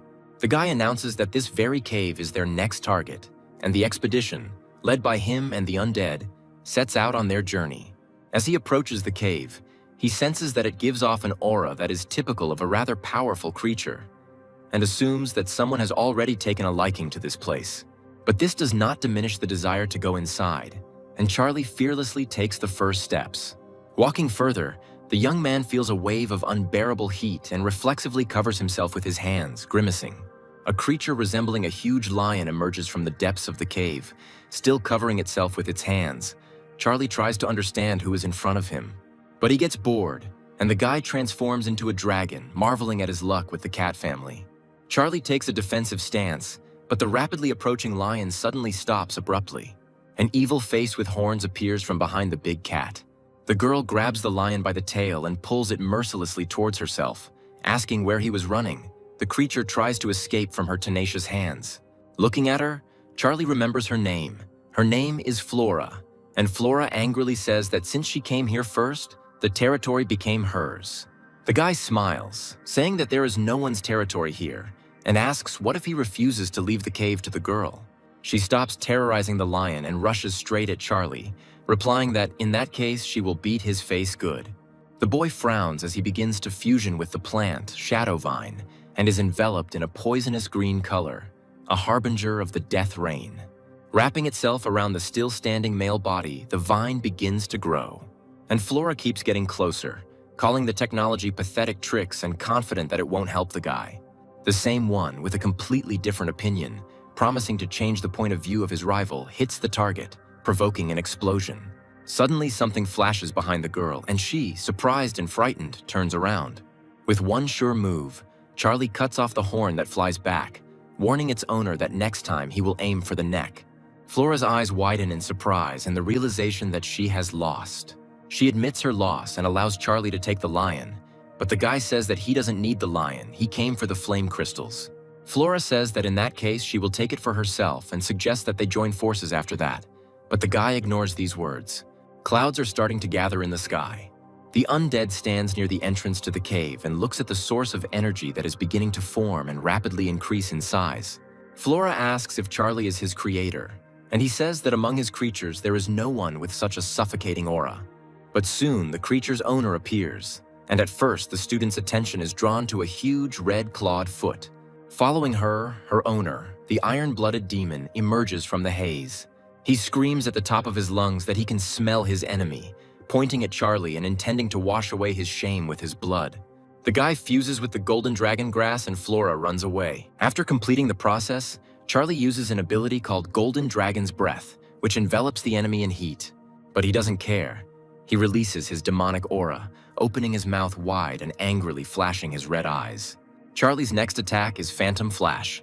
He is helped by Flora, who appears nearby again, breathing fire at the monster. The boy notices that the fire is effective and summons the Divine Hammer. To do this, you have to spend a Source of the Universe card, but it is a necessary measure. A moment later, a red orc blacksmith appears in the arena with his beloved weapon. Pointing his finger at the demon, Charlie asks his protege to destroy it. Divine Hammer looks at its master carefully, taking in the order. He, as always, is ready to fulfill it, unquestioningly following the will of his great god. This can be seen just by his eyes. The orc begins to emit streams of more powerful aura as he prepares for the upcoming attack. The demon overtakes the creature in front, calling it a pathetic servant and telling it to die.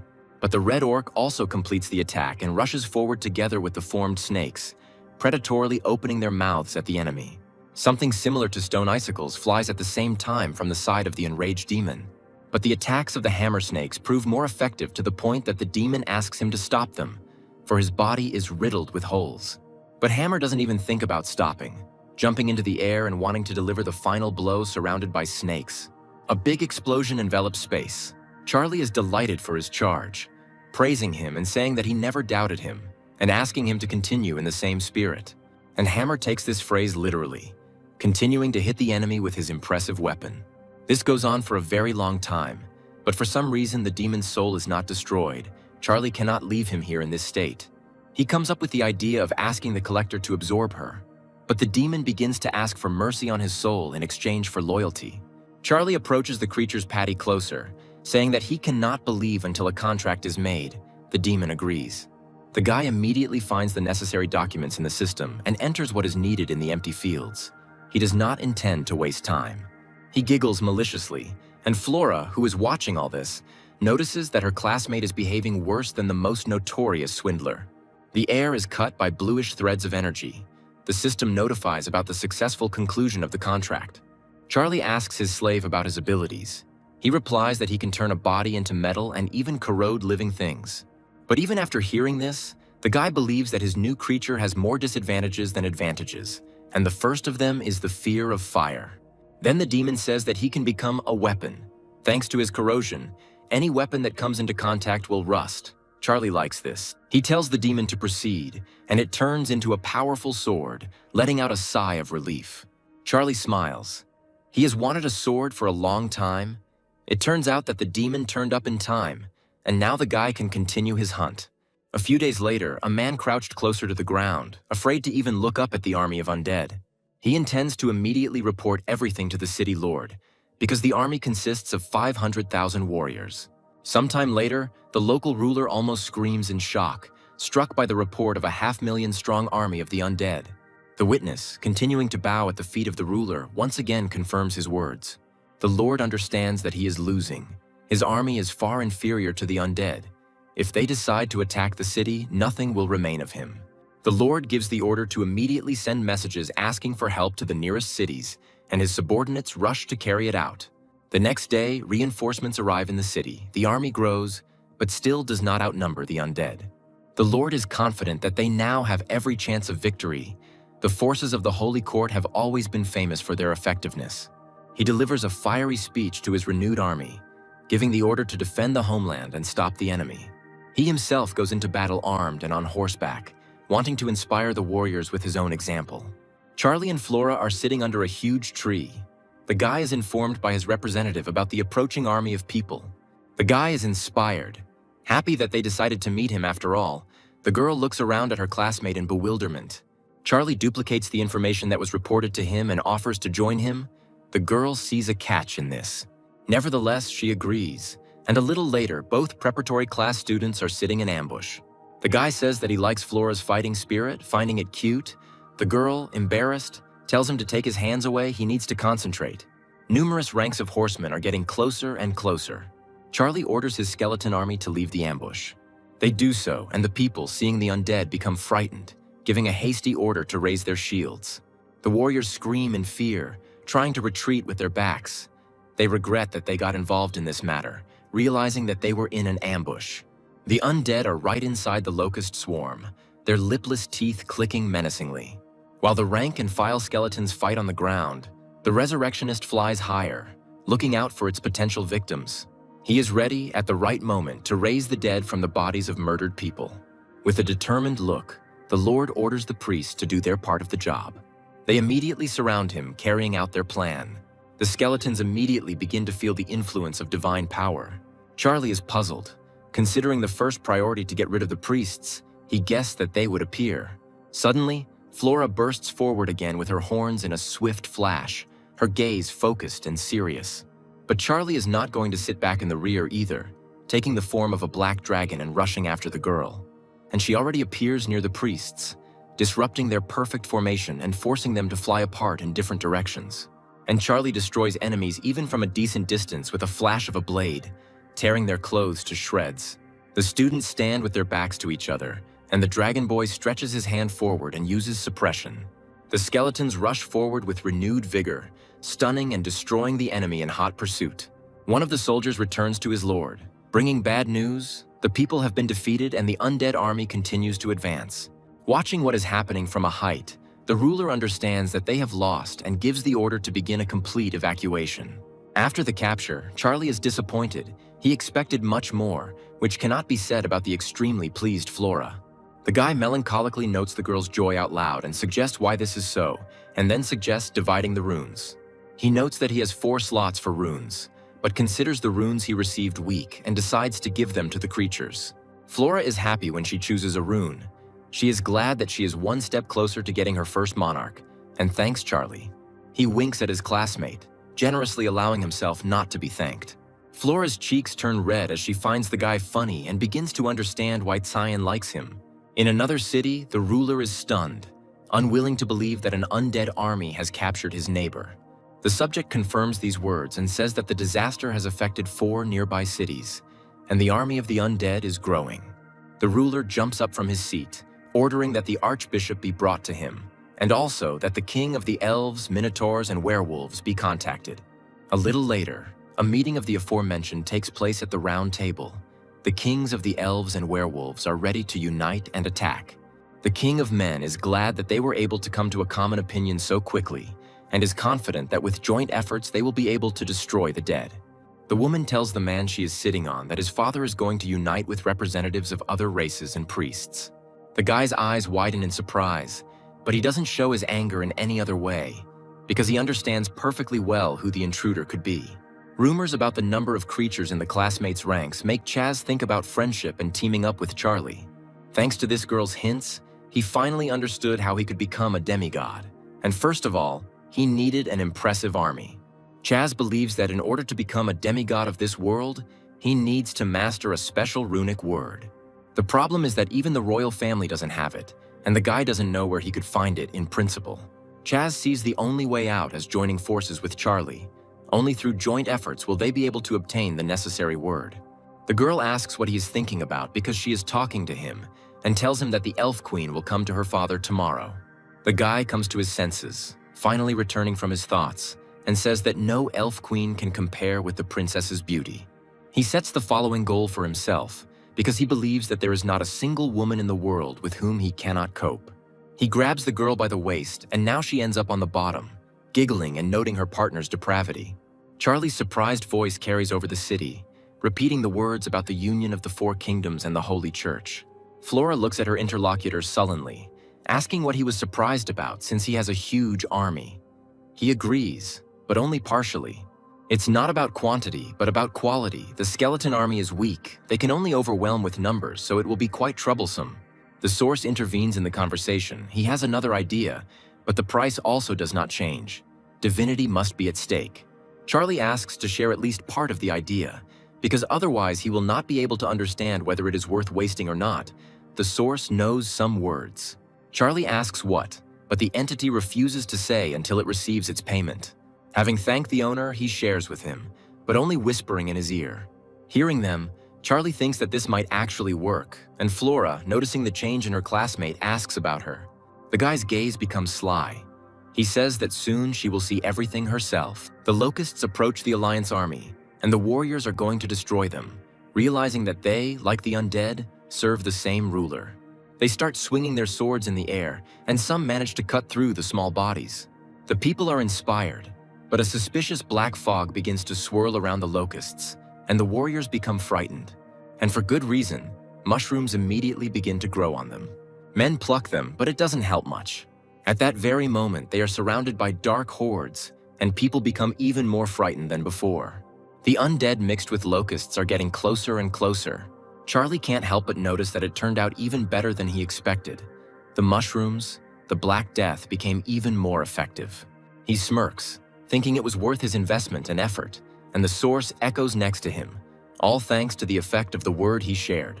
And this word was a mid-level rune, Plague, which imposes an effect on the body that makes every cell become a carrier of the plague. Standing on a hill, Charlie gives his troops the order to go into battle. The archers release their deadly arrows. Thanks to the Black Death and the locusts, he managed to defeat the first units of the Union Army and acquire 5 skeleton heroes. The king asks if anyone has any ideas, because if they keep losing people and retreating, there will be nothing left of the kingdom. The man is furious, believing that this cannot be allowed to happen. One of the council members suggests that the only option left is peace, and the king asks with whom, in his opinion, they should negotiate. The question is good, because the opponent has not shown himself during all this time. The door opens, interrupting the council. A smiling Chaz enters the hall with the princess and the queen of the elves, asking to be given the opportunity to negotiate. The werewolf king does not believe in him, believing that the guy has never been to war, since he will be able to negotiate with the Lord of the Undead. The bishop is angry, glaring at the young man and asking who let the princess's favorite in here in the first place. And Ches himself, looking straight at the representatives of different races who don't believe in him, smiles slyly. The princess enters the conversation, putting pressure on her father and asking if he doesn't believe his daughter's words, since she has confidence in this man. The Elven Queen also vouches for Chaz's intelligence, saying that she will cast her vote in favor of his candidacy. The king notes that they have no other options anyway, so he suggests giving this young man a chance. Sometime later, the blonde enters the territory of the skeleton army and confidently moves towards his classmate. Seeing him, Charlie grins, saying that he didn't expect to meet him here. They hug like good friends, and Ches says that he has come here to propose a truce on behalf of the Union of 4 states. Charlie grins and says that he is ready to stop his mighty army only if the price is right. Ches confirms that this is exactly what he came here for, and his interlocutor voices a list of what he wants to get, most of which concerns runes. The blonde, smiling slyly, sums up, voicing how much of what the kingdom can provide to the usurper. He continues by saying that the elves will pay more than the humans, and the werewolves and minotaurs with the church will quadruple everything. The young man does not want to offend the Elven Queen, because he will still have dealings with her, so he dumps most of it on the latter. Charlie says he agrees to these terms, and a slightly puzzled Ches promises that there will be no problems. He shares information about becoming a demigod with a classmate, and he agrees to work together. Ches leaves to hand over the terms, and Charlie says that if he refuses, he will raze everything to the ground. It's not the first time for him. The king of the Minotaurs is perplexed as to how his kingdom and the werewolf can fulfill their agreement, since they simply do not have that many rewards. Ches suggests replacing the items with something equally valuable, such as information about ancient relics or divinity points. The Elven Queen asks why her people had to pay so much, and only the humans have little. The guy has an excuse. The human princess says that her father asked her to convey that he agrees to the conditions. Ches flirts with her and asks if she wants to personally reward him for his bravery, and she, embarrassed, agrees. A bishop enters the room with complaints. Not only does he not like the conditions, he says that his order will never bow to the darkness. Ches smiles sweetly, saying that his job is just to pass on information.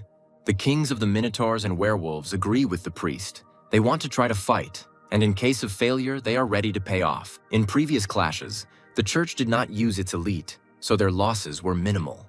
But the leader prepared for the upcoming battle by summoning the core of the Holy Land, 3 whole legions of the Holy Church. These warriors came close to receiving the title of demigods, never suffered defeat, and never let the bishop down. The head of the church is angry, vowing to stop the followers of death who have come to the Holy Land. Charlie scouts the area and notes that almost all buildings are reinforced with light crystals that are harmful to skeletons. He is convinced that the Patriarch has indeed called all his elite troops, but fortunately, Ches told him about it in advance. Charlie grins in displeasure, noting that the light crystals do indeed irritate him. Because of them, the Harbor of Light turned into an impregnable place. It's good that the guy ordered the undead to simply surround the city. He thinks that it would be ideal to create a breach and plunge the harbor into chaos, and an idea comes to the young man's mind. After ingesting the special seeds, Charlie activates plant fusion, causing a giant vine to instantly grow from the ground. She entangles the guy, penetrating his body and illuminating the space green. Charlie smiles. He is about to try out a technique that has come to mind, and shoots burst out of the young man's hand. They become longer and thicker, and then move upward, directed by the will of the owner. Charlie smiles contentedly. He likes the result. The power of the ghost vine exceeded his expectations. He decides it's time to have some fun with the saints and rushes forward with anticipation. One of the priests, hearing strange sounds behind him, looks over his shoulder and is surprised to see Losa. He and his colleague ask who Charlie is, and instead of answering, he waves his sword with a satisfied look. He rushes forward, jumping in the air and flying straight towards the church ministers. They gasp in fear. One even instinctively covers himself with his hand to protect himself either from the vine or from its owner. But the plant manages to catch the wrist through the clothes. The priest begins to emit filth, and his companion orders him to immediately use cleanse, but it does not work. Warriors run to the scene. One of them offers to capture the troublemaker. He leaps into the air with his powerful weapon, attempting to bring it down on Charlie's head. For a while, he stands there, motionless, with only a smile on his face, while the blade approaches menacingly. But at the last moment, the young man escapes the blow, and the huge axe only reaches the tile. The attacker wonders where he went, and the disappearance is announced. inflicting a fatal blow to the man's stomach with his blade. Tearing his gaze away from the corpse at his feet, Charlie notices another warrior approaching him. The guy grins, continuing to stand under the approaching axe like last time. Deja vu arises. But he decides to add some variety to the events by appearing not in front of, but behind, the enemy. Charlie strikes and the warrior collapses, clutching his stomach, and begins to reek of filth. Charlie turns to face his now invisible opponent, smiling as he notices that he is the only one left. This warrior is different from all the previous ones. He is enveloped in a golden glow, and in his hand, instead of an axe, he has a pike. Charlie grimaces, noticing that the opponent is stronger, as is the surrounding holy aura that resists death energy. And from behind, two priests appear, one of whom shouts that they have a chance and wants to stop the enemy. Charlie smirks as he turns around, deciding that since he can't reach the warrior with the pike, he'll finish off his support. But the man under protection doesn't want to feel useless either, attacking the guy from behind, and several more priests join them. There is a roar nearby, and the wall of one of the buildings collapses, spitting out a stream of filth. Along with him, corpses engulfed in it, dressed in priestly robes, fall out onto the platform, the filth dancing on them like tongues of flame. Charlie smiles, calling for Loza to help and noting that it's time to get started. He sends his loyal army of skeletons into attack, and they begin moving towards the city in a special formation. A squad of armed soldiers awaits at the gate, but this does not stop the undead. In the battle for the harbor, about 2 million followers of the church die, and 3 holy legions are completely destroyed. However, they still manage to significantly reduce the number of the undead army. Charlie loses 15 million of his fearless warriors. A voice comes from within the building, its owner believing that such a large number of losses were beyond his expectations. The bishop lowers his head guiltily, admitting his mistake, because of him, the Holy Order suffered catastrophic losses. The man is confused as to whether he should continue to fight or whether it would be better to admit defeat. An interlocutor enters the room and says that he is ready to help the man fight off the attack of the undead. The priest is frightened, asking who is here besides him, and turning sharply sees a grinning Tart. Warriors of light try to patch up their wounds during the temporary lull and clear away the rubble. But their joy does not last long, one of the soldiers reports, seeing the enemy, that the undead are attacking again. Charlie gives a ruthless order to kill everyone. Sometime later, the undead fill the nearby streets of the city. The skeletons push forward, destroying everyone in their path. A projection of the bishop appears in front of her. She frowns, calling the undead pathetic, and she looks puzzled. The patriarch suggests stopping voluntarily. Perhaps in that case, God will agree to stop his righteous judgment and spare. The undead are not only perplexed by these words, something appears in front of them. A squad of Tart's warriors appears in front of the army of the dead, and then his voice is heard, filled, as usual, with arrogance. Charlie frowns at the enemy creatures, calling them copperheads. He doesn't want to believe that the local patriarch has united with his enemy. Meanwhile, the Steel Knights are roaming the battlefield with all their might, destroying the skeletons one after another in a variety of ways. The priests are inspired by such heroism and join the creatures of their savior, wishing to drive out the undead once and for all. Charlie's patience runs out and he decides to summon the Bone Giant. He falls from the sky immediately and, surrounded by the filth that strengthens him, attacks the enemy. It doesn't take much of his effort to break the knights. They die just like the little undead a little earlier. But behind the wreckage of the Steel Knights, a dark shadow with a red eye appears, and then they, circling, disappear into its funnel. A moment later, the combined knight rushes at the Bone Giant, landing the first blow and pushing it back. The Patriarch orders Tartu to continue releasing his Steel Knights. No matter how many sources it takes, the order will provide. The guy smirks contentedly, expressing understanding. Once again, the horde of Steel Knights rushes to attack. The guy remembers his negotiations with the Patriarch about providing the sources. At first, he was wary of the stranger, but Tart decided to take the man by manipulation, pressing on the most painful part, the fear of the merciless lord of the undead. The Patriarch walks through the streets, preceded by several priests of lower rank, who exterminate the undead at his command. Charlie realizes that if things continue like this, he will lose his entire army, in which case it would be wiser to retreat. He does so, giving orders to each of his warriors. The skeletons gather behind their master, looking back. Flora asks what Charlie will do next, since the Order of Light has secured Tart's support and is protected by his knights. Charlie is angry, regretting that he did not deal with his classmate earlier, and the girl notes that the situation has changed not in their favor. The minotaurs and werewolves, seeing the church's success, began to suck up to it, but the guy plans to deal with them later. A skeleton comes up to them and says that the king of men has sent a messenger to them. Charlie is surprised. He has a bad feeling, but the guy still asks to bring the parliamentarian to him. Chess says that the king agrees to the conditions and asks not to attack. The interlocutor notes that he turned out to be wiser than the others.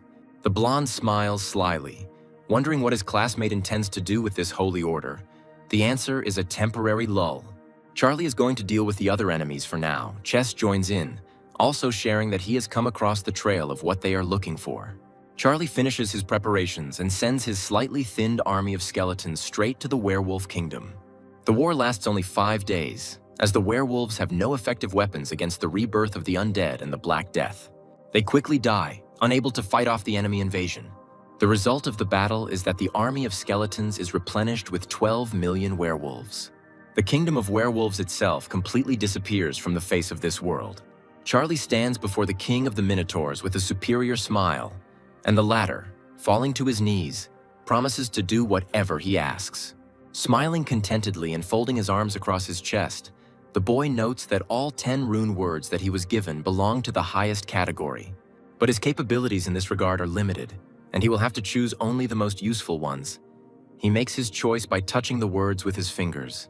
The guy's choice falls on the Emperor, War Fury, Nature, and a rune that improves all attributes by 500%. Charlie flies into the air in a blue-violet tornado, feeling like he has become much stronger. The supreme runes are a completely different level. Smiling with anticipation, he orders his undead to attack Light's Haven, intending to wash away the shame of last time. The army, ready to immediately carry out absolutely any order of its god, immediately forms up and moves from its place, raising its weapons. Charlie's gaze becomes serious at the memory of Tart. He is firmly convinced that his classmate will not get away with it this time.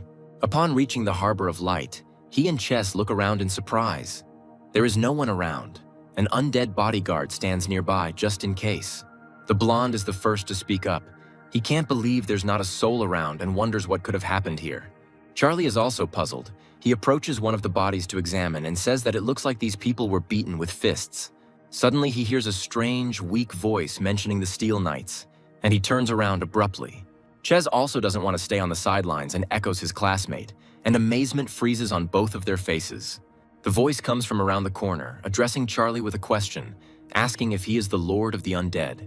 Following the sound, the boy finds the source of the voice and sees a bishop lying face down on the ground, blood splattered around him.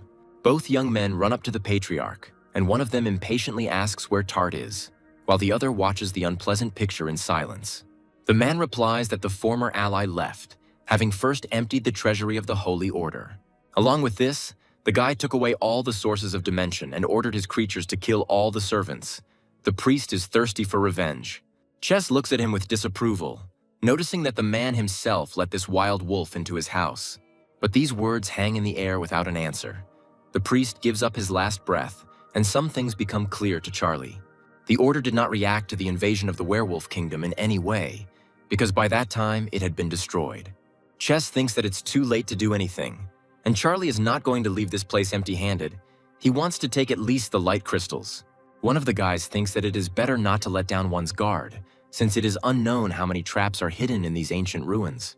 Before the treasure hunters appears a rune in pink light, around which several transparent spheres, embraced by the same color, float.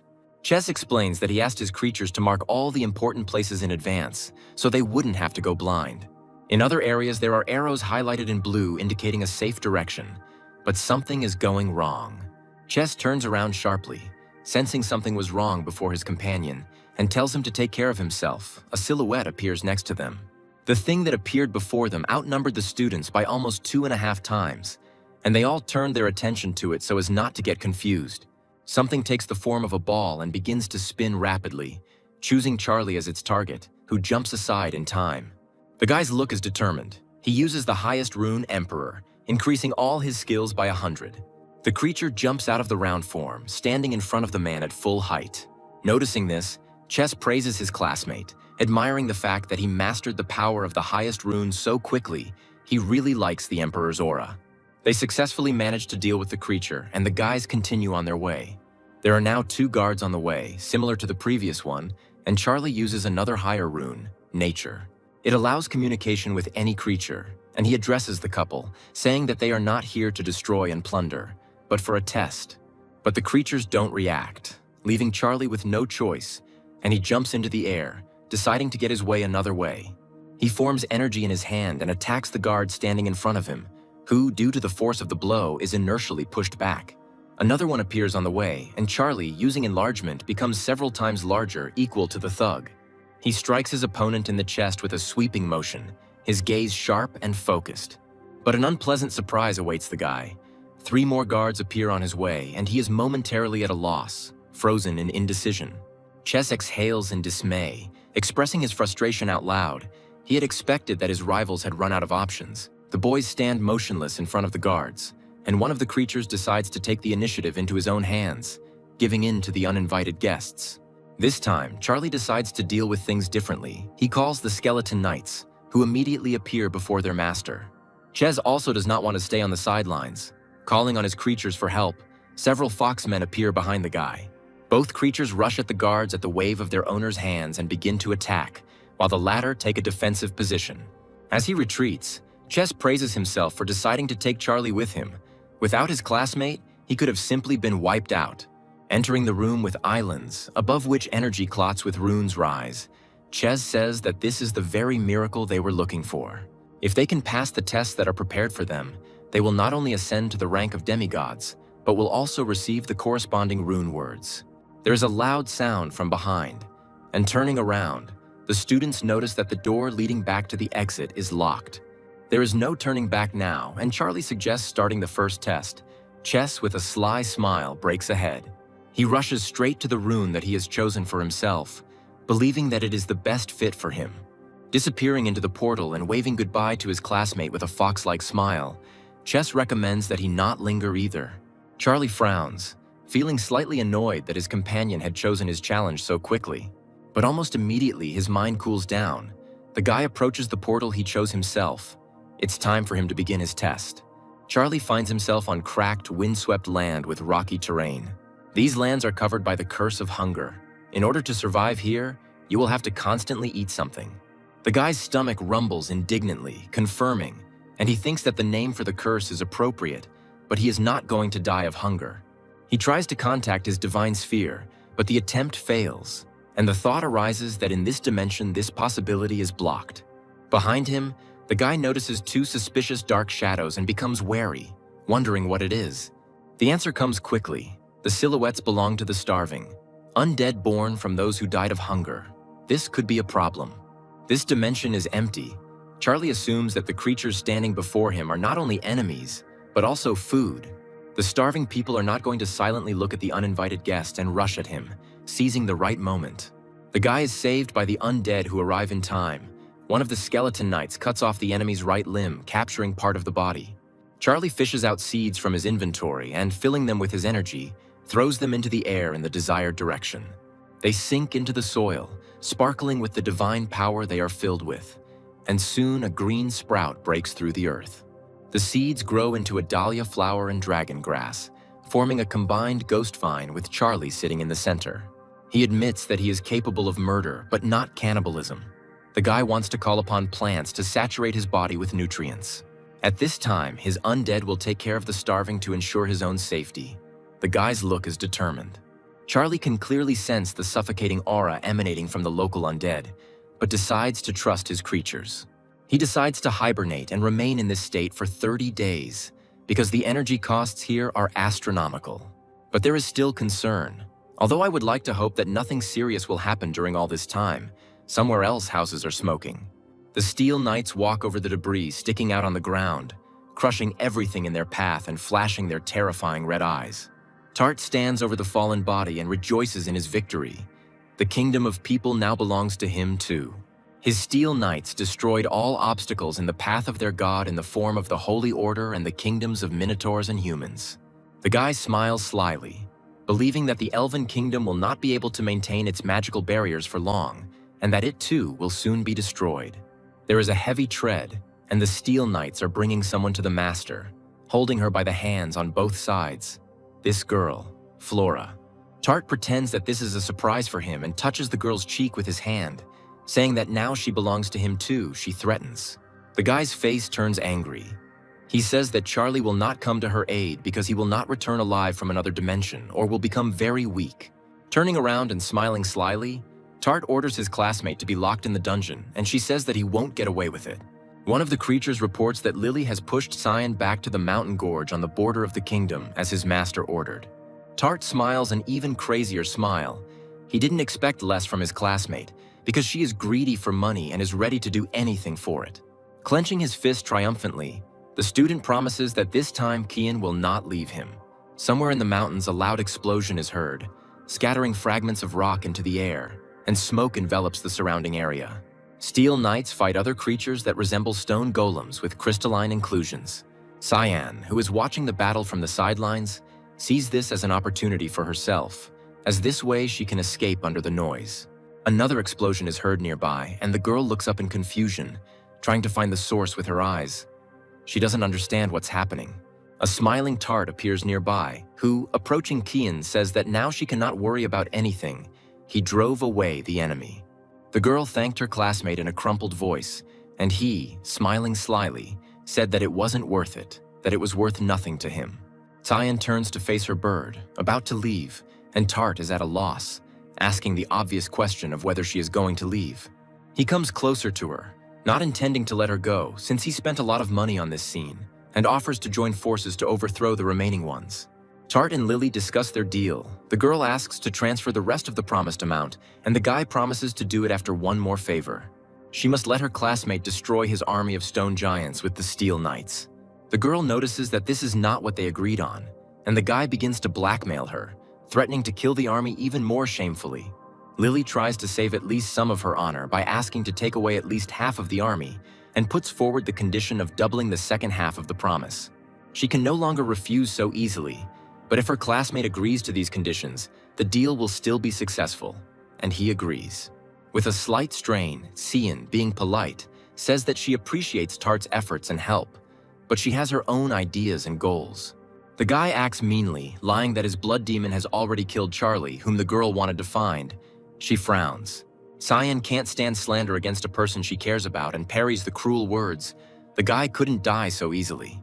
Tart tries to object to her, but the girl adamantly says that she does not intend to continue this conversation and says goodbye to her interlocutor.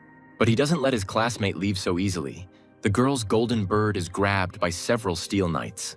Cyan, frowning angrily, turns to Tartu, asking what he is doing, and he threatens, saying that he is now the strongest here. Golden feathers fly through the air, and the boy lifts the girl above him by the throat, telling her to stop resisting. Tears well up in the girl's eyes, and with all her might, she begs Charlie to come to her aid and save her. The boy screams and opens his eyes in the arms of his plants, realizing that what he just saw was nothing more than a dream. But he is interested in how Kian is actually doing. They haven't seen each other for a long time, and then he glances at his hand and realizes that he has lost a lot of weight.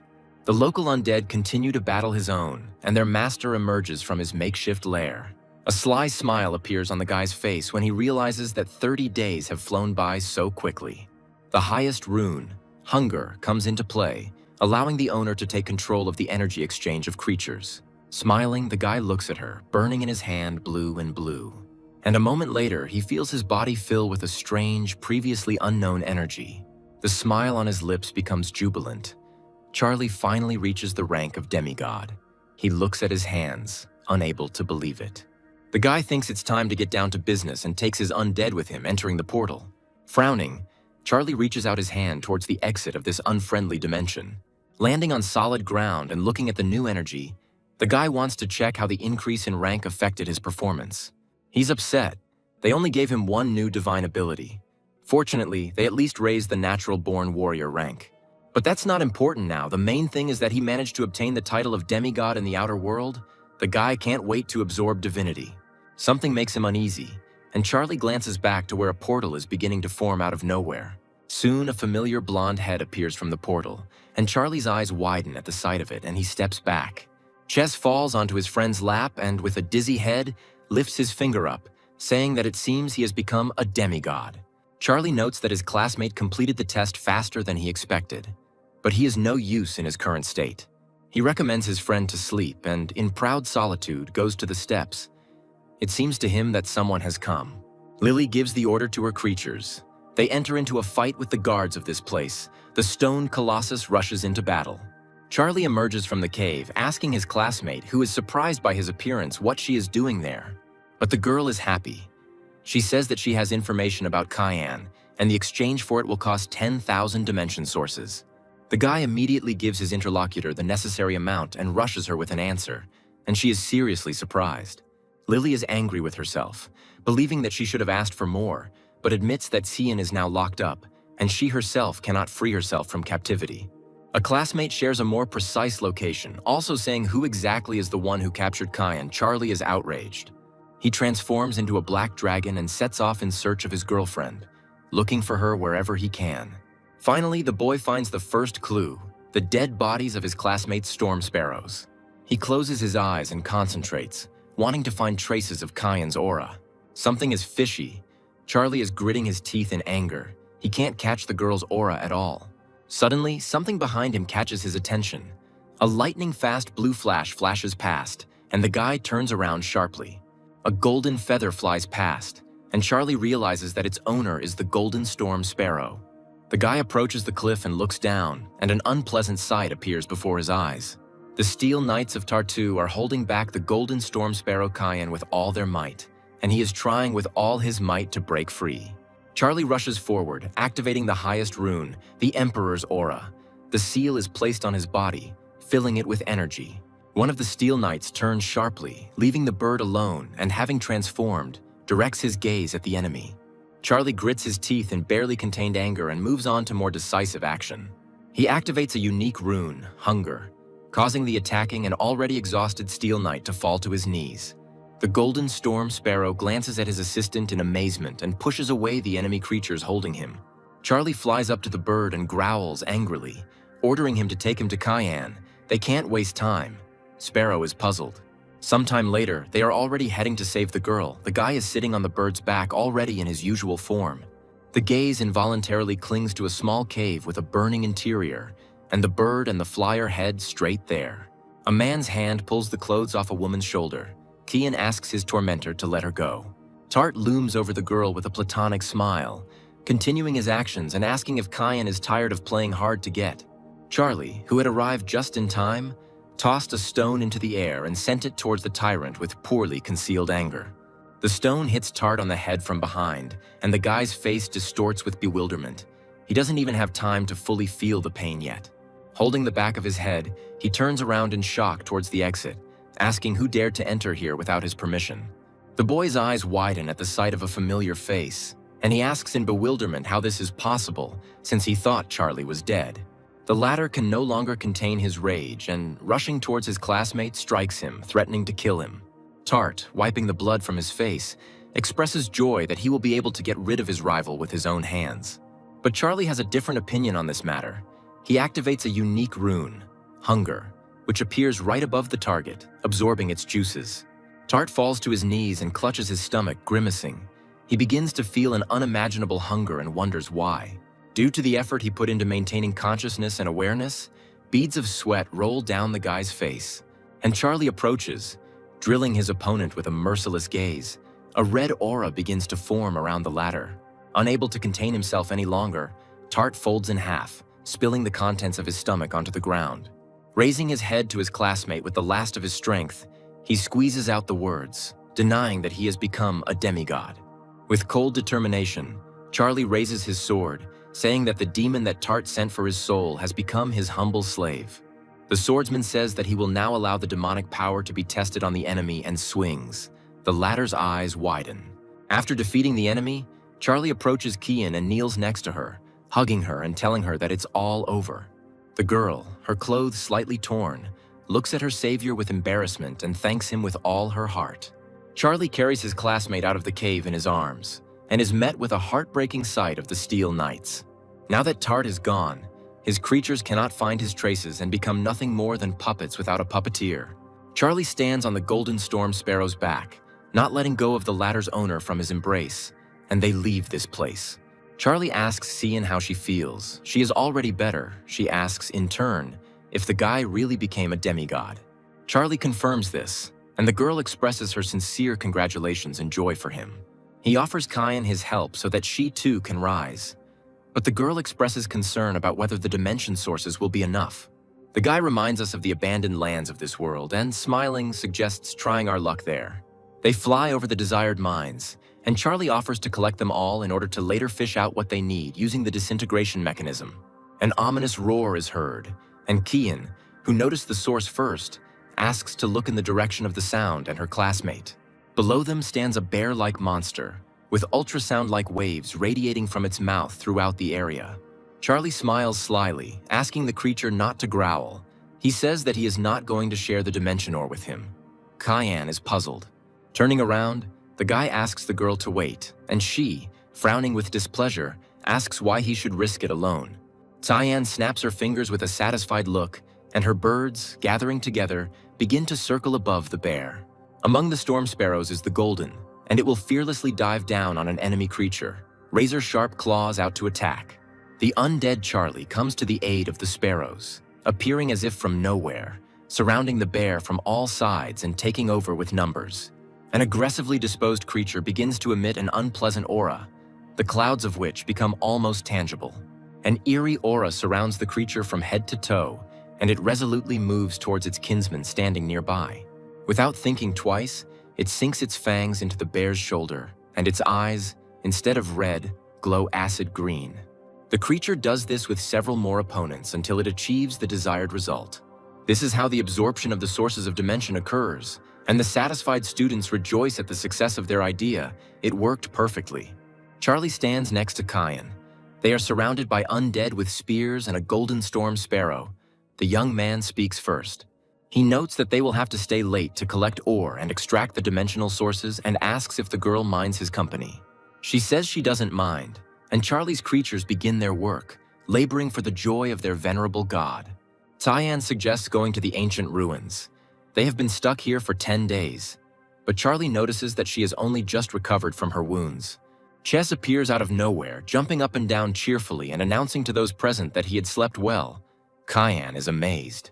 She shyly greets her classmate, who is perplexed as to when they managed to get along and asks about their common location.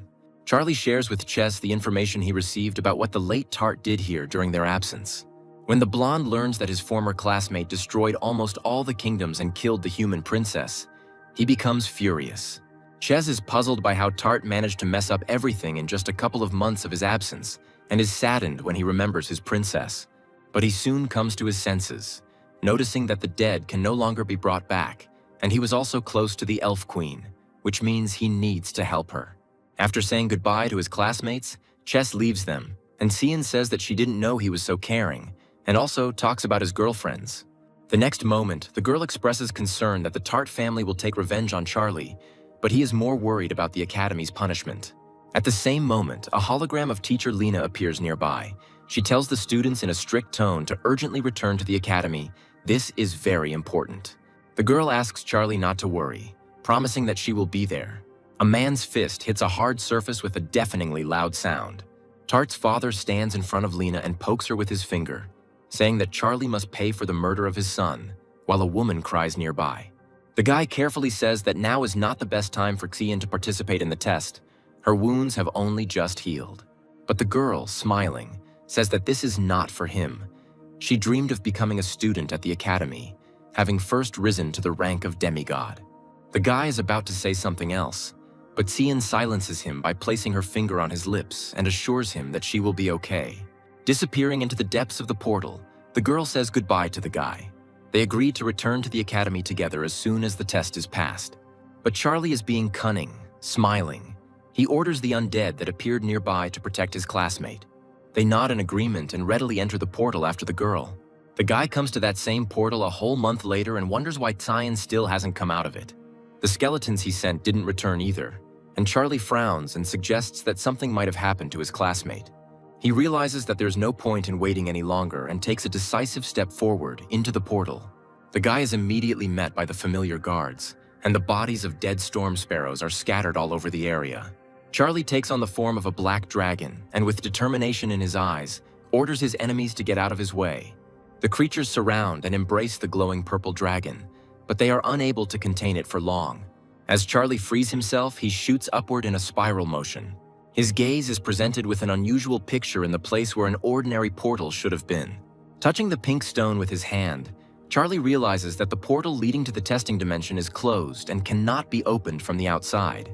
The guy quickly moves forward, trying to ram the stone and try to open the entrance with his elbow. Nothing works, and one can't help but think that those who have already passed the test cannot enter it again. Then Charlie tries to use 2 higher and 1 unique runes: Emperor's Aura, Nature, and Hunger. The forces begin to intertwine into one, forming an explosive mixture that is needed to destroy the portal. There is a powerful explosion. The wall collapses, forming a passage into the depths of the cave. Fog billows around the area, swept by clouds of wind. Finally, Charlie's eyes are met with familiar islands with brightly lit portals, with runes in the center. The guy looks at them inquiringly and tries to figure out which one his classmate might have gone to. His heart beats desperately, worrying about his friend. But Charlie tells him to calm down. He just needs to find the remaining traces of the girl's aura. As soon as he concentrates, one of the blue portals is illuminated by a bright flash. He literally spits out something that appears to be a girl with pink hair. It looks like she is unconscious. The guy's eyes widen at what he sees, and he can't help but say the name when he recognizes the girl as Cyan. Leaning forward and giving himself a boost to get there in time, Charlie scoops up his friend's limp body in his arms. He asks how she feels, if she's hurt, and she opens her eyes, staring at her savior in surprise. As Charlie moves forward, his foot hits a rock and he trips, flying forward with Cyan in his arms. They freeze a few centimeters away from each other, miraculously not touching lips, an embarrassed blush playing on both of their cheeks. Cyan indignantly orders her to be let go, and the guy, obediently fulfilling the request, smiles awkwardly, turning away. The girl boasts about her result, saying that she has finally broken through, and the highest rune, Thunder, appears in the air before her. The system projects an angry Lena into Charlie's view, and the Academy's leadership demands that he return immediately. The young men stand in front of the portal with a determined look, and Cyan declares that he will go with Charlie. 3 men stand in front of a large portal that has formed in the air. As soon as he notices movement, one of them, with an angry expression on his face, orders Charlie to be grabbed immediately. Having left the alien dimension, the guy looks ahead gloomily but confidently. The girl standing next to him is also full of determination. Cyan steps forward, shielding her classmate and defending him, saying that Tart wanted to rape her and Charlie saved her. The parents of the murdered man intervene in the conversation, sharply stating that these words are a blatant lie, their looks full of anger. Cyan rushes to the director, remembering that he can read her memories. There is no way she could have faked them. The man agrees, noticeably calmer, and reaches his fingers towards the girl's head, from which particles similar to pink pollen emerge. Cyan obediently relaxes, allowing an outsider to delve into his brain, if only he could justify his loved one.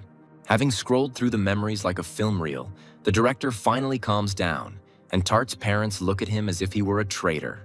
But the man says that Charlie will still be punished and suspends him from classes until the official entrance exams. Cyan considers the punishment serious, but the guy reassures her he was going to rest a little anyway to establish himself as a demigod. Half a month later, Charlie stands before a hooded figure and asks to be promoted to the level of a perfect demigod. He fulfilled the conditions. He stands before the golden statue, kneeling, and awaits the verdict with bated breath, catching every ripple of air. Finally, a sign from above follows.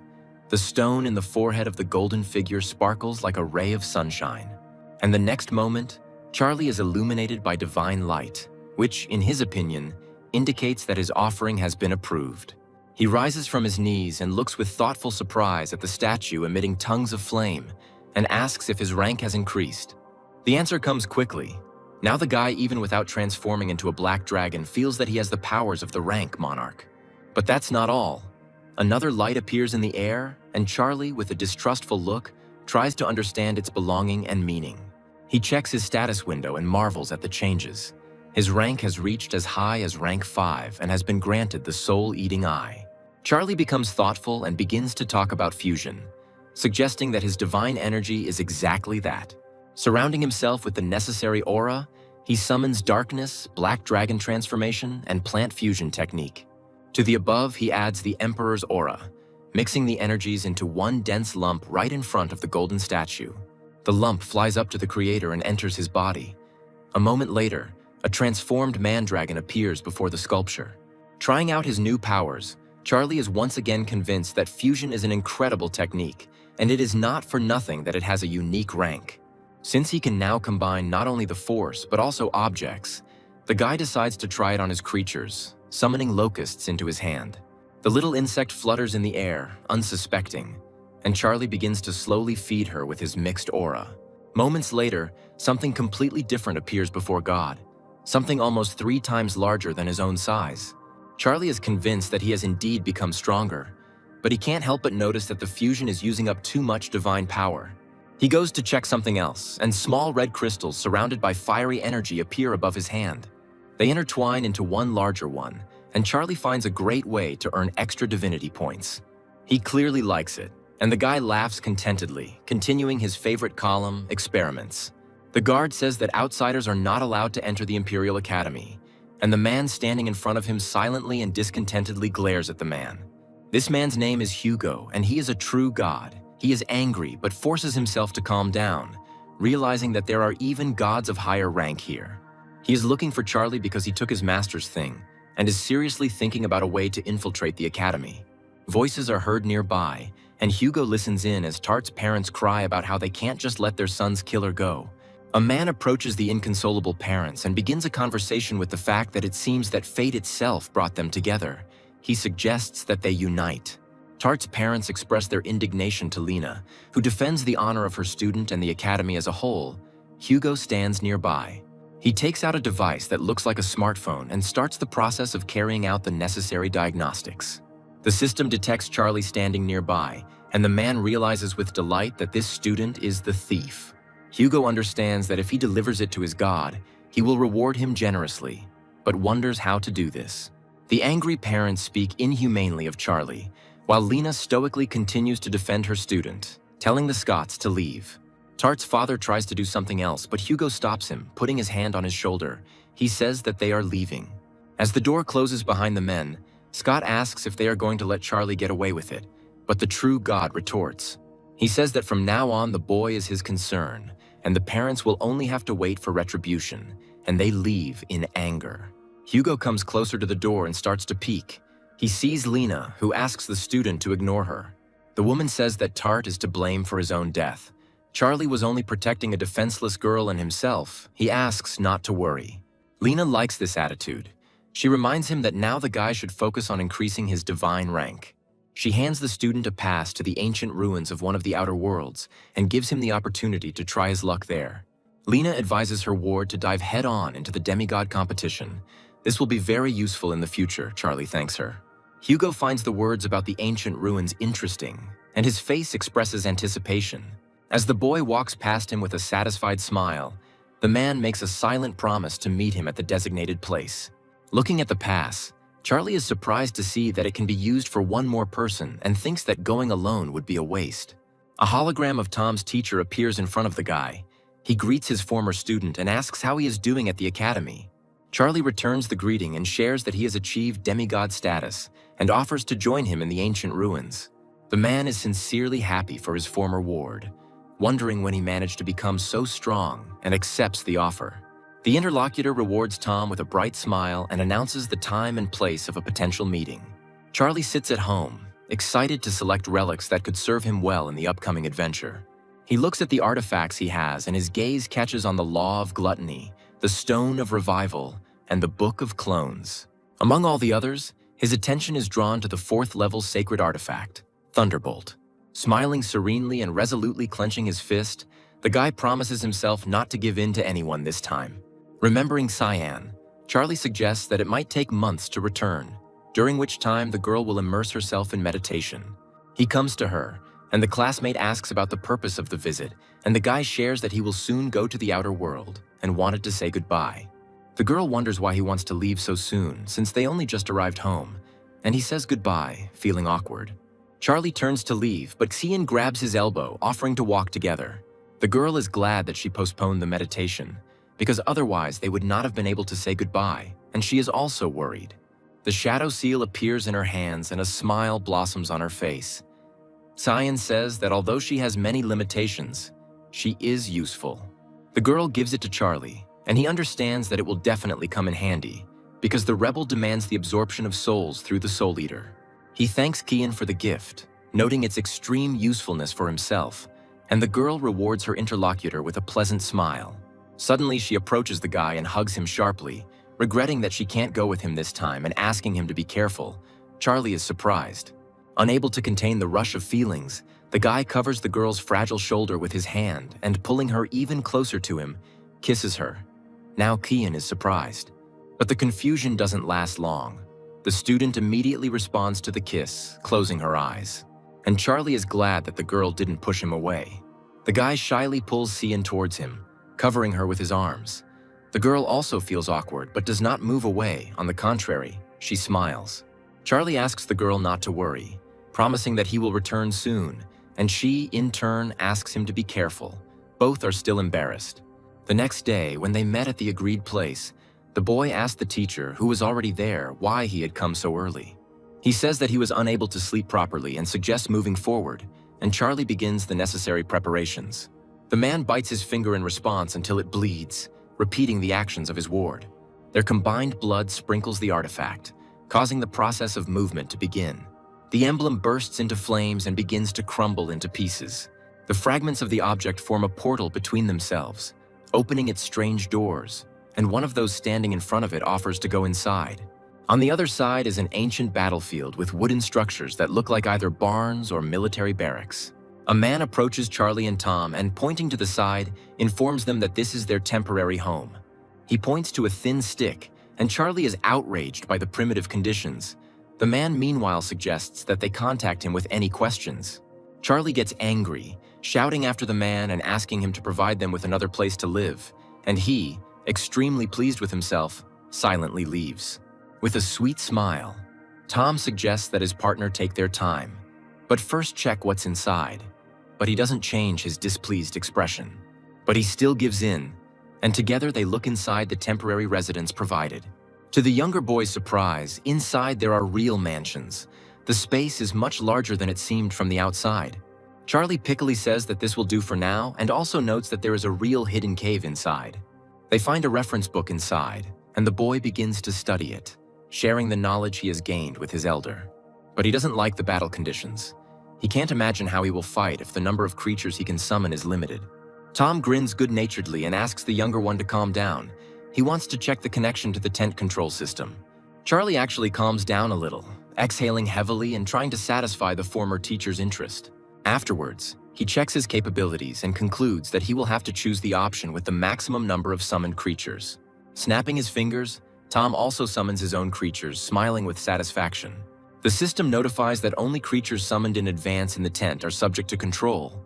The loss is not replenished automatically. Divine title fragments can be found on the ancient battlefield, the rarest of which have increased value. Identical shards can be combined into a single title, or exchanged for other shards or tent upgrade materials. Charlie is inspired by the last part, planning to upgrade the tent once they collect the title shards. Moving forward, Tom shares information with the younger one. He studied the options for obtaining fragments. They can be obtained after defeating the deities. They are divided into ranks here. They can be distinguished by the aura under their feet. The lowest rank are deities with a white aura. It gives first-level fragments. Those with a blue aura give shards of the second level, and deities with a red aura are the most dangerous and give shards of the 5th level. Something catches Charlie's eye and he turns his piercing gaze towards the source of his interest. He does not allow the elder to go further, stopping him with a wave of his hand and asking him to remain silent. He looks at his companion questioningly. Charlie smiles, asking Tom to look at the same thing he does. A creature is walking nearby, with a white aura visible under its feet. In the hand of this man in light clothes is a weapon that resembles either a staff or a spear, and white threads extend from his entire being. Tom notes that although the aura is white, judging by the brightness, this representative of the lower rank of deities is quite powerful. Charlie snaps his fingers with a smile, calling on his primary representative, the Dark Locust, to test the enemy's strength. The modified insect appears right there, grinning predatorily at its potential enemy. The next moment it rushes forward, ready to attack. The locust directs a dark aura at its opponent, who still walks serenely, either unaware of the threat or not afraid. But now he holds his weapon out in front of him, his expression still as serene as before. The opponent's attack hits a hard object. The dark locust is amazed, as this attack causes one of its legs to break, shattering into pieces. The insect gets angry, spinning around quickly and deciding to use another of its techniques. Many dark fragments fly towards the white deity, and now his expression becomes puzzled. The shards break into a dark energy haze and surround one of the deity's legs. The dark haze quickly grows, absorbing the aura of its victim and entangling them in its now physical tentacles. The locust, meanwhile, is already attacking with its next attack, which it managed to prepare during the creature's confusion. The blow hits straight into the chest, creating a hole through the humanoid body. The next moment, several pieces of fragments emerge from it, in the center of which certain runes burn. Tom advises the younger one to collect them as soon as possible. Even though these are fragments of the lowest level, there are 8 of them, a good catch. Charlie follows his elder's advice, and the flame of the first-level Indomitable Valor title dances above his hand. The guy asks if this is really the divine title sealed in the fragments, and the man confirms his words. The elder explains that although this title is only of the first level, it has an extremely useful spell. Its value is twice as high. Charlie is glad that he invited Tom along, believing that with him the hunt will definitely go faster. And Tom smiles. A locust lands on the guy's finger, and he informs his partner that the insects have found new targets. A swarm circles around the divine beings, not allowing them to escape. They guard potential prey for their master. Charlie notes their untrustworthy appearance, believing that they are unlikely to produce as many shards as the previous deity. But Tom doesn't want to let them go just like that, saying that even a fly is meat. Several of his creatures appear next to him. Charlie doesn't mind. He smiles. Calling his representatives, he agrees to destroy every single one of them. Together, Tom and his younger brother unleash a series of powerful attacks, causing the space around them to literally explode. Dying divine beings leave behind first-level fragments. Tom notes that there are not enough fragments. Even with 1 second-level fragment, it is not enough. Charlie supports him. The locust gives the guy the information again, and he shares it with his friend, with 2 unknown people behind them watching them. Charlie grins, asking the teacher not to worry. The guy is ready to teach a lesson to those who set their eyes on their prey. One of the strangers tells the other that Tom and Charlie have few creatures. He considers them newbies and thinks that it will be easy to deal with them. The hunters discuss a cunning plan among themselves, wanting to observe the newcomers for a while and then rob them. Turning around with displeasure, Tom suggests that the younger one return to the camp to process the received title shards. But he asks the elder not to worry, believing that everything is under control, because the dark locust informs him about every step of the observers. Tom sounds like he's calming down. He even allows himself to smile, but he still looks worried. He notes to himself with a grin that his student is calming him down, and he kindly asks his kids to continue in the same spirit. The locust flies up to Charlie once again and tells him something, but now the guy's gaze becomes worried because of what he heard. He immediately informs his partner that the would-be observers have discovered a deity with a purple aura under their feet. The purple color foretells a shard of at least the 3rd level, and the friends go hunting, because together they have a high chance. The sand rises up in tiny particles, spreading clouds of dust throughout the area. If you look closely, you can discern in this fog-like haze the outlines on the ground, which are the defeated divine beings. One of the creatures is still alive, standing with a feather fan in its hands and a purple aura swirling beneath its feet. Watching from his hiding place, Charlie concludes that judging by the creature's battered appearance, it has just emerged from a brutal fight. Tom notices that it destroyed several lords. The effects are similar to the Wind Elemental Master. The teacher's creatures will be able to delay him for a short time. Charlie suggests wearing him down, and the man suggests a complex strategy, but the boy counters, believing that this deity is not worth it. Tom asks what their plan is then, and the answer is a pair of black dragon man wings shooting into the air. Charlie charges forward with a determined look, believing that a frontal attack is the best strategy at the moment. The creature, noticing an approaching enemy, raises its fan, which apparently also serves as a weapon at the ready. The distance separating the potential opponents is insignificant, and the divine being begins to gather streams of energy around itself. Charlie puts his hands out in front of him, preparing to attack, and a mist appears underneath them with the corresponding rune in the dark center. When the smoke flies up to the divine being, almost hitting his solar plexus with a small whirlpool, he is lost, amazed. Charlie, meanwhile, fishes out a sword from his inventory and, firmly grasping its handle, leans forward. He rushes headlong towards the bewildered enemy, his dark blade gleaming menacingly. A powerful explosion occurs, throwing up a cloud of dust into the air and announcing the successful strike on target. Purple fragments fly out from the epicenter in all directions. They also reach Charlie and Tom's pursuers, who, catching the fragments, laugh happily, believing that they have hit the jackpot. Charlie and Tom also collect the fragments that have reached them. The Dragon Boy smiles contentedly, picking up one of them. One of the pursuers looks enviously at the couple, noting out loud that she has as many as 8 pieces. His companion also looks at his enemies with hostility, but acknowledges Charlie's strength, reminding him of the danger of encountering him. He suggests that his partner leave, since they have already received several third-level fragments without any losses or effort. But they fail to do this. A large black shadow with outstretched wings falls onto the ground on which they stand. Charlie is furious, speaking about the audacity of these people openly and how they dared to appropriate what rightfully belongs to him. But men do not want to give back so easily what they have taken. They give not the most reasonable arguments in their favor. Smiling, Charlie notices that his interlocutors do not value their lives, and sharply raises his right hand. He deals a dragon strike to his opponents, materializing a huge shield in front of him, the energy power of which causes stones to fly in all directions. An explosion occurs, sending dark fragments flying in all directions. The bodies of those who previously considered Charlie and Tom their prey also crack and split into several pieces. They drop several blue and purple shards with a rune on them, which head straight for Charlie. The guy smugly rakes them into an armful and still wonders how such weak creatures dared to covet what belongs to him. He stands next to Tom, both smiling, and the teacher summons a dark purple flame above his open palm. It spawns shards, and the man, still smiling, says that if they sell it at the camp, they can upgrade their tent. Meanwhile, a portal opens near the camp. Laramie and Harry emerge from the portal. The former expresses admiration for his partner for being able to get a pass here, and Harry grins. He says that it is a trifle for him, but to himself he thinks that now he has no shortage of such resources after the reward from the great deity. All thanks to the information provided. But suddenly the men hear a familiar voice and turn their stunned glances in his direction. Charlie discusses with Tom an expansion of their tent, which can be obtained after a portion of the rewards provided in the future. And the next moment, the gazes of all 4 involuntarily intersect, and deathly silence reigns.